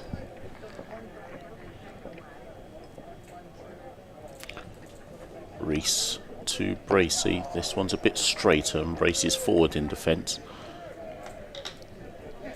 Driven down to mid-off, collected by Matt Lamb, no run. So second win for Durham, I guess that will send them up the table towards probably 4th place. Still, it's not really been the start to Division 1 life that I necessarily expected for Durham, but they're certainly positioning themselves well to stay up, at least. Reese in again, and Bracey is back, and they'll run scamper through for 1, comfortably in the end. Moves the score on to 83 for 3. Yes. Who went up with them again? Was it Worcestershire? Yes, and speaking of Worcestershire, they're about to have Nottinghamshire go past them without losing a wicket. Having been bowled out for 80, Nottinghamshire are 76 without loss. That was that's got to be a terrible toss to lose at New Road, wet outfield. And Gloucestershire had that last season, the day that Price T came out and got his 100 and took the hat-trick. Reese into Charlesworth. Charlesworth drives, but in fact he does beat mid-off, and in fact he may well get 4. He does get 4. It looks like Matt Lamb got to it and almost parried it round the post, so to speak. Should have been stopped. I guess at least Lamb has a few runs to give away in the field, but yeah, he rather stumbled over sideways. Yeah. There. It was the Leaning Tower of Pisa, and then it was the collapsed Tower of Pisa. Yeah, should have been stopped. 4 grateful runs for Ben Charlesworth all the same. And Gloucestershire moved to 88 for 3, but very much runs given there to Ben Charlesworth rather than earned. And the follow-up delivery from Reese is outside of stump. Charlesworth leaves it alone. That's the end of the over. Gloucestershire at 88 for 3. Ben Charlesworth is on 35. James Bracey is on 9. Yes, I think about 11:45 after Gloucestershire were stuck in by Worcestershire. They were 45 for 7, so it felt a bit like, well, you can sort of imagine what's going on there at New Road. There we go. Worcestershire put in on their own pitch, or they have actually just lost their first wicket, Nottinghamshire. They haven't quite managed to take the lead without losing a wicket. Slater dismissed for 41. De Pavillon is back on, replacing Alex Thompson. He would again come on from my end, wouldn't he? Yes, young Darren. Yes. Not Darren Brown. Here comes De Pavillon bowling round the wicket to Bracey. Ooh, that takes off down the leg side. Really good piece of work from Brooke Guest behind the stumps to prevent what would surely have been given as byes. As it, again, well, it was down the leg side, but it continued to swerve. That's serious agility from Brooke guessed, he's basically ended up beyond where a leg gully would be to take that down the leg side. Yeah, it's not his first good diving stop behind the stumps today. We knew it was going to be tricky given what we saw from Bracey with those balls swerving on him, but yeah, he's done very well. De Pavilon runs in round the wicket, he bowls. That one comes back in towards Bracey. He's actually played that one pretty nicely as he kept the hands down on it and steers it through deep third for 4 runs. De Pavilon is clasping his hands behind his head, feeling that he wasn't far off getting through. It was a good ball from De Pavilon as it swung back into the left-hander, but was expertly played in the end, I think, by Bracey. I don't think I'm over-egging it. 92 for 3. Bit of a nice rebuilding job going on here. Still a long way to go. It's only a 29-run partnership, but they haven't looked in too much trouble as of yet. Darren Miles, De Pavilon. Good middle name. 92 for 3. Pavilon is in to Bracey, who knocks that one to cover. And there is no run. Played for the Trinbago Knight Riders Yep, in I remember that. CPL, according to this. If I remember rightly, I'll need to go back and look, but I don't think it was a happy stint.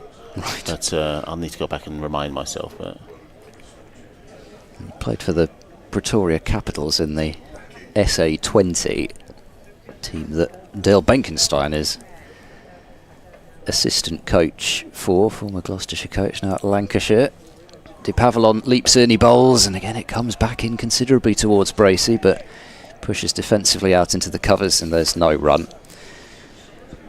Durban born, and certainly as far as his cricketing journey goes, very much a Natal boy. Dolphins and KwaZulu-Natal, his provincial side.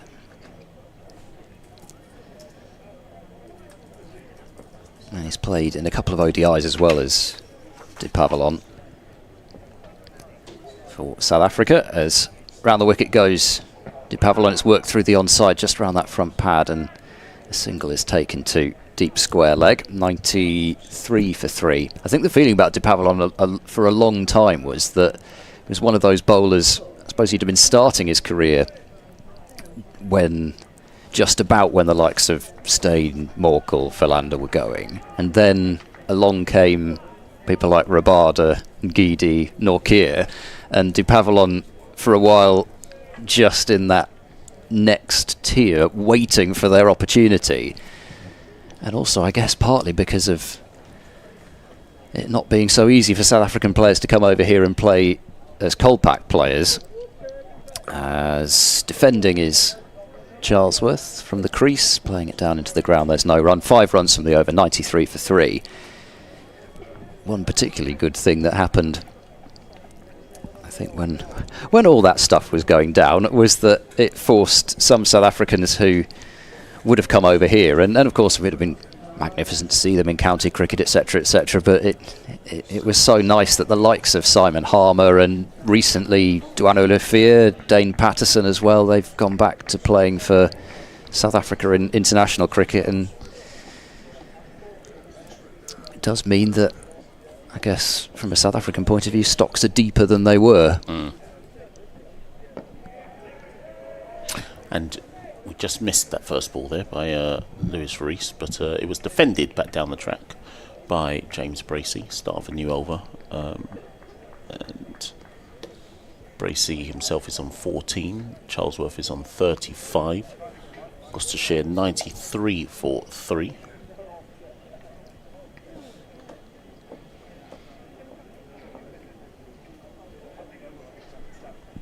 Rees in again.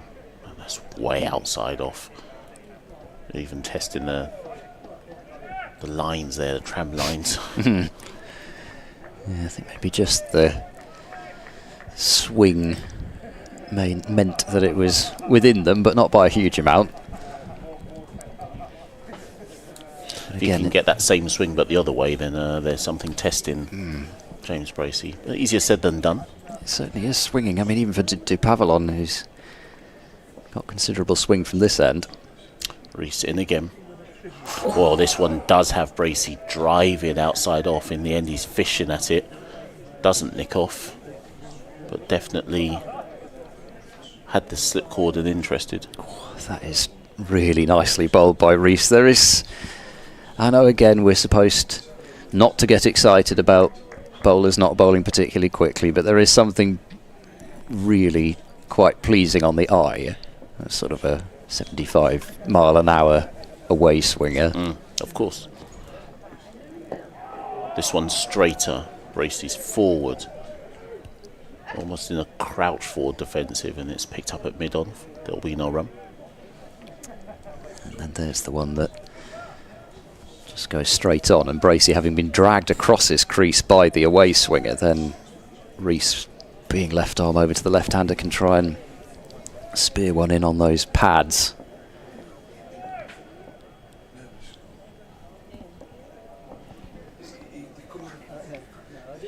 Reese again. Oh, this one's streaky from Bracey. Catches the inside edge and squirts out behind square. And he'll run back for 2, but he wasn't fully in control of that. Again, it's the swing. It's just having to He's beaten by guess the swing. almost, yeah. Beaten by the swing and catches a thick inside edge. Could have gone anywhere in reality, but happens to go backwards of square. He's finding a bit of a groove here, Lewis Reese.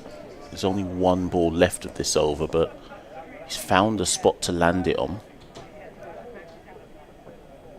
And this one again brings Bracey forward. Driven through the covers for 1. Even that, I'm not convinced Bracey was fully at the pitch of the ball the way he would have wanted. He'll say that it was exactly what he wanted, I'm sure. But that brings an end to the over. Gloucestershire are 96 for 3. James Bracey's on 17. Ben Charlesworth's on 35. And we may have tea within the next 10 minutes or so. But we may make it through to tea. we might just manage it. 4 overs left. Dupavalon bowling, it's not going to be especially quick, as he's got a run which is Singdale-esque in length. I think those two pretty much go from exactly the same mark. Dupavalon gets into his run now, over the wicket, bowling to Bracey. That one comes back into, and now he's switched to over the wicket. He can angle it across and then bring it back in. Bracey had to be quick to adjust and defend the ball out towards cover. And I don't think they'll be necessarily playing for tea, Gloucestershire, but these two will know how imperative it is that those two, Charlesworth and Bracey, are the ones there after tea. Can try and see off this latest searching spell from Derbyshire's bowlers as the ball has swung a fair amount of late. That one is started off probably too straight to swing. It's turned through the onside and it's actually gone a lot closer to the boundary than I thought, but it's going to be another 2. And it's 2 runs that brings the score to 98 for 3. I do wonder, maybe towards the practice pitches for the T20 over on the far corner as we look at it from the pavilion, might be the only area where you can get a 3. We've seen you can't get one down to our right towards where the dugouts will be, and you certainly can't get one to our left because it's even shorter to that side. Dupavalon runs in, bowls an in-swinger, which Bracey comes forward to and defends up to mid-off. Yeah, I reckon that might be the only boundary where there's a 3. We haven't exactly seen a flurry of boundaries in this innings, and, well, once again we reiterate the merits of bowling full and straight when the ball is moving. Yeah. And they do have decent pace in this attack, and actually it will be around about that sort of 85 mile an hour optimum mark that was mentioned yesterday. Dupavalon in bowls. That's full and driven away through point from Bracey, and that will go to the boundary quite comfortably. Nicely timed, and it's a trademark shot of James Bracey's, that square drive. When he gets a half volley like that, he usually tends to go through point rather than through cover. The 100 comes up for Gloucestershire, 102 for 3. Bracey moving to 23. Make him feel a little bit better, that one, but at the same time, I mean, it was a half volley, and it was also the fact that it didn't swing. It just carried straight on. There wasn't a huge amount on that one.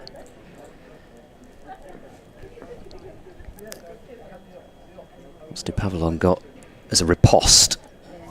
One outside the off stump, which skips in front of Guest and will go behind him for a bye. Hauled in before it gets to the boundary, but that was a bit of a scudder on Guest, who he just opened his legs at the wrong time there. 103 for 3, yep. 15, in fact, extras now. 15 and 30 overs. Not quite Leicestershire pace from last week. In goes Dupavalon, bowls! Oh, that's a good ball. Full and in swinging, and I thought for all world that was going to strike Charlesworth on the pad. Pitched on off stump, swung back towards middle. Well, never mind pad, maybe off stump actually. It looked as if it was going to get him out. Somehow Charlesworth has kept it out. That was a serious ball. Yeah. Possibly the best ball that hasn't taken a wicket today. Or maybe you'd even argue that Charlesworth managing to keep that out was the best defensive shot of the day. So, this may be the last over before lunch. I'll be surprised if it's not. And it will be Lewis Rees from the Ashley Down Road end, looking to test Bracey with these outswingers that he's expertly landed in the previous over, but this first one is worked down to mid-on for 1, and that brings Charlesworth on strike. Oh gosh, I heard Fletcher's unofficial update before the update behind talking about England's innings faltering. I hadn't realised quite to what extent England's innings was faltering. 169 for 7 now. Ouch. From 144 for 2. Rees in again. And Charlesworth is forward and defends that into the covers for no run. I mean, Shaheen Afridi and Harris Ralph are fairly good bowlers. You know, they can... Is that they the ones who've taken the... They have, yeah. 3 wickets for Shaheen and a couple for Ralph. Well, he got Jacks up front, but he was the one that got rid of Butler. Imad Wasim got Brook. But, you know, they're sort of brisk medium. Harris Ralph and Shaheen. Rees gets a one just swinging away slightly outside the off stump. Charlesworth leaves it alone. No run. Still, though, it's not exactly inspiring a great deal of confidence in England's finishing ability. However, who knows, maybe it will be enough. Who's still in? Livingston has been joined by Archer. Okay. Amir bowling the last over. 180 maybe? Maybe, yeah. It depends if Archer has one of those days that you can just crash it from ball 1, or Livingston it's a couple. Rees in again on that same spot where he's looking for that hint of outswing. Charlesworth is happy to leave it alone. We saw Harris Ralph here a couple of years back in the game between Gloucestershire and Yorkshire. Doesn't play a great deal of red ball cricket, does Harris Ralph. And I think the feeling I got, we had Shah Faisal with us, who is magnificent, and he, I think, was talking about how he sort of felt that Harris was missing that sort of middle over bowling in one-day cricket. Rees straighter. Charlesworth forward, defends, no run. In that can bowl the Yorkers, he can bowl the short stuff that works great in T20 cricket, but because he's not played a great deal of red ball cricket, that sort of line length bowling, he got hit a lot off just his natural length in the last 50 over World Cup. But here, that natural length was certainly quite effective for one rather memorable spell. Outside off again from Reece Noram, and that should be the end of the over. It is the end of the over. Gloucestershire 104 for 3, James Bracey 24, Ben Charlesworth 35. I said it was going to be lunch, but it's not going to be lunch. We're going to get 2 more overs remaining. But yeah, until I saw Mark Wood bowling at 95, 96 miles an hour at Headingley last year, I think that was the quickest I've seen anybody bowl live. Right, okay. Harris Ralph, I mean, he would have been... I mean, I've never seen him clocked at less than about 92, 93. He is so quick. But clearly his T20 form is good. Couple of wickets. Actually, Archer has managed to hit a 6 and a 4, so England have got 280, 183. As Dupavillon is bowling to Bracey, who inside edges onto his pad, and it trickles out towards point. Ugh. That was another one that felt as if it could have gone anywhere. Inside edges have certainly been the order of the day the last few sessions. I think we have yet to have a played on. not for want of opportunity. No, exactly. 2 slips and a short mid-wicket. There's a fielder out at deep square as Dupavillon bowls to Bracey. Down the leg side, flicked away for 4. Nice leg glance there from James Bracey. And with Dupavillon's pace as well, that's a bit of a freebie right on that pad area, exactly where you want to be glancing it from. You're almost better off bowling way down the leg side than you are bowling there. 108 for 3. Bracey moves on to 28. Well, technically both batters are set now. Doesn't mean a wicket can't fall, but I think they are where they want to be in terms of understanding what the pitch is playing like. Dupavillon steaming in over the wicket, bowling to the left-handed Bracey, who's going to get a thick outer part of the bat on that and will pick up 4 more as deep third is once again vacant. That was a little bit more of a flash outside the off stump from Bracey, but it was close enough to him that he could have enough control of the shot, but I don't think initially that he was looking to hit it there at all. And that was meant to be another one of Bracey's usual square drives. 1, 1, 2 for 3. Bracey's almost overtaken Charlesworth now. Dupavillon running in. Over the wicket, he's there now, he bowls, and it's full, and Bracey comes forward and plays the ball firmly enough to mid-on, and there is no run. Batting to come for Gloucestershire, Van Buren would be due in next, Gloucestershire's captain, followed by Webster. Ed Middleton, who batted pretty well on his debut against Derbyshire last year. Then probably Matt Taylor ahead of Marchand de Lange, but already can't wait for the next instalment of Marchand de Lange with the bat. We will see it at some point, I'm sure. Then Ajit Singh Dale. Dupavillon bowls down the leg side, clipped away once again by Bracey. This time he's not got it as fine though, and picks out the fielder on the boundary. 113 for 3. That's the 50 partnership up between Bracey and Charlesworth. So Bracey, having contributed greater in terms of runs, but Charlesworth's presence out there from the start is vital. He's only contributed 14 runs to the partnership and has had less of the strike than Bracey has as well, but these two at last beginning to provide some resistance. Derbyshire were bang on top at 63 for 3. Dupavillon bowls late in swing. Charlesworth keeps it out though. back to the bowler. So 1 over left until the tea break. And Gloucestershire 113 for 3.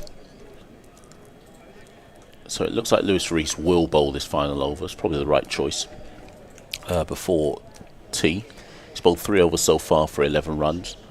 Particularly his second over. He got the ball talking more so than some other bowlers in the Derbyshire side.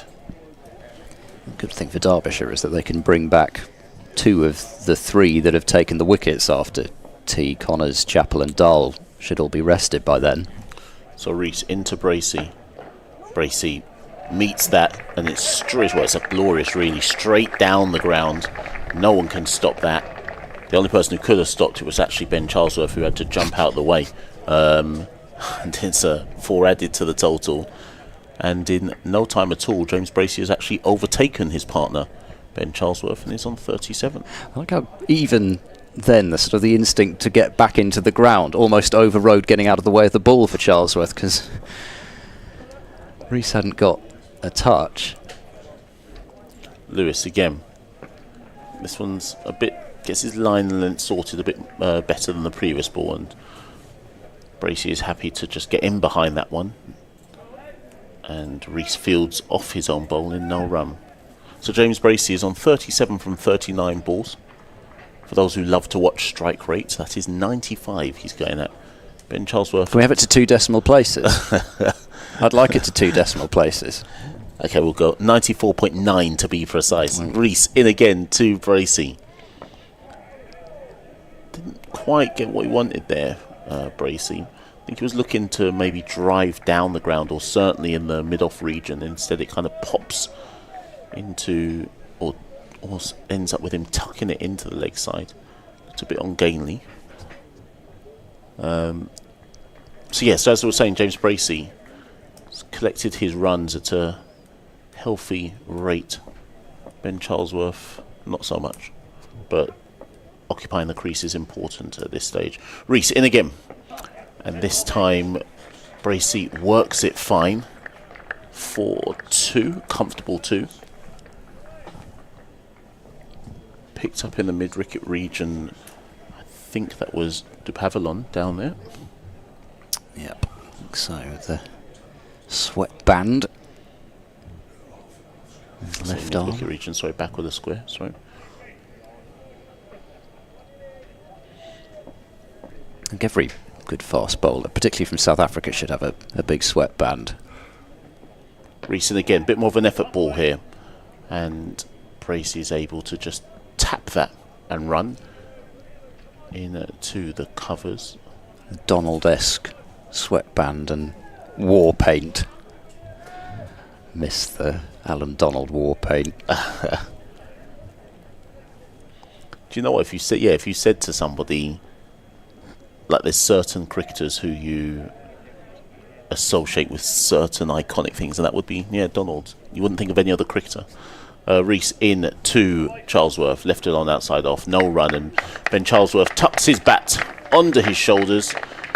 Will walk off with James Bracey for maybe a few cakes, maybe an energy drink, or maybe some tea. But Gloucestershire are 120 for 3. James Bracey is on 40. Ben Charlesworth is on 35. And the deficit is 406 runs. But given Gloucestershire was 63 for 3 at one stage when Miles Hammond fell for 18, this has been a good recovery from Bracey and Charlesworth. Yes, there was a noted tone of appreciation as well as perhaps relief as Charlesworth and Bracey marched off for tea there. I think Gloucestershire supporters certainly realised the importance of that partnership, and particularly Bracey's innings. I mean, coming out at a point where Hammond had, well, there's no, you can't sugarcoat it. He's given his wicket away, completely given his wicket away for 18. So you know that there's the pressure on you going out there that you're going to be under extra scrutiny, that this isn't something that's going to be perceived as a team-wide thing, that, they just weren't ready for this innings. But Charlesworth and Bracey have done well. 57 partnership, They've still got an awful lot more work to do, though, of Gloucestershire, as you say, still trailing by over 400 runs, so even the follow-on target is 157 runs away. There'll be 32 overs remaining in the day's play, and Smashel Hewitt, Dave Fletcher and myself, Ed Seaborn, will be there to describe it to you. Join us in 20 minutes.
Welcome back to Bristol for the evening session on day 2 of this county championship match between Gloucestershire and Derbyshire, to get it right. I'm Dave Fletcher. Marshall Hewitt is next to me, and Ed Seaborn is somewhere, but he's not here. He'll be back, and we're going to start with Gloucestershire on 120 for 3 in reply to Derbyshire's 526. They still trailed by 406, but they had a pretty decent session after the departure of Miles Hammond. These two who are batting at the moment, James Bracey and Ben Charlesworth, have added 57 so far for the 4th wicket. What will the break have done for Derbyshire? Hopefully they'll be refreshed and come roaring in. We're going to see Zach Chappell from the pavilion end. Did all right in that last half hour, 40 minutes, Gloucestershire? Yeah, they needed a partnership to weather the storm somewhat. I mean, obviously Derbyshire is still well on top. They've got a lead of 406 at this particular point in time. Have they been in a better position this season to win a game? No, goodness me, no. No, they haven't been in any position to win a game. Here is Zach Chappell bowling the first ball after tea. He bowls it to James Bracey, who guides it out to backward point, which is fielded by MATCHDAY. No, they haven't actually been in a position to win a game at all this season. I mean, even with, let's say we have some rain interruption tomorrow, they can't ask to be in a better position than right now. Absolutely not. They'd want another 3 wickets, wouldn't they, in this session as a minimum, if they can possibly get them. We shall see. 2 slips in place as Zach Chappell bowls. That one's turned into the leg side. Zach Chappell convinced that he almost got a wicket there. I'm not sure that he did. The ball is fielded by Matt Lamb, but a close-ish catching mid-wicket. Looks like the unthinkable is going to happen at Wembley. Manchester City are going to lose a game of football against Manchester United. That is bizarre. What, is it 2-0 or 3-0? 2 still, yeah. Manchester United have had 4 kicks of the ball, I think, now. As Chappell is in and bowls to Bracey, who leaves this one alone outside the off stump. This time it's David Lloyd who has his arms outstretched at mid-off. Obviously thought that ball was closer to the off stump than it probably was. I wonder who we'll get to speak to from a Derbyshire perspective this evening. Spoke to Matt Lamb yesterday. One of the bowlers can pick up a couple here. We might hone in on him. Chappell turns at the top of his mark. And he's in to bowl to James Bracey. It's wide of the off stump, a long way wide of the off stump, and allowed to go through to the keeper. Brooke Guest. They've got 2 slips. They were a distance apart, and Aaron Donald and Wayne Madsen. MATCHDAY at backward point. Lewis Rees in the covers. David Lloyd at mid-off. Darren Dupavilon at mid-on. Matt Lamb at catching mid-wicket, and Alex Thompson's on the mid-wicket boundary, and Sam Connors down at long leg, which means he might bowl the first over from the Ashley Down road end. Who knows, as this one is driven just to the onside, and only just to the onside of the stumps by Bracey.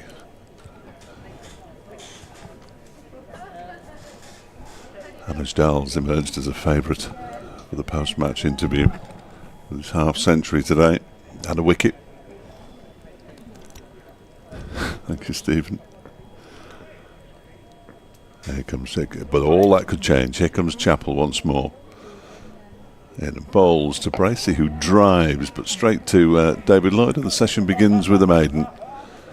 Zach Chappell, 6 overs, 1 for 11, bowled nicely. Zach Chappell, 120 for 3, Bracey on 40, and Charlesworth on 35.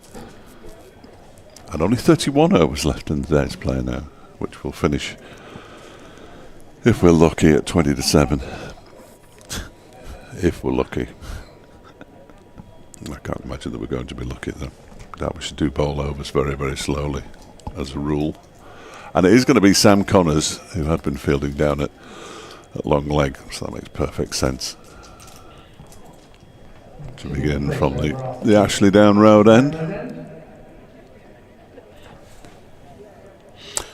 Sam Connors, indeed, he was the bowler to make the first inroad at the start of the Gloucestershire innings, bowling Cameron Bancroft for 9. 6 overs, 1 for 12. He'll want to repeat a spell like that at the start of the final session of the day, and he's bowling to Ben Charlesworth. Gets one to jag back. Charlesworth shoulder arms to it. He's left that on length. I'm sure that went over the stumps. Yes. It's been Bancroft was bold doing it, but there's been a lot of that too, Connors. It's a brave man who does it.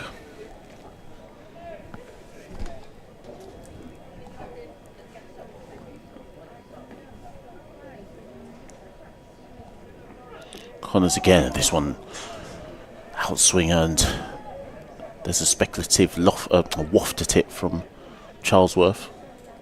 Well taken by Brooke Guest behind the stumps. It's a good start here by Sam Connors. Yeah, he's been out the side for a couple of matches. Sam Connors, with the bowling attack being led by Blair Tickner, Darren Dupavalon and Zach Chappell. Big opportunity from here with Blair being back in Derby.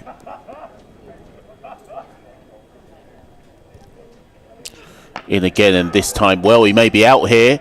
And is that Lloyd? No, yeah, Matt Lamb, in fact, with the diving effort from mid-off, or running from mid-off, and Connors induced the full stroke from Charlesworth, and he could only pull it high, didn't get the length in it, and Matt Lamb went for the one-handed dive. Did he get fingertips to it? Not sure, but he's possibly the slowest of the Derbyshire field. I mean, there's nothing against Matt Lamb. We saw him bat and he was grinding to a halt. He is the stiffest and slowest. Connors in again, and that one's just turned round the corner behind square by Charlesworth. He'll probably be happy to get off strike there. Yeah, it's interesting you say that, because it'll be seen as a half chance, but that might have... I think it would have been a chance. I think that was. Else. Yeah, I think that was actually a chance. Yeah, absolutely, absolutely. Matt Lamb potentially thinking about that right now, hands on his knees, possibly wondering if that should have been taken. I think he got into position for it, so that's one of the reasons I'm not sure whether he gets a place in the T20 side, because you can only hide so many players, can't you? Bracey is on strike now. Connors into Bracey. Bracey drives that, and gets one. Lamb only able to tip it. Only able to tip it to mid-off. I think that was Lloyd at mid-off. And they come through for one. He did well to get to it in the end, didn't he?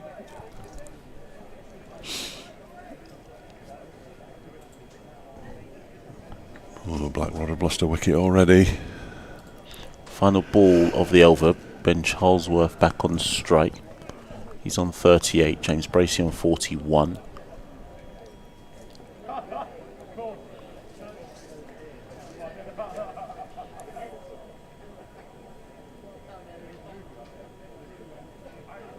This one is left alone outside the off stump. That brings an end to the over. One in which possibly you could argue that Ben Charlesworth should have gone pulling one high in the air, which Matt Lamb probably should have been quicker to get to. Did get to it, fingertips possibly only.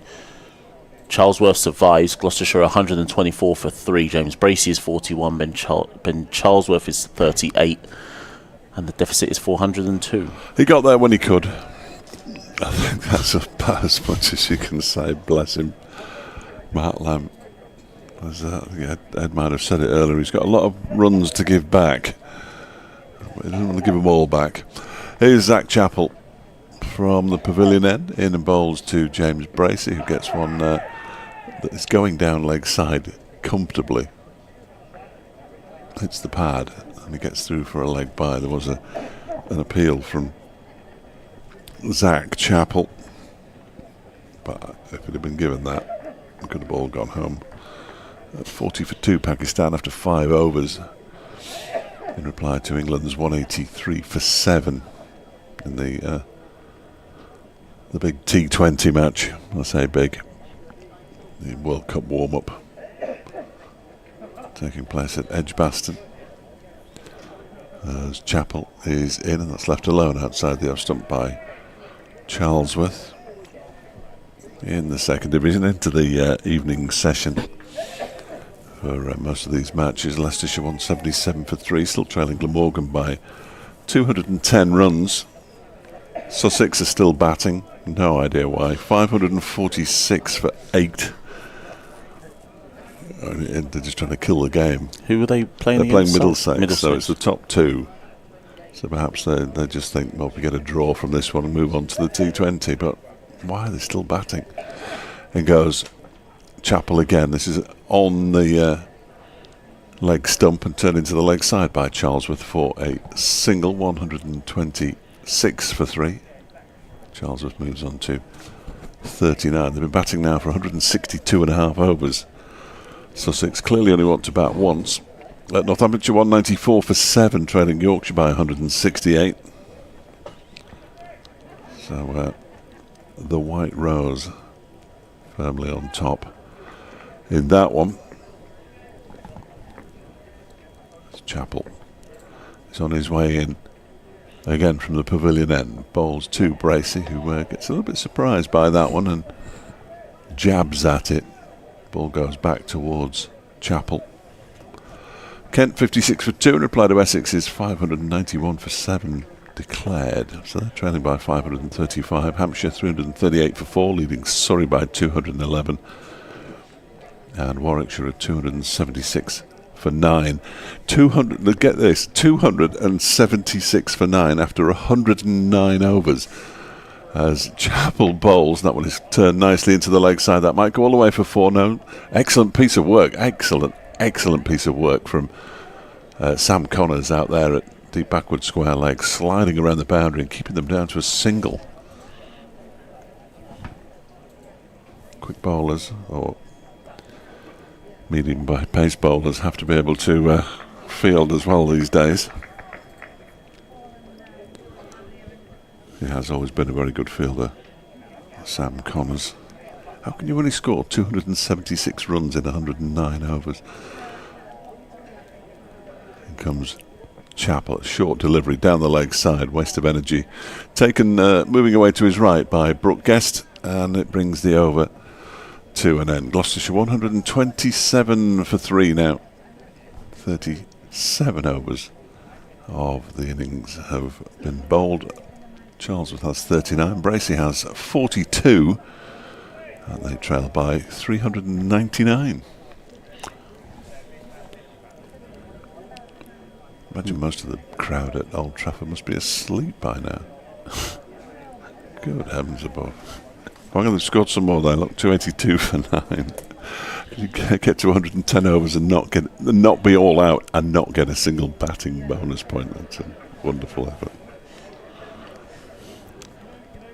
County Cricket Heritage, one. Oh, they've got one, have they? They might have one. I can't remember where you get bonus points anymore. You get from 250. 250, yeah, 250 gets one. Sam Connors in to James Bracey. And that's left alone outside the off stump. No run.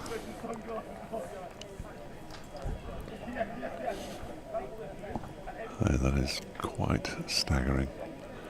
I hadn't realised this either. Of those 283 runs in 109 overs and 5 balls, Alex Davis has got 126 of them. From 293 balls with 11 fours. He's been joined by Oliver Hannon-Dolby. And Jack Morley's bowling for Lancashire, having been on loan at Derbyshire. Connors again into Bracey, and Bracey goes for the big drive, but can only find, is that Dahl? At cover, no run. I was going to say they haven't got to tea there, but of course tea would have been fixed at 4 o'clock, wouldn't it? Because they've been playing 104 overs today. They've still got 33 overs to go as well at Old Trafford. Right, batting at that pace, Lancashire might be 66 by the close.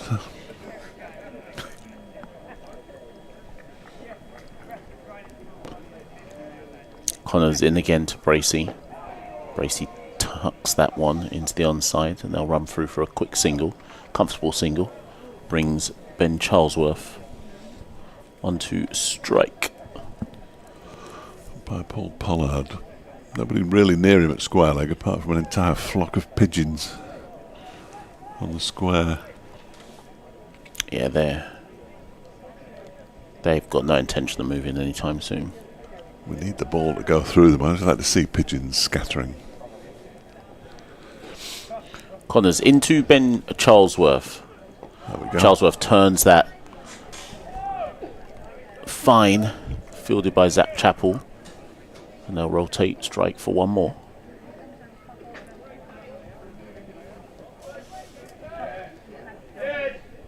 Nope. Somebody's getting lively down there. You get a different perspective when you're sitting in this seat. There's I think it's a lady. She's wearing a beret. No, it's a man. I do apologise, sir. He's wearing a beret down there. It's a splendid piece of headwear, but it is a man. Connors into Bracey. Left alone. Well left alone by James Bracey. Interesting choice of headwear.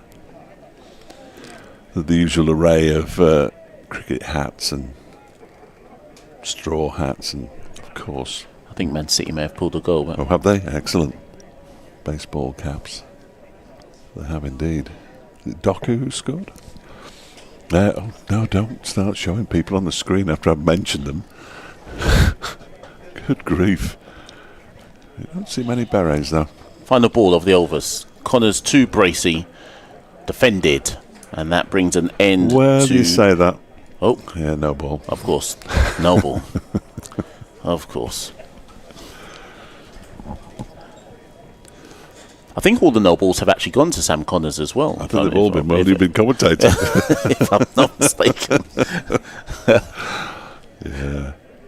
So we will have another attempt at the final ball of the over. Gloucestershire 131 for 3. 4 off the over. And this is left alone outside off. And that is the end of the over. Yeah. Gloucestershire 131 for 3. James Bracey 43. Ben Charlesworth 40. 3 minutes of normal time remaining at Wembley. Manchester City pulled a goal back. I think Onana will feel he might have done better, as they say in sporting terms when a goalkeeper's dropped a ricket. So City to equalise and then go on and win in, I assume they're having extra time rather than going straight to penalties. Who can tell? Because, of course, the Premier League clubs all decided that there'd be no FA Cup replays from the first round onwards next season, and then Newcastle and Tottenham flew to Melbourne to play a friendly 2 days after the season had finished. Here is Zach Chappell. That one has come out of his hand all wrong. That is an absolutely bizarre delivery. I'm not sure whether he was trying to bowl a back-of-the-hand slower ball or what. It swung in the air, but it was always 2 yards wide of the batter at the other end. That is bizarre. It was close to a wide. That is a very strange delivery from Zach, trying out his white ball skills. And now he's on his way in again. The umpires don't want to keep us here any longer than is necessary. He bowls, that's better. Pushed out into the offside by Charlesworth. Picked up by Rees. And there is no run. Even Ed Seaborn suddenly interested in football again. Which is on a screen to our left. 12 minutes of added time. I've no idea, but... Was that a joke? It was a joke. Oh, yeah. Thank you for pointing that out to everybody. Here is... Oh, it's edged and caught. And Chappell gets another wicket. And Charlesworth has gone. His fairly lengthy vigil has come to an end. 10 shy of a half century. And a breakthrough early in the evening session for Zach Chappell. It was a delivery that was outside off stump. He really didn't have to play at it, Ben Charlesworth, but he couldn't help himself. He's gone for 40, and Gloucestershire at 131 for 4 now. Just what the doctor ordered. Very straightforward catch as well by Brooke Guest. The umpire's having a very lengthy discussion there with one of Derbyshire's 12th men, because there are 2 of them. Want to be a 13th man, presumably. But that is a second wicket for Zach Chappell. He has bowled really nicely. That's 7.5 overs, 2 for 13 for Zach Chappell. It looks like Graham Van Buren is next out to the middle. As I look to my left and see some very nervous fans, both wearing both red and blue. So they have to announce him as captain as he walks out to bat. No pressure, Graham, but you are the captain. 131 for 4. They're still trailing by 395. And they're still some way off that 377 follow-on target. Suggested they might want 3 wickets before the end of the day's play. I think they might want more. Now, 105 balls for his 40. That's a long time to be out in the middle. 4 fours, 2 sixes for Ben Charlesworth. Given how many he'd left alone as well, it was, in the end, a bit of a soft dismissal. He didn't really have to play at it, Yeah. did he? Didn't have to play at it. So Zach Chappell has the ball in his hand. His tail is up. You can see it from here. And he bowls the first delivery to Van Buren, who drives but mistimes it. And not entirely sure what David Lloyd's doing, rolling around on the floor. And he looks like he might have hurt himself, actually. He stayed sitting down, unless he's just feeling his right knee, and gets up rather gingerly. Oh dear.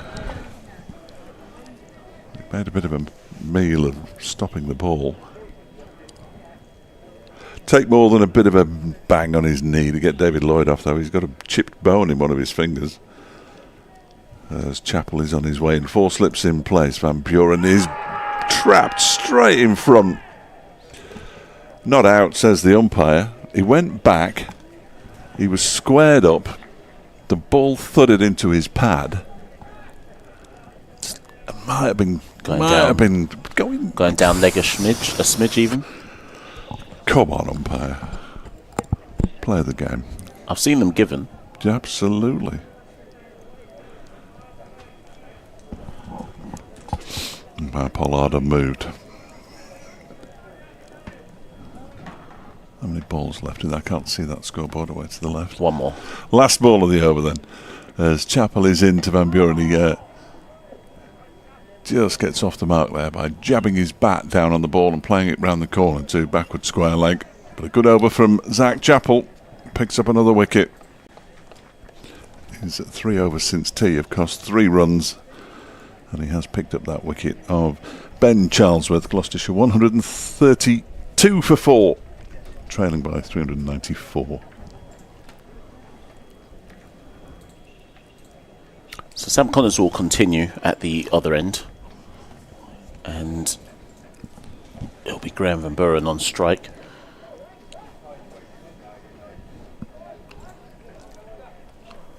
Significant or another repairing job has to be done. Gloucestershire in more than a bit of trouble, given the deficit, which is currently 394 runs. Connors in to Van Buren. And that one catches the outside edge. I'm not sure if they... In fact, it will be hauled in by Dahl. And that gets Van Buren off strike and brings James Bracey back on. Squared him up a touch, that one.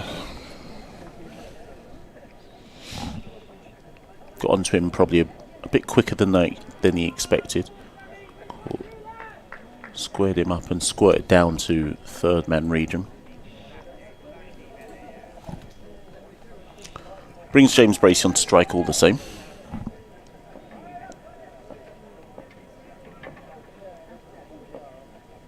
Around the wicket from Sam Connors.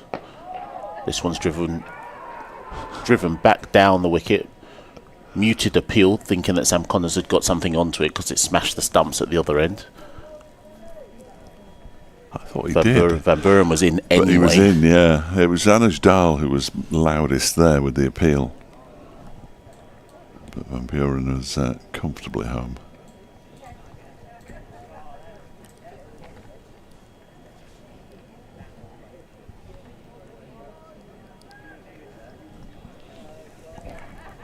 David Lloyd appears to be hobbling somewhat since that incident where he rolled around a bit in front of us.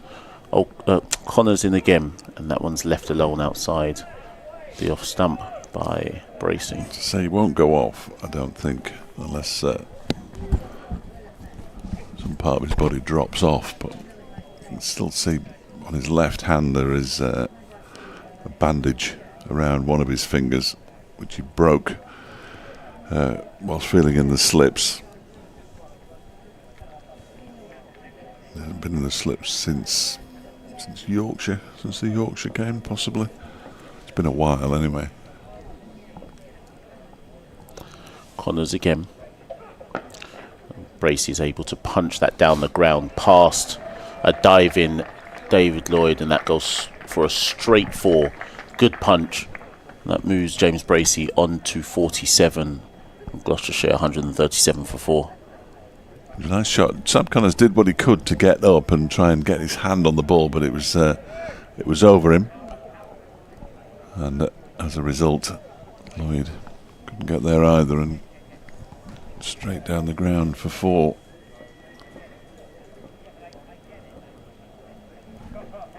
Connors in again to Bracey, and this time it waft from Bracey, nearly catches the outside edge. Definitely in the game here, Sam Connors. James Bracey not wanting to be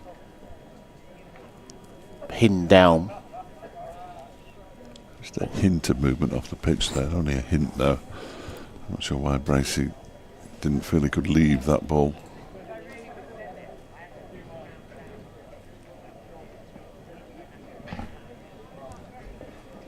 The Manchester United fans are starting to believe now. Final ball of the over.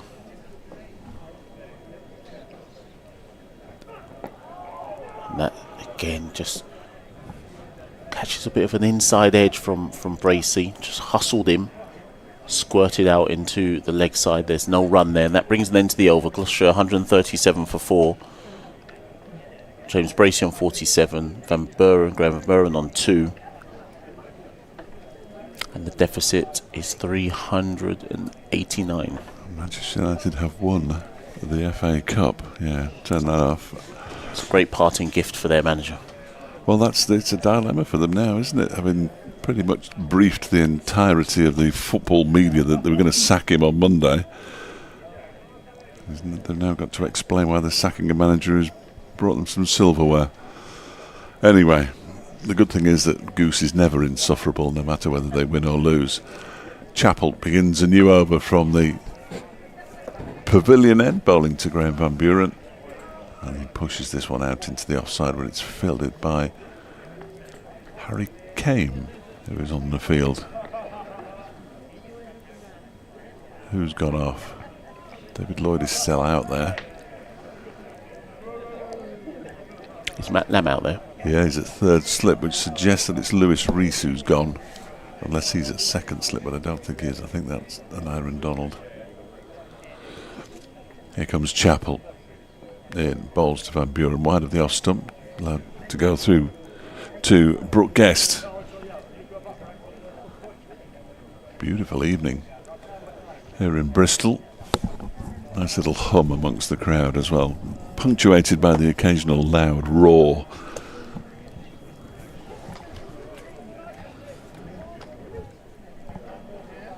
Those chaps who were clearly going to watch the FA Cup final on that balcony are going to come back out and watch some cricket. As Ed pointed out, they weren't really watching the cricket. As Chappell bowls, that's driven straight down the ground by Van Buren. It's going to go for 4, which it does. David Lloyd was chasing initially. Gave up pretty sharpishly. It's his index finger on his left hand, incidentally, that's bandaged up. And that is a nice shot. 2 for 18 now, Chappell. Van Buren moves on to 641 for 4. I need to get down to pitch level because when they come in front of this sight screen, the players appear to get down on the floor. Is there like a ditch down there? No, that they have I think it's the covers. Oh, it's onto the. Yeah, I think the ball can nip under the covers quite nicely. As Chappell bowls wide of the off stump, ball allowed to go through 2. The keeper, 2 balls left in the over. I have to do my 4 o'clock update. Very soon indeed. They come round quickly now. Is it 5 o'clock? I missed my 4 o'clock update. That was an hour ago. 5 o'clock. It's the last one that I do as well, the 5 o'clock. So I have to make it extra special. Yeah. And here goes Chappell. I saw the word number 16 on the computer. It confused me. Chappell bowls. Van Buren attempts a drive. Ball just nips back at him, forcing him to mistime the shot. I have to go through the regional news bulletin, which I think it was at 4 o'clock. It incensed me by saying it was Man City against Man United. But there's no such place as Man. Call it Manchester. It's hardly taking up valuable time, is it? Chappell is in and bowls a full delivery, almost gets underneath Van Buren's bat. He manages to get something on it. Ball dribbles out into the offside. It's the end of the over. Good delivery, that one from Zach Chappell. 141 for 4 then. Gloucestershire. Bracey has 47. Van Buren has 6. And they still trail by 385. And Sam Connors will continue his stint at the other end, the Ashley Down Road end. James Bracey is on strike. He's on 47, 3 short of a half a century if he can get there. That would be his 3rd half century of the season if he reaches the milestone. Gloucestershire 141 for 4.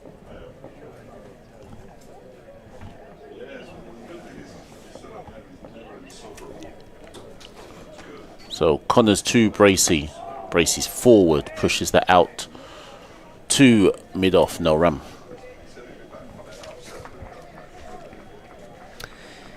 There we go, Marshall. I think we'll probably do a double swap when Fletcher's finished his update. I've been eyeing up that ice cream. Yeah, so it will allow you to for at least an hour. What's going to be your selection?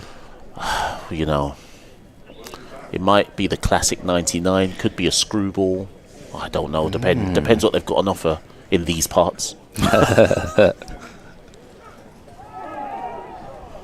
Well, that's a play and a miss by James Bracey, as you could hear on the audio effects. He's gone for another drive at the ball, and Sam Connors got that one to just move ever so slightly. He's got that every now and again. He gets the ball, the outswinger, and it induces the drive. Bracey lucky not to nick off. Still swinging a long way, isn't it? But for that reason, I'm not sure, especially with Chappell out at deep point as well, he might get across to that. It's almost as though Bracey feels he's got to hit it that hard because he wants 4. He's not just happy to hit the sweeper for a single. Connors again, and this time Bracey tucks that, dabs that into the leg side, fielded at mid-on, no run. For the most part, he's had a really good tempo to his innings as Bracey, but just these wafts outside the off stump, eventually you feel certainly he is going to edge one of them. So can he calm himself down and get back to doing what he did successfully before, which is, yes, play strong shots, but select the right delivery. Connors in again. This time it's left alone outside the off stump by James Bracey, and there will be no run. There's been very little let up in the pressure from Derbyshire as well, as much as... Yeah, they've been very disciplined. Yeah, to give them their due. The focus has been on Gloucestershire because of the nature of a couple of the dismissals. Particularly Connors, Chappell, Dahl, the trio that have taken the wickets. De Pavillon offered up a little bit at times, more in his second spell than in his first, and then Rees also sort of dipped in and out a bit, but the three bowlers who've taken the wickets, all of them have landed it on a spot. Connors again, and again Bracey wants to try and drive that through the covers. Doesn't beat David Lloyd, picks that up at an extra cover region, no run. Yeah, but I think this was always the danger. And you looked at that bowling attack, De Pavillon, Connors, Chappell, Dahl, and kind of thought, well, as long as they can get the radar right, they may well cause problems. And of course, they've got that scoreboard pressure going. Connors again and again. Bracey. Well, I'm not sure why he was down on one knee looking for the extravagant. Was it a square drive he was going for? I mean, it's a full toss that's done him with the swing. I don't know. Bracey just can't have realised it was going to be a full toss. I think he was actually trying to go down the ground, if anything, but or through the covers. But either way, doesn't get anything on it. That brings an end to the over. Gloucestershire 141 for 4. The deficit remains at 385. James Bracey on 47. Graham Van Buren on 6. Just not exactly sure what was going on at all in that piece of cricket. I'm not sure what ball Connors was trying to bowl, whether he was trying to go for the in-swinging Yorker. Anyway, it's Chappell bowling now to Van Buren. That's down the leg side and flicked away. Will just be a single to long leg. 142 for 4. Van Buren moves on to 7. Whereabouts is the ice cream? So just behind the scoreboard. Oh, I see. Right round there. Yeah, I was going to say, I assumed it must still be there, but is that a little bit further round than it normally is? I feel like normally I can see it, but then I guess it's the scoreboard is the issue. So that's not normally there, so it's parked up behind there. You'd have thought it would want to be in view of the rest of the ground, sort of hiding itself. Of course, there. It may not even be. Maybe it's just there. No, it should. It does come and go. So I think if it's here, it should be open. You should be safe there. Chappell bowls around the wicket to Bracey. Lets it go. Yeah, I don't know. Maybe they're a little bit afraid after seeing the windscreen of that car yesterday impaled. Perhaps Paolo's a little bit worried that his super whip sign might be destroyed. Cold drinks, it says on the side as well. In comes Chappell, bowls round the wicket, tucked towards short mid-wicket by Bracey. There's no run, fielded by the capless Rees. Sort of feel, I mean, I bet he's still selling the cider lollies, but I kind of can't have a cider lolly that's not at Cheltenham. You feel like you've got to wait for that particular part of the year to savour the cider lolly. It's just, I don't know, it's just what I've come I've never had the to cider have lolly. at Cheltenham. Well, you could see if they've got them today. Round the wicket goes Chappell, bowls driving gorgeously through the covers, and that does disturb the pigeons. And it goes for 4 to bring up a 50 for James Bracey. He has played a couple of wafting drives recently, but for the majority of his innings he has played that sort of a shot. Struck the balance between defence and attack, and he is just about keeping his side in it at the moment. 8 boundaries in that innings, 72 deliveries for his half century. 146 for 4. A fairly typical James Bracey shot to get him there. Chappell in over the wicket, bowls to Bracey, who's guiding the ball behind square on the offside, but won't get a run as mid-off scoots across, and they're playing a bit of catch out there. Isn't that nice? Anuj Dahl and Aaron Donald. A bit of catch. I remember the days still just about when catch was about the most exciting thing that you could be, being an only child as well. I didn't boo-hoo. You had to wait for one of your parents to go out and play catch with you sometimes. Not having a massive garden, so cricket nothing wrong with catch. No, cricket was not the easiest. Last ball of the over. Chappell is in, and Bracey, well, he's hit that twice. He's played it down into the ground, and it's gone back up onto his bat again, and then back into the ground. There's no run, as that is the end of the over. And yes. Well, someone's down on the ground at the moment, as I was about to signal the change. What's going on there? Is it a contact lens? A little bit worrying. I've never seen anybody lie on the floor for a contact lens issue before, but perhaps that is what was going on. Anyway, dial's up. I'm going to switch for Dave Fletcher, and if anyone wants an ice cream order, please do text it in. Thanks very much, Marshall. 23 overs left. I suspect there will be another lengthy stint later on after that. Here comes Connors to Van Buren, who defends on the front foot up to mid-off, and there is no run. Was it 5:10? Stayed a bit longer than normal, the ice cream van. I feel like most days has been off about 5ish, but yes, of course, yeah, the weather, I suppose it's quite nice out there. Not like I've been out since I walked into the building at about 10 to 9 o'clock. Last time I went outside. Yeah, 10 to 10. In goes Connors, bowls, and this is steered away by Van Buren to point, and there's no run. Actually, that's not true. I did go down to say hello to some people at about 10:30. But anyway, not since the start of play.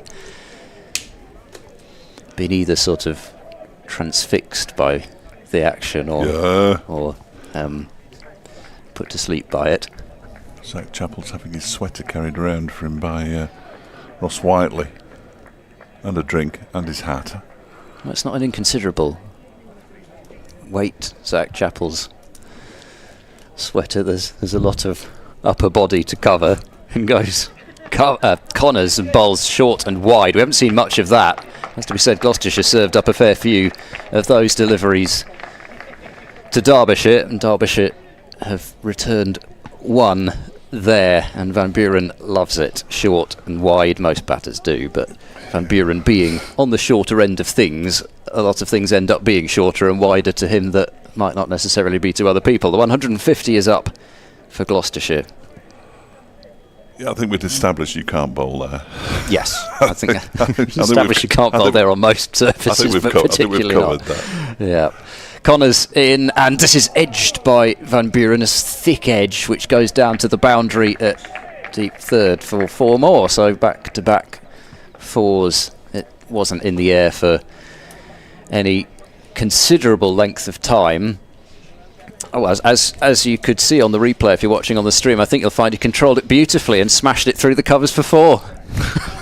That might have been the previous ball, but anyway. Exactly. Nobody could tell. It's a bit like do you remember the Rory Bremner video on cricket? I used to have that. Watch it all the time. It's just full and driven. Well, we've already established you had a very sad the covers, and there's no run. Oh yes, well you know that.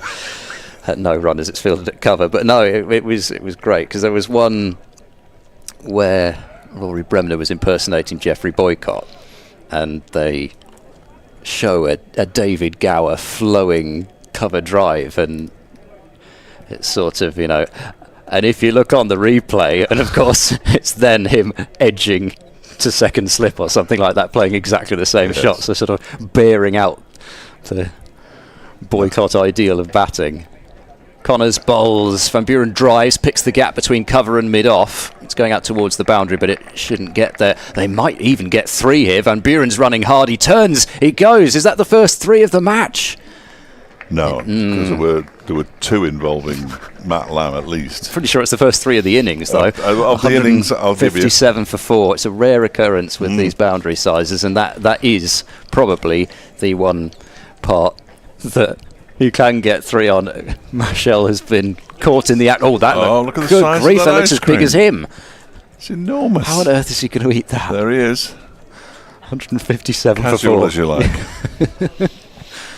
Wow. I don't think did he pay for it? I mean, I just saw him get given the ice. Do we actually know that he paid for it? I'm not going to get into the realms of accusing anybody of ice cream theft. They're searching for him still. Where are we going now? Darren little Dupavelon's seasick. back, everybody. I'm feeling seasick. Help me.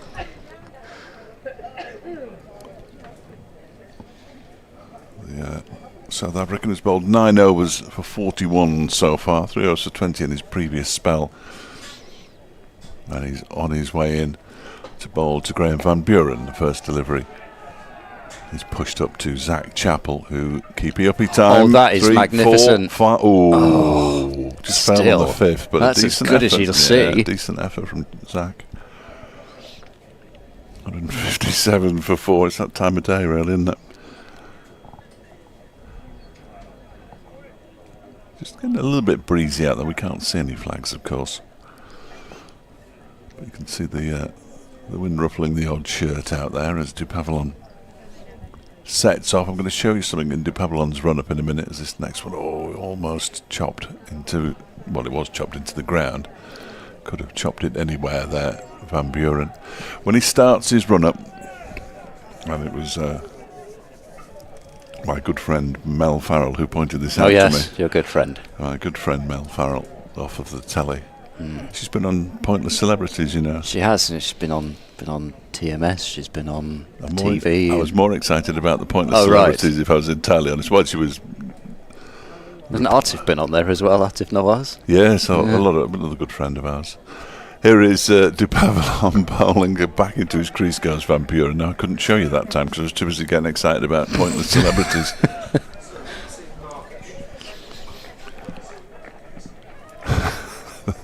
Gosh. Somebody just popped up to the back of the box with the most booming voice. He takes 2 or 3 steps and then he dips his head as though he's just sort of going through the tape in 100 metres. You watch him now for the dip of the head. It's very exciting. Well, I sort of noticed the kind of he has his first mark and then he sort of breaks into his run. He started now. There goes the dip of the head. Every single delivery. He's in now. Bowls to Van Buren, who turns this into the leg side up towards David Lloyd at mid-on. And there's no run. 157 for 4 it remains.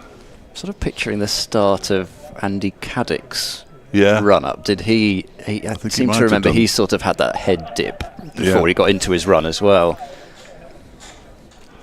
Pakistan making a terrible fist of it. 99 for 5 in the 13th over, chasing 184 to beat England at Edgbaston. So England have won that one. Here comes Dupavelon again and bowls. That one's left alone outside the off stump by Van Buren to go through to the keeper.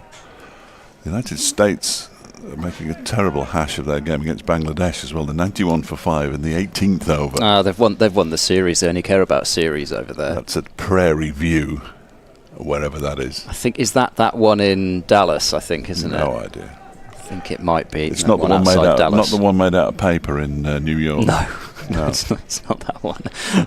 The one where they've shipped the pictures from Australia, what could possibly go sent wrong? them to Florida, grown them in Florida, and then sent them up the interstate. And they've built this ground that's going to be pulled down as soon as the competition's over. Van Buren drives out towards the cover boundary. Anashdal loses his hat as he chases, puts the slide and keeps them down to a couple. Van Buren moves on to 20.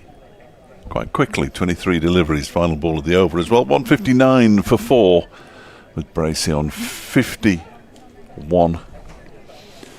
And at 159 for 4, Gloucestershire trail by 367. I think that's the one that's the converted baseball stadium. No, that Prairie one. The Grand Prairie one, okay. yeah.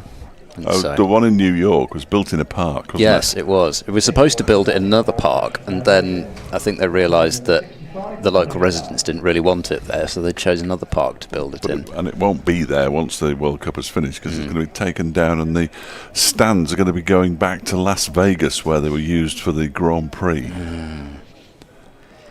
Extraordinary. And they'll host India, Pakistan there.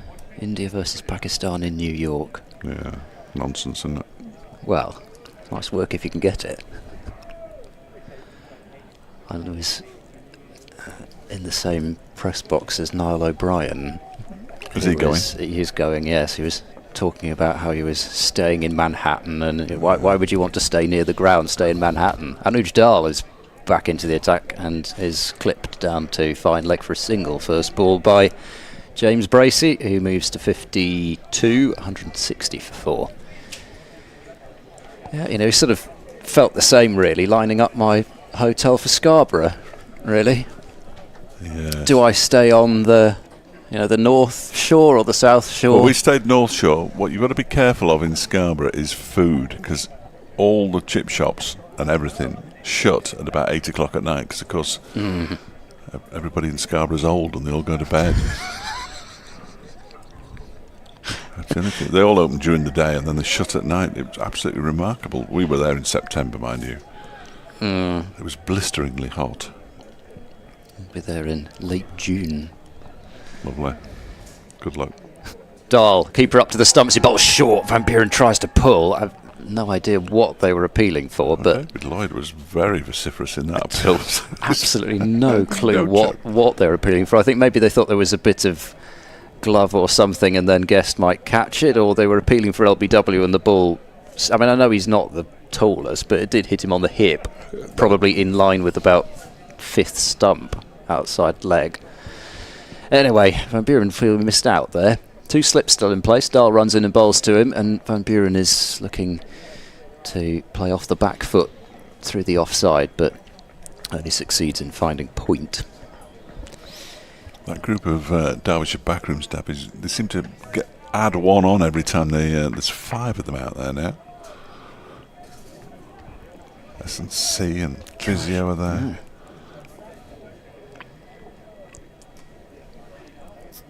Running in, Dahl bowling, and there's a bit of width there, but again, Van Buren can't take advantage of it as he's cut it to Dupavalon at point. He's rigging out his right hand. There is no run.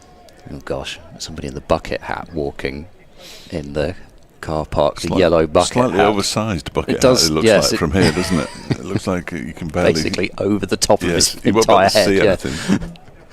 It goes. Dahl bowls full, and Van Buren comes forward. He had to think about having a real go at that one, but ended up just pushing defensively. So if you had to make a choice then between the bucket hat and the beret, what are you going? Obviously going to go the bucket hat. You're going aren't I? beret, aren't you? Every No, I'm day of the not. week, yes. I thought you'd say No. beret. You were hoping I was going to say beret so that you could rip me mercilessly, but no, I don't mind the bucket hat. This is guided next delivery by Van Buren to the left-hand side of backward point. They take 1, and then audible cry of no from Van Buren, who will keep the strike at the end of that over. 161 for 4.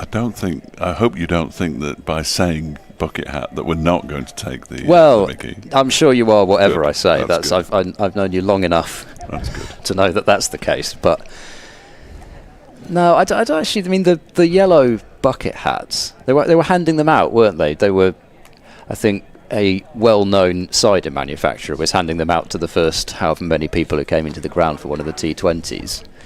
Could have scratched the logo off and worn it. Yeah. I've just come into receipt, is that the right word? I'm not sure. Darren Dupavalon is on his way in, bowls to Van Buren, who leaves that one alone to go through to Brooke Guest, of a number of same yellow, same vibrant yellow Burton Albion beanie hats for next winter's football commentary, with BAFC on one side and BBC Radio Derby on the other. They're a very fine piece of headwear. I'm not sure I'll ever wear one, but as in goes Dupavalon, bowls to Van Buren, who goes back and pushes this one out into the offside.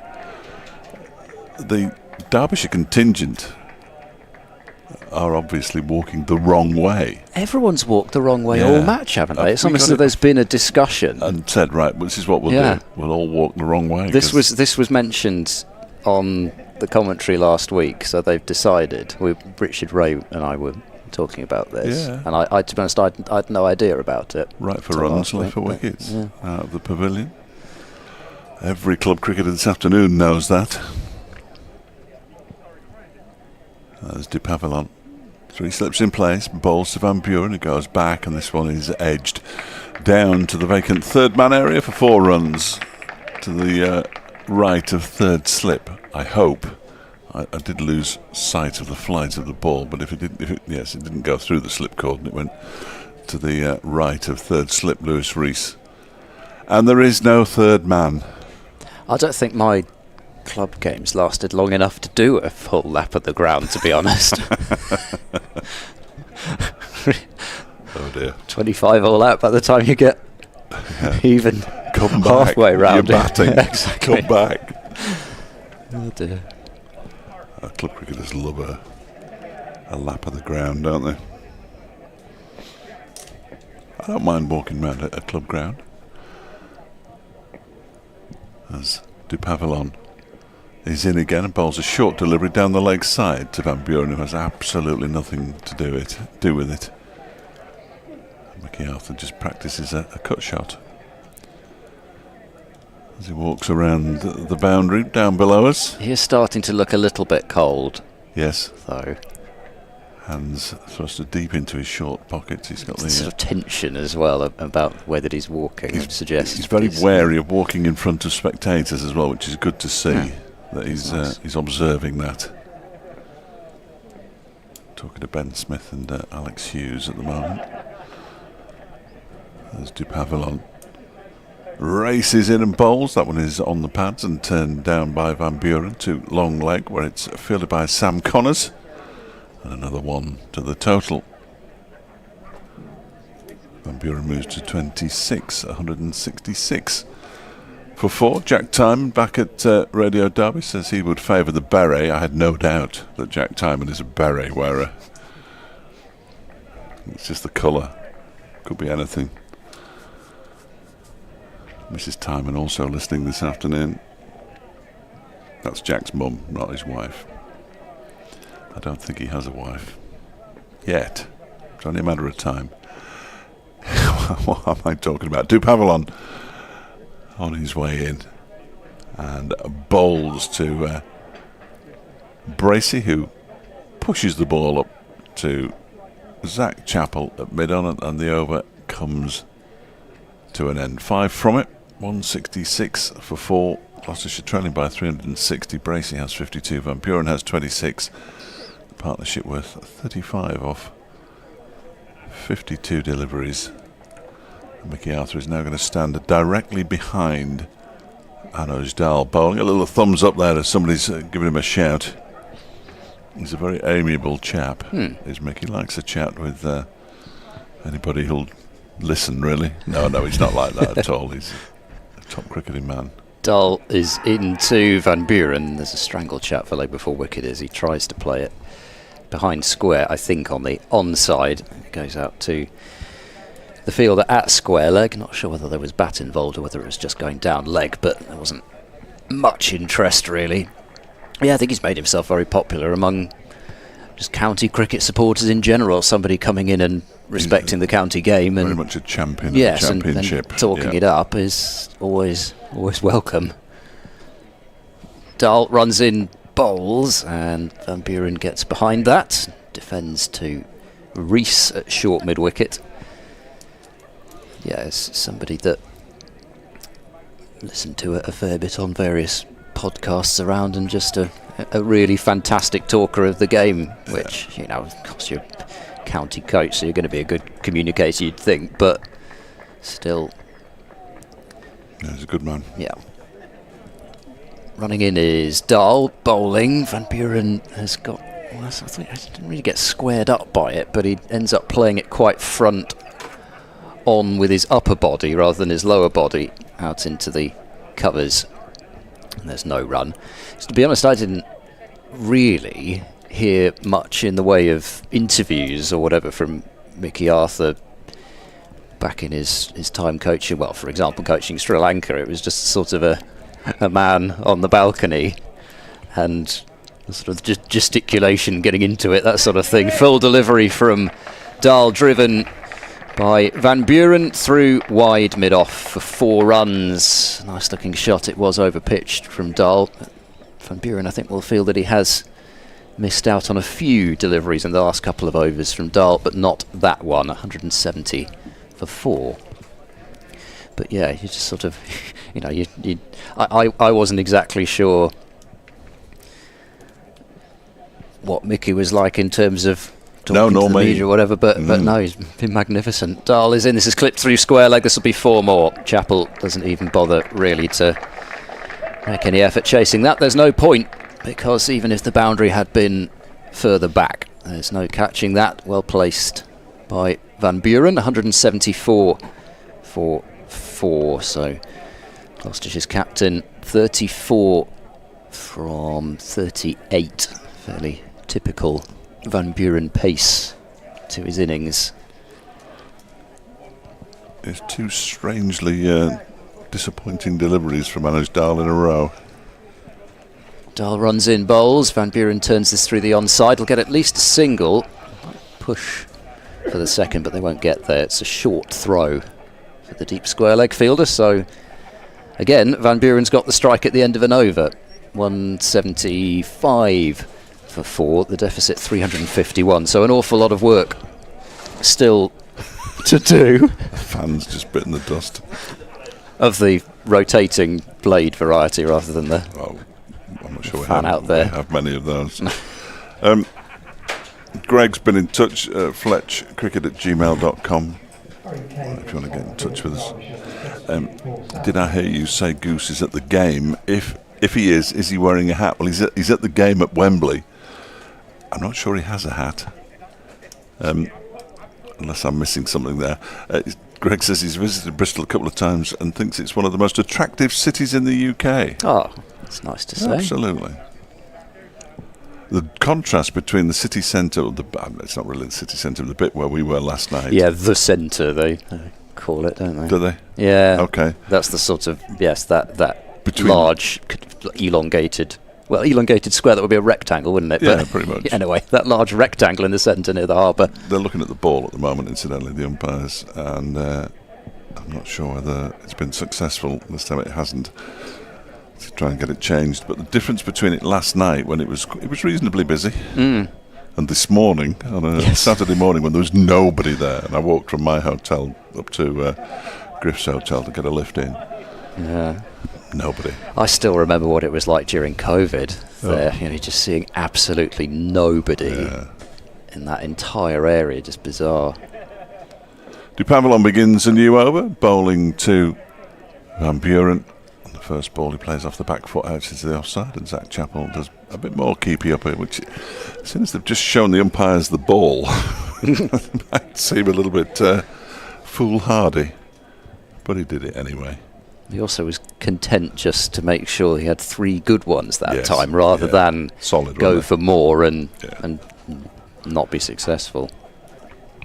I don't know what they always think that their footballing skills are quite good, don't they? I'm not entirely convinced by that. As in goes Dupavilon, that one is cut away down, in fact, squarer than third man, and for 4 runs. There is a third man down there. Van Buren picks up yet another boundary, his 7th. He moves to 39. Gloucestershire 179 for 4. He's played that quite neatly in the end, sort of a little half jump, which he does sometimes anyway, but it wasn't that wide, but maybe it was just short enough that it was on that length where it does sit up. Dupavilon wicketless in his 12th over. 48 runs conceded. 52 runs conceded now. And he's on his way in again. Bowls, and that one is chopped away and fielded nicely by Manoj Dahl at backward point. And there's no run. Blackrod hurtling towards victory in the North West Cricket League. thanks in no part whatsoever to Fletcher Jr. Chasing 158 and then 93 for 2. How are your boys getting on, Mr. Healy? They lost. We'll keep that one quiet, then we won't mention that right. one. Yeah. Forget it. Yeah. All out for 61. Oh dear. Oh dear. It comes to Babylon and bowls, and that one is played out into the onside. There's a shout, the stumps from David Lloyd that misses, obviously. Van Buren scampers through for a quick single. It was actually Bracey running to the danger end. I thought Van Buren would be struggling more, I must say, but I guess he had to go back across his body then, so yeah. It only became the danger end when the ball was thrown in its vague direction. Yes. I couldn't work out where the danger end really was. Pakistan need 44 from 25 balls, still with 4 wickets in I hand. told you they'd win it, I think. Did I not say that? Oh, they have lost one. No, I told you. I told you they'd finish. I told you 7 down now. I told you they'd never do it. Easy. Here is to Babylon in bowls to Bracey, who turns it into the leg side. Dupavillon actually gets his hand to it, and then I'm not sure whether he chucked it to Lewis Rees and missed him by a yard or parried it beyond him. Either way. Toppers has a wicket, 2 for 39 from 3 overs. Stand by for the tweets. However, 2 balls ago, the commentary says thick edge down to Bairstow, running around from backward point, and it's gone right through him. Oh, we won't like that, will it? Be fierce criticism of Bairstow on Twitter later on this evening, as this one is cut down to backward point for 4 runs by Bracey. Dupavillon just stands there with his hands on his hips. Harry Kane retrieves the ball, and it's a half century for James Bracey. 53 from... No, it's a partnership. It's a partnership. Calm down, everybody. I saw something pop up on the screen and got overexcited. All as it is a 50-run partnership. As you were. Bracey was already beyond 50. He's on 56 now. Van Buren has 40. Strike disparity. Gosh, 20 balls faced by Bracey and 43 by Van Buren in this partnership. Well, he has got 40 of the runs, hasn't he? 40 from 43, yep. So, Annasdale's going to continue. How many overs left in the day's play? 17. So just over, just over an hour's worth of cricket still to unfold. Dahl in, and Van Buren covers up, pushes defensively up to mid-on. Not many about this time of day when a few people start to make their way towards their cars. Anyway, I'll see you later. I've had enough. Yeah. Of course, your car is in the ground, isn't it? I was wondering who's thinking about that immediately, but of course it's still there. It is. There we go. Somebody's off in a rather jazzy-looking number. Dahl in, defended once more by Van Buren. Looks expensive. Yes, you're not going to mess with that car, are you? Very expensive, much more Sure expensive you than don't mine. nick that paintwork. Not twice. Parked it in the back row as well. Far more sensible than whoever owned that. There are cars there parked metallic blue number with the back of the car pointing towards the cricket, which is a very dangerous thing to do. Dahl runs in, bowls to Van Buren, who defensively again. Well, I say defensively. I mean, it was a shot that you could tell he wanted to do more with, but ended up just hitting it down to the ground and back to the bowler. Well, when Kevin James came for the Vipers match, he brought this massive black van that took up basically half the car park. I'm stunned that it wasn't hit at some point, because it would be impossible if any pitch was over that side as well. If any 6 went in there. Van Buren opens the face, runs it away fine. Sprawling effort from Dupavillon is successful in terms of stopping the ball, but they take 1 run, 185 for 4. I think there was something about pool cars being used up, so somebody gave him this enormous black van, and we were speculating what might be in the back of it. Does he have an HGV licence? Yeah, exactly. Suggesting it might be all the Vipers trophies rattling around in the back there. There are many trophies. 185 for 4. Bracey is allowed to face 2 balls this over. Dahl into him, and this is stroked through the covers. Well, that is not the shot of somebody who's not had much strike. as he's caressed that drive to the deep cover boundary for 4. And he moves on to 60, 189 for 4. Yes, it doesn't look massively threatening, the Derbyshire attack at the moment, does it? These two are making it look fairly straightforward with a stand of 58. Since Chappell has come off, it has had a different feel to it. Dahl to Bracey, this is cut away and will be at least a single. That's all it will be. As Thompson gets across, yes it was. And I thought for one moment that might have enough pace on it to go as well, but it didn't. Bracey, for once, has kept the strike from Van Buren. 61 to him, 41 to Van Buren, 190 for 4. Is it time for a bit of Thompson? Yeah, you feel it's got to come fairly soon, hasn't it? The over rate can't be magnificent either. It says -1 on the board, but that was there at tee. Yeah, here he comes. Cap off, scratching away at the footmarks, trying to delay things as long as an Aaron Donald needs to put his fielding pads on, which he's doing now. And his helmet is now being brought out. His pads were brought out by Harry Kane. His helmet has been brought out by Ross Whiteley. That's good division of labour, I think. And it also just slows it down a little touch more so he can get those pads on. His glasses have been removed from the field of play by Ross Whiteley and Aaron Donald, and he'll go and stand here. He needs to pull his trousers down now. He's not going to. I've never seen that before, have you?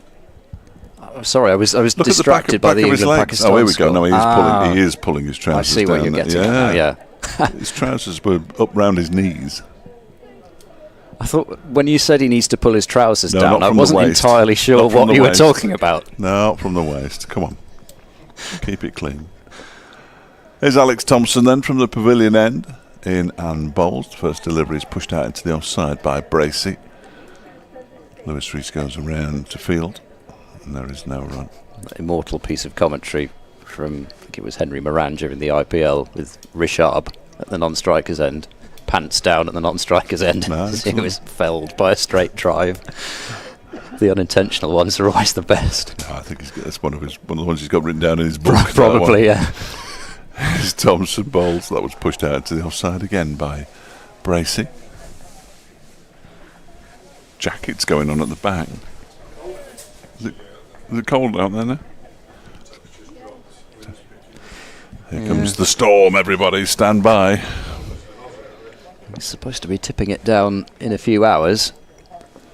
And goes Thompson again. Bowls and pushed out into the offside again by Bracey.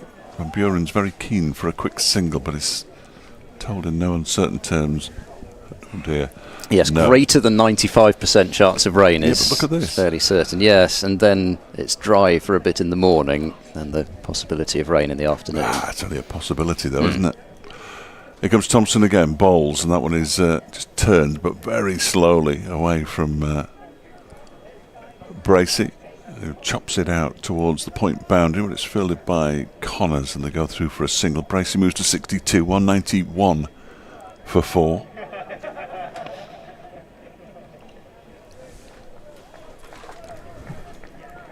Van Buren back on strike. He's got 41. The Gloucestershire skipper, Anders Dahl, just been moved backward of square on the point boundary. As Thompson is in and bowls. That one's turned into the leg side beyond short leg. And they go through for another single. Van Buren moves on to 42. 192 for 4. The England game? 37 required from 16 balls. They can't possibly mess it up from there. Greater than 93% chance of winning the game, according to the win predictor. Clearly nonsense. Here comes Thompson again. This one is launched down the ground for 6. That is a mighty blow, and it goes over the sight screen. And a gentleman in a very snazzy shirt throws the ball back left-handed. 6 to Bracey, who moves to 68, 198 for 4. Man with the beret's impressed. Well, he would be.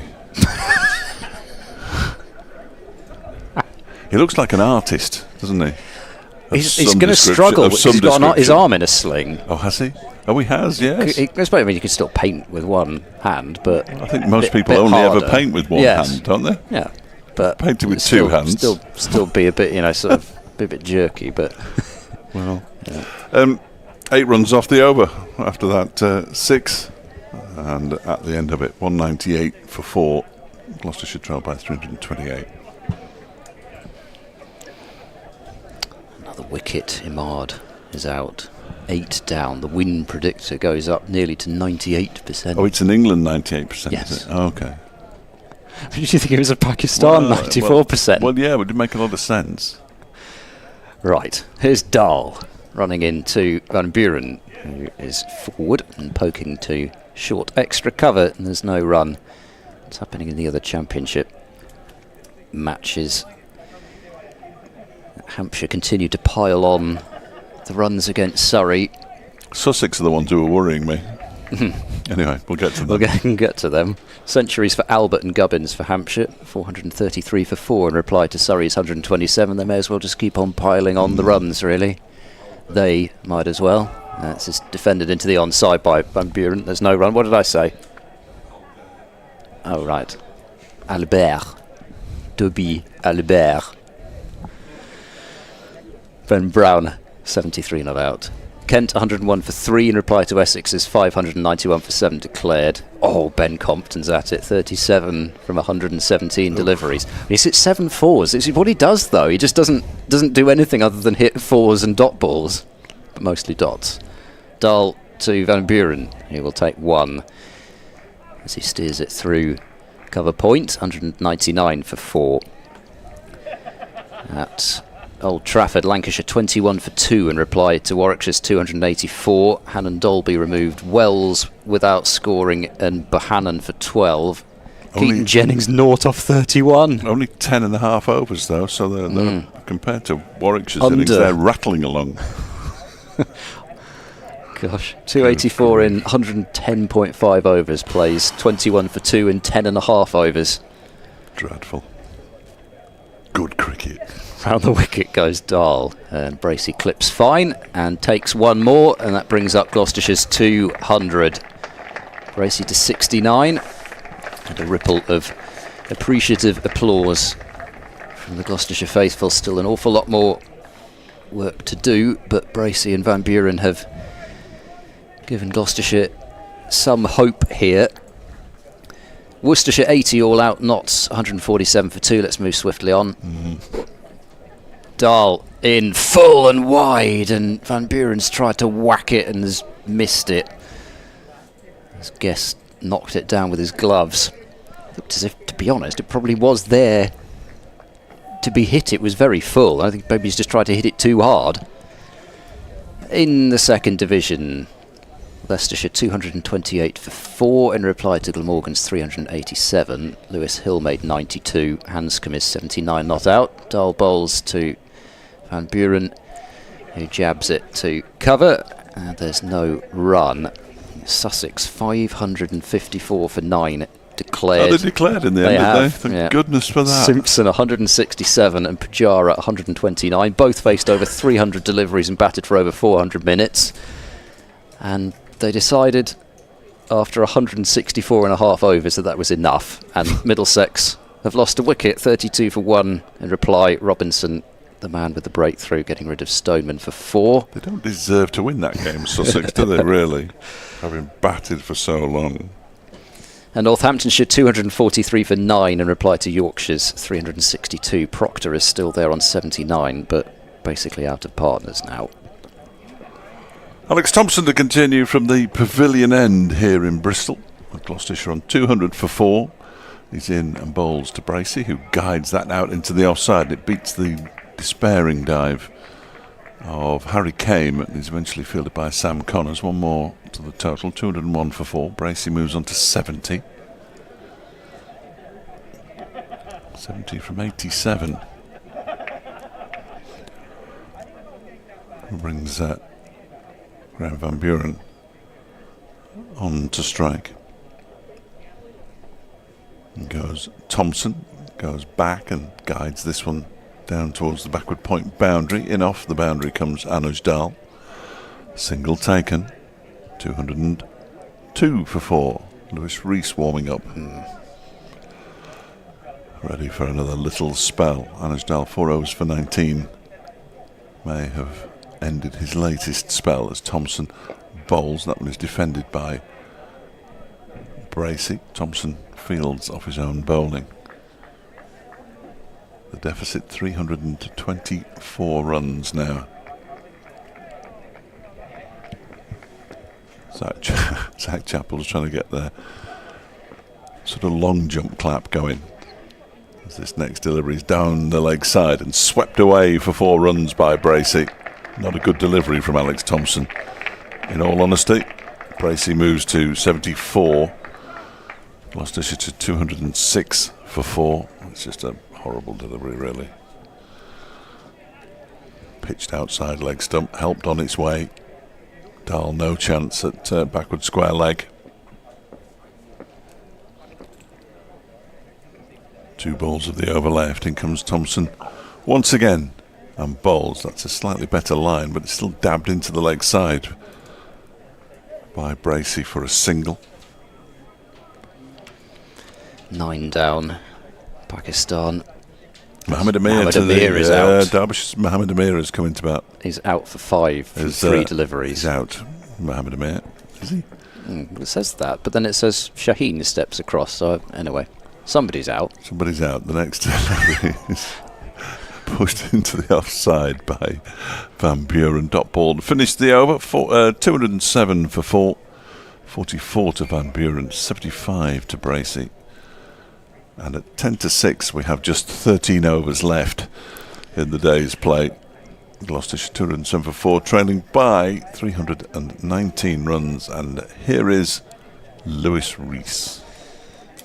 There's plenty of blue sky about, but it's not the brightest. Not here. Out there. No, no, it's all darkness and despair in the commentary box as usual. No, it was Amir who was out. You're right. Whoever's doing the commentary, a well-known national cricket journalist, got it wrong originally. Rees will come over the wicket to Bracey with 1 slip. And he runs in now, he bowls, and Bracey's clipped this fine. Work to do for the fielder who is more of a long leg, but it's only going to be a single. Connors gets round. 208 for 4. 27 from 7. Well, it has to be said, you've got to give Archer his dues. 4 overs, 2 for 28. I know there's been a lot of build-up for him, and it'd be nice if he hadn't been run into the ground. He could still play Test cricket, but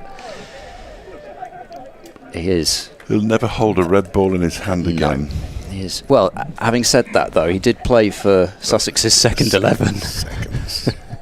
But yeah, it is great to see him back. Rees over the wicket, bowls very wide and let go by Van Buren. It just about limps through to Brooke Guest behind the stumps. Yes, Harris Ralph, not somebody who's really known for his batting. So it looks as though England will go 1 up in that series. Rees rounding in the distance as he runs into the crease, bowls to Van Buren, who's looking for a single in the offside, which was certainly there, but I think for some reason Van Buren decided it wasn't. Anyway, they're still there. There's no run. I'm sure that was Van Buren who decided to say no to that. He'd placed it superbly between backward point and extra cover and then didn't run. Yeah. It's the Malays. Not interested in singles. I'm interested in boundaries now. 208 for 4. Rees in over the wicket, bowls very full. It's driven down the ground and it's hit presumably right on the toe of Van Buren's bat. He gets no timing on it and it is squeezed up to mid-off for no run. So England continue to have the psychological edge over Pakistan in T20 cricket. Somebody Repeat hasn't of written that, have they? last... No. I'm just for writing that. it for what somebody will probably say. Repeat of the last World Cup final. Dear, oh dear. Rees in and bowls down the leg side. Good take from Guest because that was bouncing awkwardly in front of him. Never easy, those ones, especially when he's got the footmarks of the right armour running in over the wicket to deal with. And they are considerable ones. It probably did just pitch to the right of them as we look at it, but nicely stopped. And it's all over. Rees Topley has taken the final wicket. Oh no. England win by 23 runs. Rees to Van Buren, who's looking to work through the onside, but picks out mid-on. So just the one run from the over from Rees. His comeback over. 5 overs for 19, his figures. 12 overs left. Gloucestershire 208 for 4. Partnership worth 77 in 15 overs and a half. So a handy scoring rate for Gloucestershire in this period.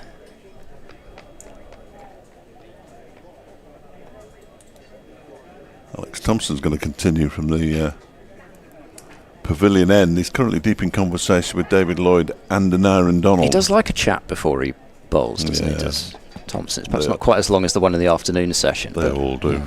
They all do, I'm afraid. Some might suggest that the vast majority of them were unnecessary.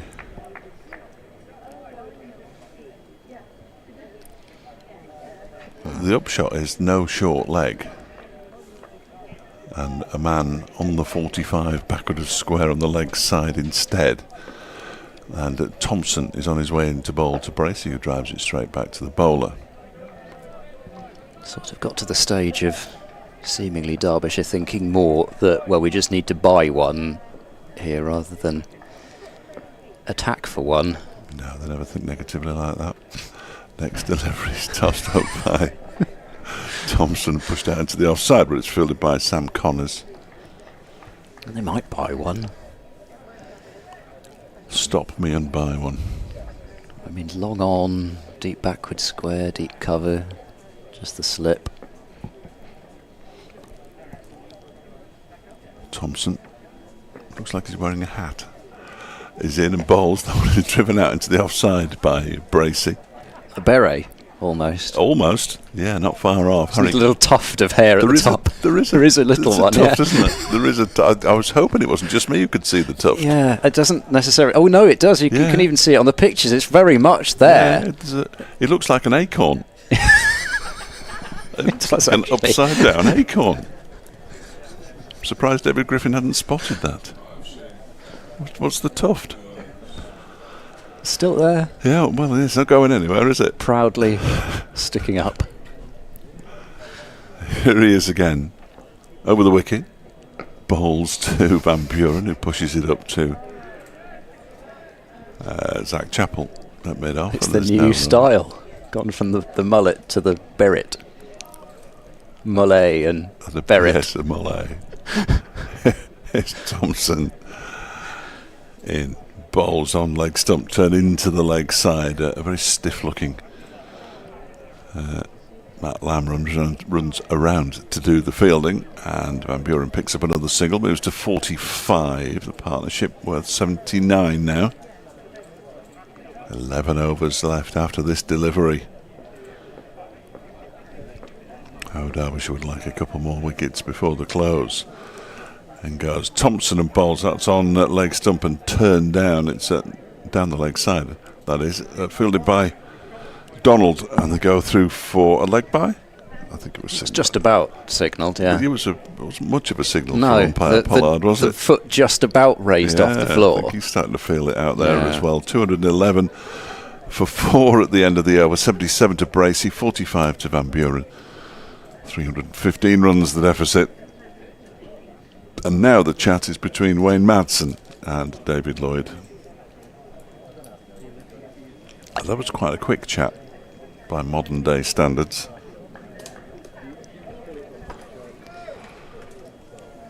We've almost executed the change of ends in a minute and a half. They don't do anything quickly.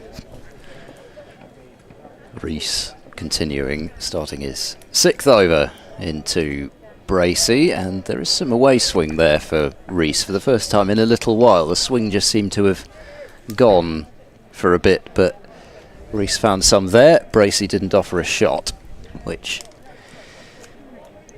is probably the best way of combating that swing. Gosh, is that a paramedic down there? On-site paramedic, yeah. Gonna have to be here. Yeah. You never know. Not quite as many as there were in the centre last night. No. Rees in and bowls. This is clipped down fine by Bracey. 2 Connors at fine leg, and he'll take one more. 78 to Bracey, 212 for 4. Bracey just adjusting his helmet. Pretty low maintenance out in the middle is James Bracey. I don't think, well, I say that, he'll probably ask for a change of gloves in a moment, but I can think of a few Gloucestershire players who would have asked for at least one change of gloves by now. Don't think he's had a drink either. Rees to Van Buren. It's wide outside the off stump. He's looking for a gap on the offside, but has only managed to steer it to backward point. We're going to swap round again. I've no idea who's... Yes. Is it me? I think it's you. I'll go. I'm more than I happy think to... it probably is. I'm more than happy to go. Absolutely nothing happening here. Me too, but I have to be the generous host, I suppose. But it is your turn anyway, but whatever. Mashal Hewitt will be back alongside me in a moment as Rees runs into Van Buren, who's getting across towards off stump and with a high front elbow defending the ball into the onside with an angled bat. There is no run. Things have just settled down a little bit the last few overs. I felt that things were getting away from Derbyshire a bit with this partnership, but especially with that one delivery that did swing, you feel maybe Derbyshire having a slightly better spell here, although that is a long way outside the off stump. And again, Brooke Guest has to be alert back there as the ball bounces in front of him. And umpire Ashraf is just going down to have a look at where Rees is landing. I don't think he's issuing any sort of warning, and in fact there's not really a great deal of point in doing it at all, because Rees wasn't even looking.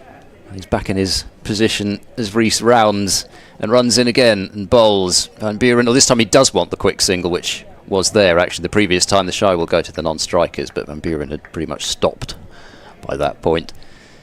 If you're Gloucestershire, you were probably hoping for a direct hit there, because it could have gone anywhere. 213 for 4. Van Buren's got 46 and has the strike at the end of that over.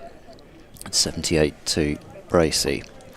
If I remember rightly, Naeem Ashraf's wife is the umpire Jasmine Naeem, who was officiating the 3rd women's ODI between England and Pakistan. I think both husband and wife are top-level umpires. Mashal Hewitt is back with me. Oh, do they know that they can get £60 in the Derbyshire Premier League for it? Well, £75 in the Whipple, apparently. Yeah. Right, so Alex Thompson in the 2 bowl, and there's no run there. Graham Van Buren tried to force that through the mid-wicket region, but it's well stopped by the dive-in Sam Connors, and there's no run. Thompson in again, Buren is forward, defends into the offside, no run. So I caught the back end of the acorn debate. Just clarify for me, because I kind of wasn't at the beginning of the conversation. Are we saying his hairstyle? We're talking, yes. Like, well, we started off. Fletch suggested that it looked like he was wearing a hat. Oh, right. Van Buren is back, rocks onto the back foot and punches that. through the cover region or in front of point 4-1. So then I sort of suggested it might be a beret, Right. but I hadn't seen the little tuft of hair that's sticking up sort of the back of his crown, I guess. I didn't realise there was a tuft of hair coming up as well. What, like Mr. Majika? Is that We've lost me with that one. no run there? Is I'm going to Google that. as James Bracey is only able to find Sam Connors at cover. Yes, that's very good, actually, that.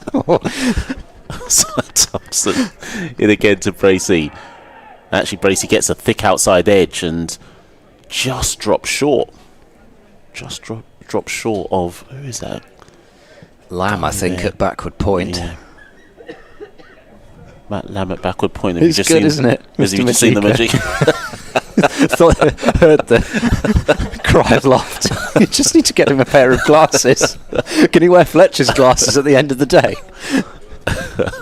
Thompson again, and this one is cut fine, very fine by James Bracey, and it goes for 4 through the vacant third man region, and that moves him into the 80s. Yeah, sorry, perhaps I didn't pay the previous attention to the uppish drive from Bracey, which was his first loose shot for a while that fell short of backward point, but he was back on it next ball. As you say, it was a very wide delivery, and he's scored the first boundary for a few overs now. That was actually the end of the over, I should say. So Gloucestershire 218 for 4, James Bracey 82, and Graham Van Buren is 3 away from his half century. I've never heard of Mr. Majika before, but that would I'm trying to remember which era Mr. Majika was. I feel like it was the late 80s. Yes, it looks it. Here's Reece starting a new over to Van Buren, who works into the onside. There's no run. This started off sort of friendly, but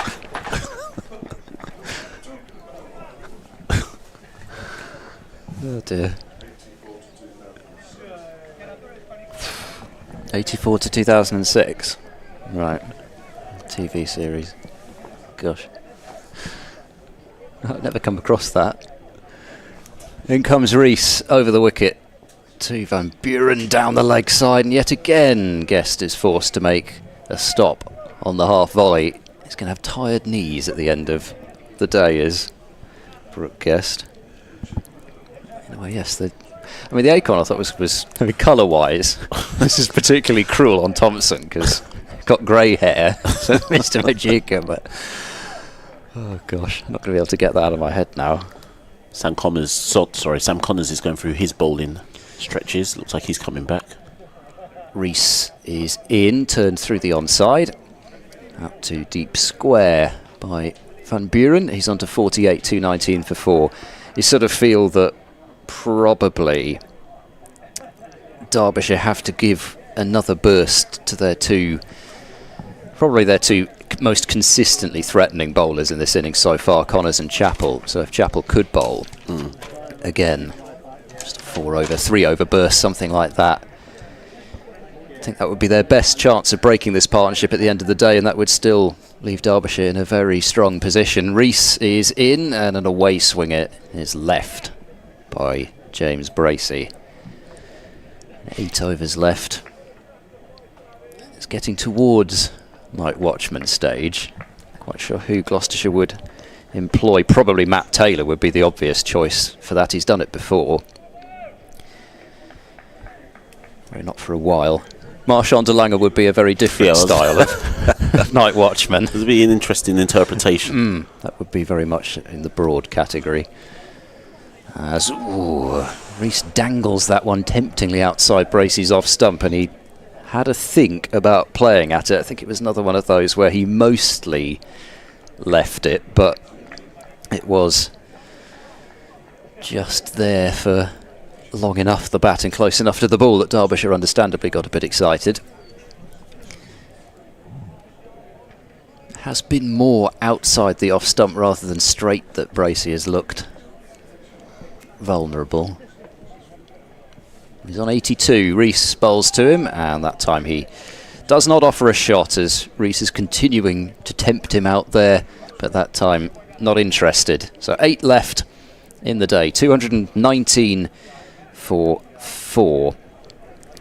And a day which has seen, albeit a very long time ago, feels like about 2 days ago now, but Matt Lamb reaching his double ton first in first-class cricket, 207 at the start, and Anuj Dal even making 62 in the end. Gloucestershire did take the final few wickets fairly quickly, with Beau Webster claiming a career best 6 for 100. Derbyshire, though, 526 in their innings. Alex Thompson in to Graham Van Buren. He tries to tuck that past short leg. No joy, no run. Ending up batting through that morning session at Derbyshire, setting up the pressure on Gloucestershire's top order. Thompson again, and Van Buren onto the back foot, punches that into the offside. They scamper through for a quick single to bring James Bracey back onto strike. Nerves were certainly set jangling in the 4th over of Gloucestershire's innings as Bancroft got a ball which cut back considerably from Connors, and Bancroft tried to leave. Well, he did leave the ball. He succeeded in that part. He just didn't succeed in staying at the crease as he was bowled middle stump. This time Bracey on strike, forward, defends into the covers, no run. Ollie Price not necessarily departing soon after in terms of overs, as he was out there for over 11, but made just the 3 from 36, an unhappy stay at the crease for him. Thompson again to Bracey. Bracey looking for the drive. Doesn't beat Sam Connors at cover, no run. And then, well, Miles Hammond looked as though he was on a mission to stake his claim, not that he necessarily needs to, for a T20 spot at the top of the order. And Bracey is forward, defends to the next delivery. In fact, the end. No, there's one more. Thought that was the end of the over. But no run again. Went for a massive drive after a couple of other shots which were aimed somewhere in the vicinity of the next star system, and ended up missing one from Dahl. And Bracey is back. Doesn't beat the diving man at point. Just trying to see who that is. I think it's Lamb again. I think it's Lamb, yeah. of all people they wanted to dive about. Point. And there's only one off that over. That brings an end to the over. And James Bracey is on 83. Graham Van Buren is on 49, 1 away from his half century. Gloucestershire 221 for 4. 7 overs remain in the day. So Hammond was cleaned up in the end for 18. That was the 3rd wicket, 63 for 3. The parallels were certainly there with Derbyshire's innings. They were 69 for 3 when Madsen left. As in goes Rees, bowls now to Van Buren, who's tapping the ball to backward point. Not fielded quite cleanly by Connors, but he's done enough, more than enough, to prevent a single. Ben Charlesworth and James Bracey started off Gloucestershire's recovery. It has been a recovery since that point. Charlesworth left, having in the end added 68 with James Bracey. Charlesworth made 40 and then pushed just a little too hard at one outside the off stump from Chappell and nicked off to Brooke Guest behind. Charlesworth made 40. As in goes Rees, and Van Buren turns this one too deep backward square for a single, and that is a well-made 50 for Gloucestershire's skipper. Looks up to the sky, as is his custom when reaching a milestone, and then acknowledges the support from the local crowd. That's 3 consecutive half-centuries for Van Buren and 4 in his last 5 innings, and the innings where he didn't reach 50 he made 46. So he's on a pretty good run of form, is Graham Van Buren. Rees bowling to Bracey, who plays a very quiet forward defence out into the onside that was almost too soft. Just trying to hit the ball so delicately that he ended up not actually hitting the ball, but in the end he did.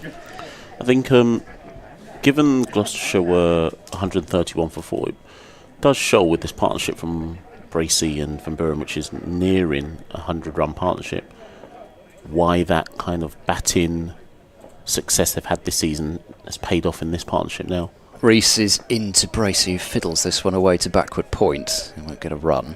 And what I mean by that is so many of them have scored this season, whether Yeah. centuries or 50s. And that doesn't mean a Gloucestershire fan should rest on their laurels, but it does mean that someone's going to cash in at some point. I think also the confidence of having Webster at 7, knowing you've got somebody who's got such a, I know not necessarily immediately recently, because there's a bit of a gap between his first innings for Gloucestershire and the end of the Shield, but somebody who's scored a lot of runs of late. Reese in bowls, I don't know, way shaper.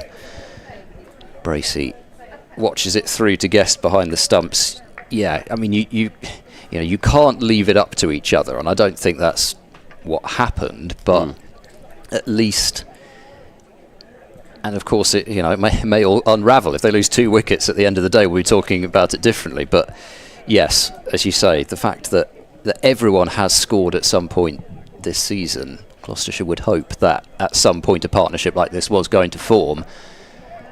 But now, so close to the end of the day, Gloucestershire need it to stay there. 6 overs remain as Bracey taps defensively into the covers to end the over. 60 overs have been bowled in this innings, so a second new ball looms fairly early in tomorrow's proceedings, weather permitting, although the latest forecast I've looked at suggests that we might get a day. We might start, certainly, and then I was looking at the Met Office forecast, and we may get more play than people realise. Yeah, I think the absolute certainty for the rain is coming this evening. Could make Griffin Fletcher's kebab / pizza this evening a little soggy. Gonna have to stand inside tonight, I think. 2:21 for 4. And that was a quick over because Alex Thompson is on again, and Graham Van Buren is facing. Rocks onto the back foot, punches it through the covers for 1. In my Stato note taking on the way here, I'm enjoying the Gloucestershire top run scorer race. You've got Charlesworth in the 400s already, Hammond in the 400s, Bracey and Van Buren are now in the 400s, and Bancroft, who is in the lead, is on 501, I think he may be. Thompson in 2, Bracey, and he just dabs that into the onside for 1 run. And again, it just speaks to everyone kind of staking a claim in terms of run scoring this season. Yeah, I mean, they've got... Actually, let's for the moment ignore Akhtar and Zafar, although they do both average over 40. They've got 5 averaging well over 40. Thompson again, and Bracey dabs that again into the onside, no run.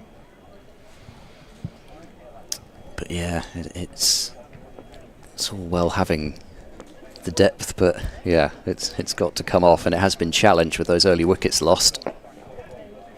This one is worked down to long on for 1 by James Bracey, and that brings Graham Van Buren onto strike.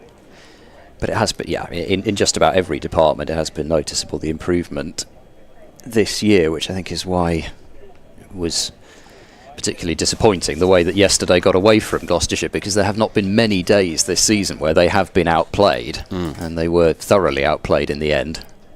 Thompson into Van Buren. Van Buren again onto the back foot, dabs it into offside, quick single. Bit fine there in terms of how late he left that, but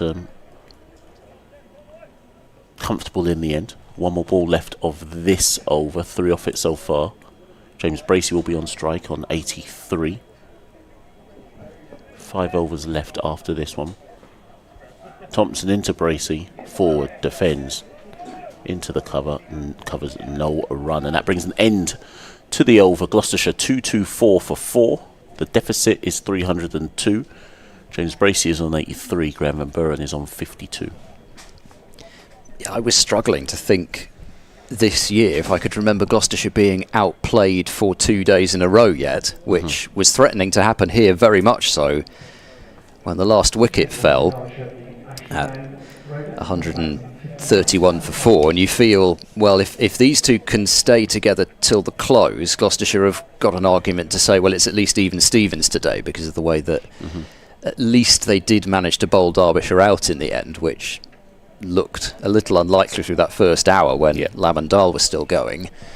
So that was one thing, and then they will point to the fact they've got an established, if they can get through these 5 overs, an established partnership, and well, they've still got over 300 runs deficit-wise, but yeah, it's still, you would have to say Derbyshire just edging it just because they're in control of the match, but they will at least be content that these two have pulled things back to enough of an extent that they can then hope tomorrow that they can at least back themselves into not losing. Yeah, do the minimum, which is make sure you avoid the follow-on, force Derbyshire to bat again, take plenty of time out of the game by doing that, and then see what Derbyshire want to set potentially.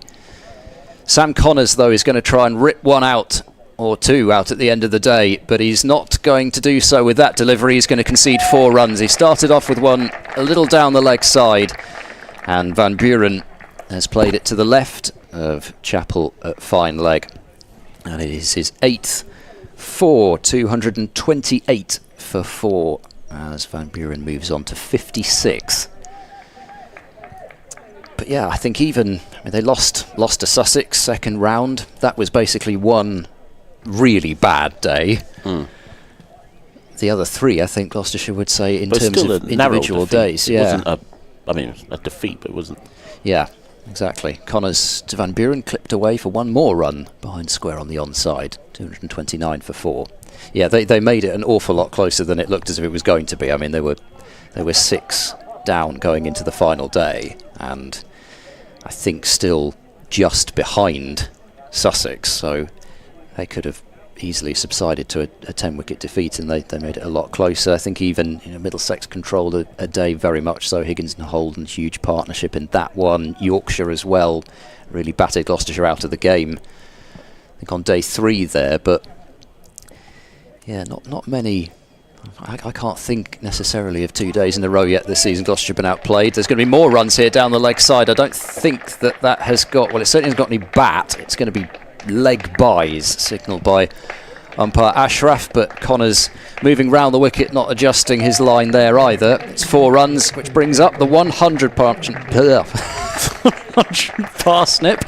the 100 partnership between James Bracey and Graham Van Buren. I'm losing it completely. I do apologise. 100-run partnership, 233 for 4, coming up with extras, but I'll take them. It also means Gloucestershire trail by under 300 now. Small victories as Connors bowls to Bracey, who lets that one go through to the wicket-keeper. But I mean, they have really needed this partnership for so many reasons. There was a danger, really. I mean, you looked at the batting performance. You had somebody leave a ball that hit middle stump. Yes, it was a very good piece of bowling from Connors. You had to say that as well. Price scratched around and struggled. Hammond did the opposite and gave it away. And it was just a dodgy top order performance as Connors bowls to Bracey, who works it through the onside out to square leg and takes 234 for 4. Particularly just the way that they've gone about it as well.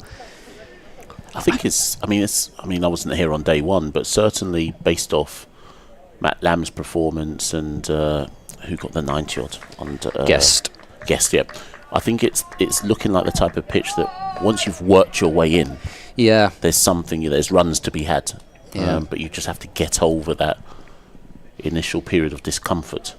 Connors runs into Van Buren, he bowls, and that one comes back in towards him a fraction, but Van Buren's able to cover it up and defend, and that is the end of Connors' comeback over, which has produced 10 runs for Gloucestershire, 234 for 4 at the end of that one.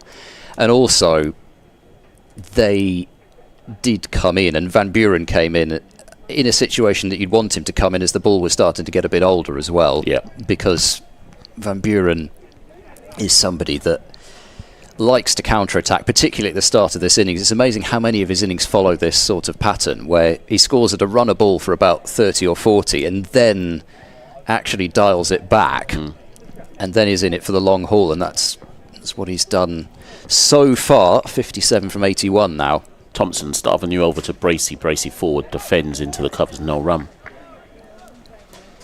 So I don't think James Bracey is 16 away. We have 3.5 overs left in the day. I don't think he'll get to the century this evening, but you never know. Thompson into Bracey. That's a bit of a full toss, a bit of a filthy one. I tried to help him there. And Bracey's eyes don't light up. He's happy to just punch that down to long on for no run. For 1 run, sorry. Also slightly annoying in that it means that there's no way that I'm going to be able to interview Bracey at the end of the day. So, yeah, it'll be a bit hard to pick. That? Well, he'd not out. Oh, if he doesn't get the sorry. Yeah, exactly.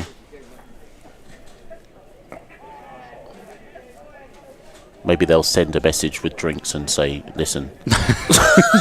Listen, Seaborn wants to talk to you. No, that would probably make him extra determined to stay in, actually. That would be the best thing. You could get that message down to the dressing room.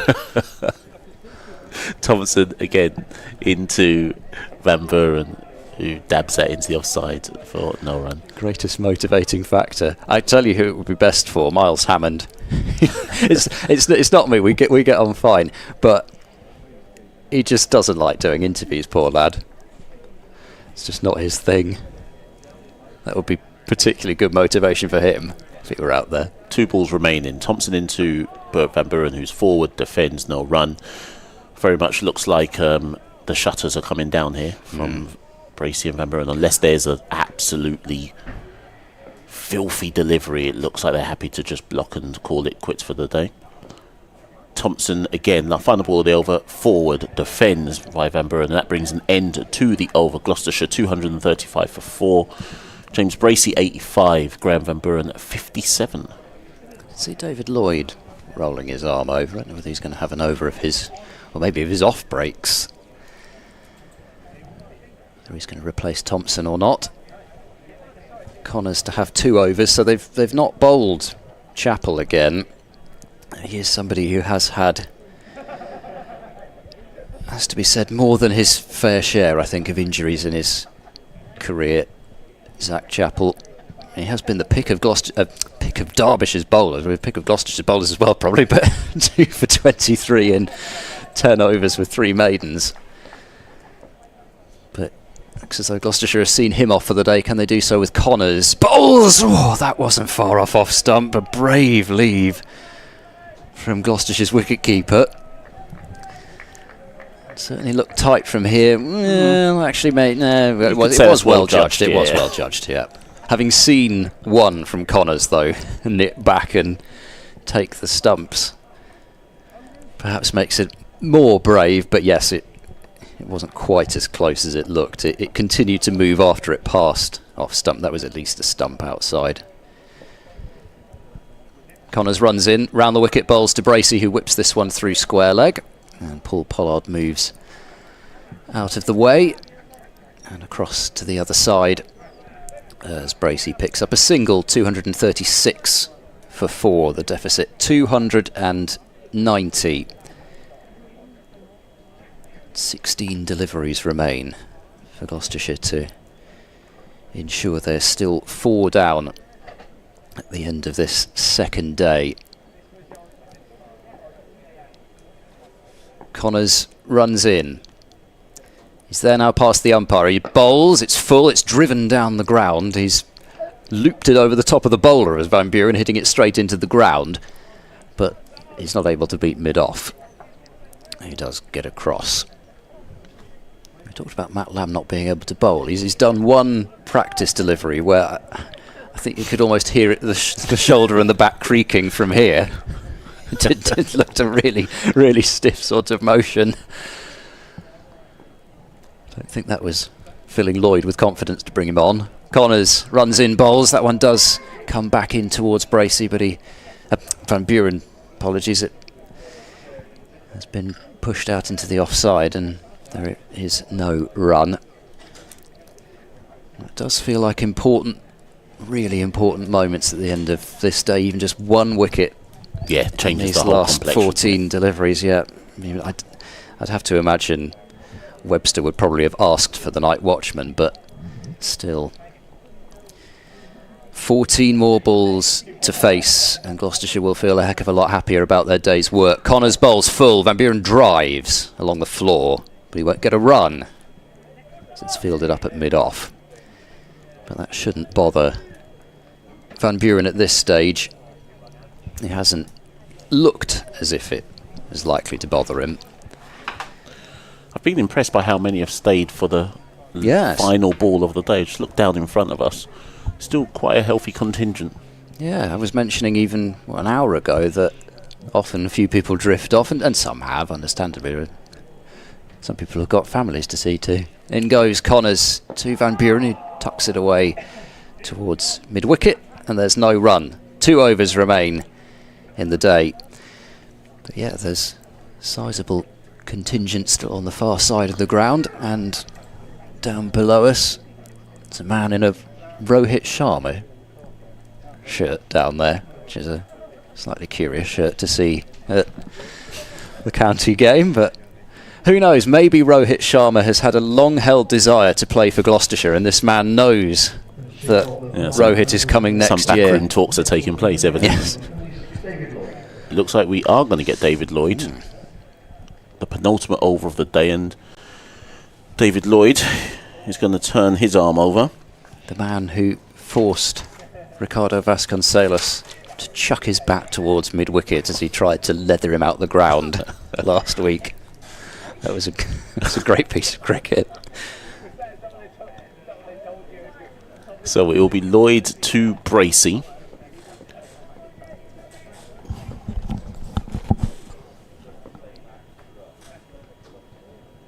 And, well, that should have got a bit of treatment possibly, but given the time of day that it is, James Bracey's happy to just poke that back down to David Lloyd to field.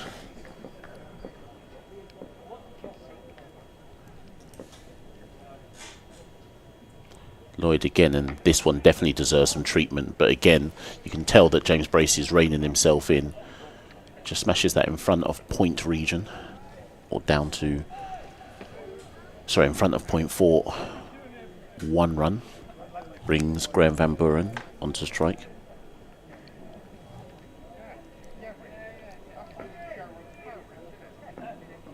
Lloyd to Van Buren, forward, defends, no run. Much better line to the right-hander there. Yeah, I think if James Bracey, if that was earlier in the day and then he'd faced those first 2 balls, one was going for at least 1 boundary.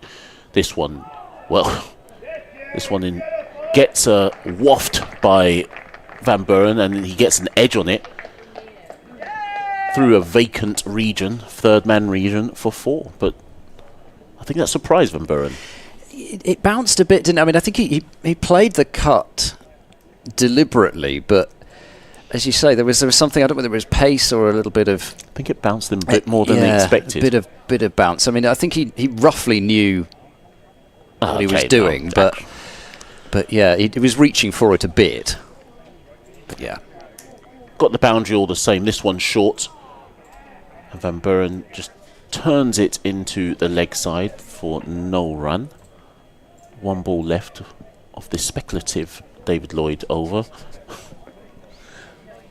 And it will be, he'll bowl to Graham Van Buren.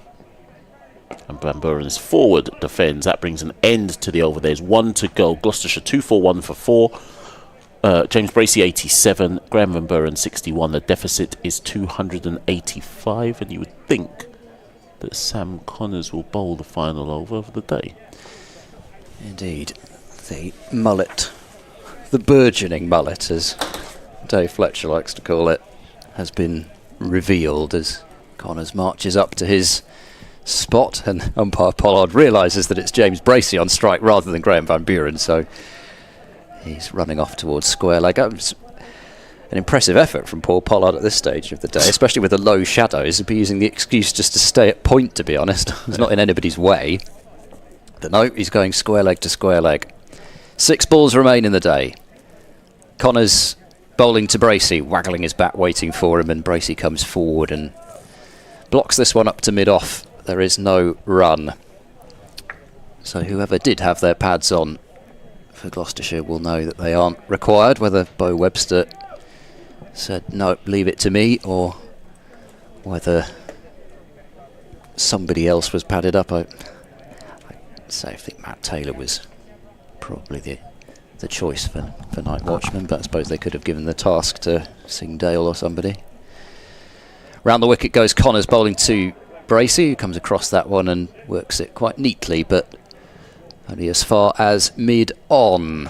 No run there. 4 deliveries left. Counting down the dying embers of day 2. So who have you chosen to interview then? Well, I mean, it might have to be Ben Charlesworth, given that we've got 2 not-outers. Charlesworth was there for enough time. You just want somebody to tell you what the pitch is doing, really. Connors bowls wide of off stump, and that's let go by James Bracey.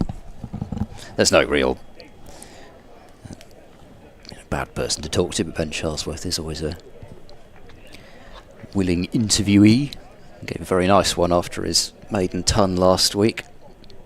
An honest one, talking about the relief of having got there. Getting it off his back. Yeah, exactly. And going for a while in first-class cricket, had some near misses. Connors approaching round the wicket. He's there now, bowls to Bracey, well wide of off stump. He doesn't have to play at that one. Some away shape there from Connors, but it started much too wide to get Bracey flashing at it. Well, you'd think so at this stage of the day. 2 deliveries remain. At least we've got a bit of, albeit watery, sunshine to finish the day off with. Any thoughts that the day might be curtailed in any way shut off. Connors is in now, bowls to Bracey, full delivery. Oh, it's a no ball, so there's still 2 deliveries remaining in the day. I caught that one. Of course you weren't calling the over. 2 more onto the title. 243 for 4. Deficit 283. I'm sure Connors will be, well, I mean, annoyed at having bowled the no ball, but it does mean that he gets another go at Bracey. Connors runs in, bowls, Bracey lets it go, makes sure that he gets those gloves out of the way of the ball as the ball passes probably over the top as well as wide of the stumps, and we have reached the last ball of the day. Not quite as late a finish as it promised to be at one stage, thankfully. Thompson and, well, 1 over from Lloyd has helped get through these remaining overs at not too bad a rate. No change in field. Last ball of the day. Connors is in. He bowls to Bracey, comes forward and plays a robust looking defence out into the covers, and Gloucestershire supporters warmly greeting what has been an excellent partnership between these 2, Bracey and Van Buren. Been really impressed with the tempo that they've batted at. They've neither, for the most part, gone searching for boundary balls or gone into their shell, got the balance right, and they've taken the responsibility on to see the day out, a partnership of 110. However, it is still Derbyshire who lead by 283 runs, with Gloucestershire only 6 wickets remaining in their first innings, and early strikes tomorrow, and Derbyshire will have this game very much back on track as far as they're concerned. Yeah, most definitely. I think Gloucestershire will be happy that they've got to close with, given the situation they were in, 62 for 3 and then 131 for 4. I think they'll accept being 243 for 4 at the close, but Derbyshire will still think they're on top here. They've done 283 is still a very healthy lead, but their first job, well, for both sides, for Gloucestershire, back through the first hour, back through the first session tomorrow.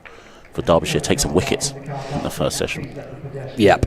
I mean, Gloucestershire will still almost certainly not quite have avoided the follow-on at lunch. They'd have to bat quite quickly to mean that that was avoided then. So Derbyshire have still got a session to try and bowl, a session and a bit to try and bowl Gloucestershire out before they've avoided the follow-on. So that's kind of the key number, because if they do get to that follow-on target, even if they're only just over it, Derbyshire will probably have to bat most of, if not all of, the rest of the day to set something up.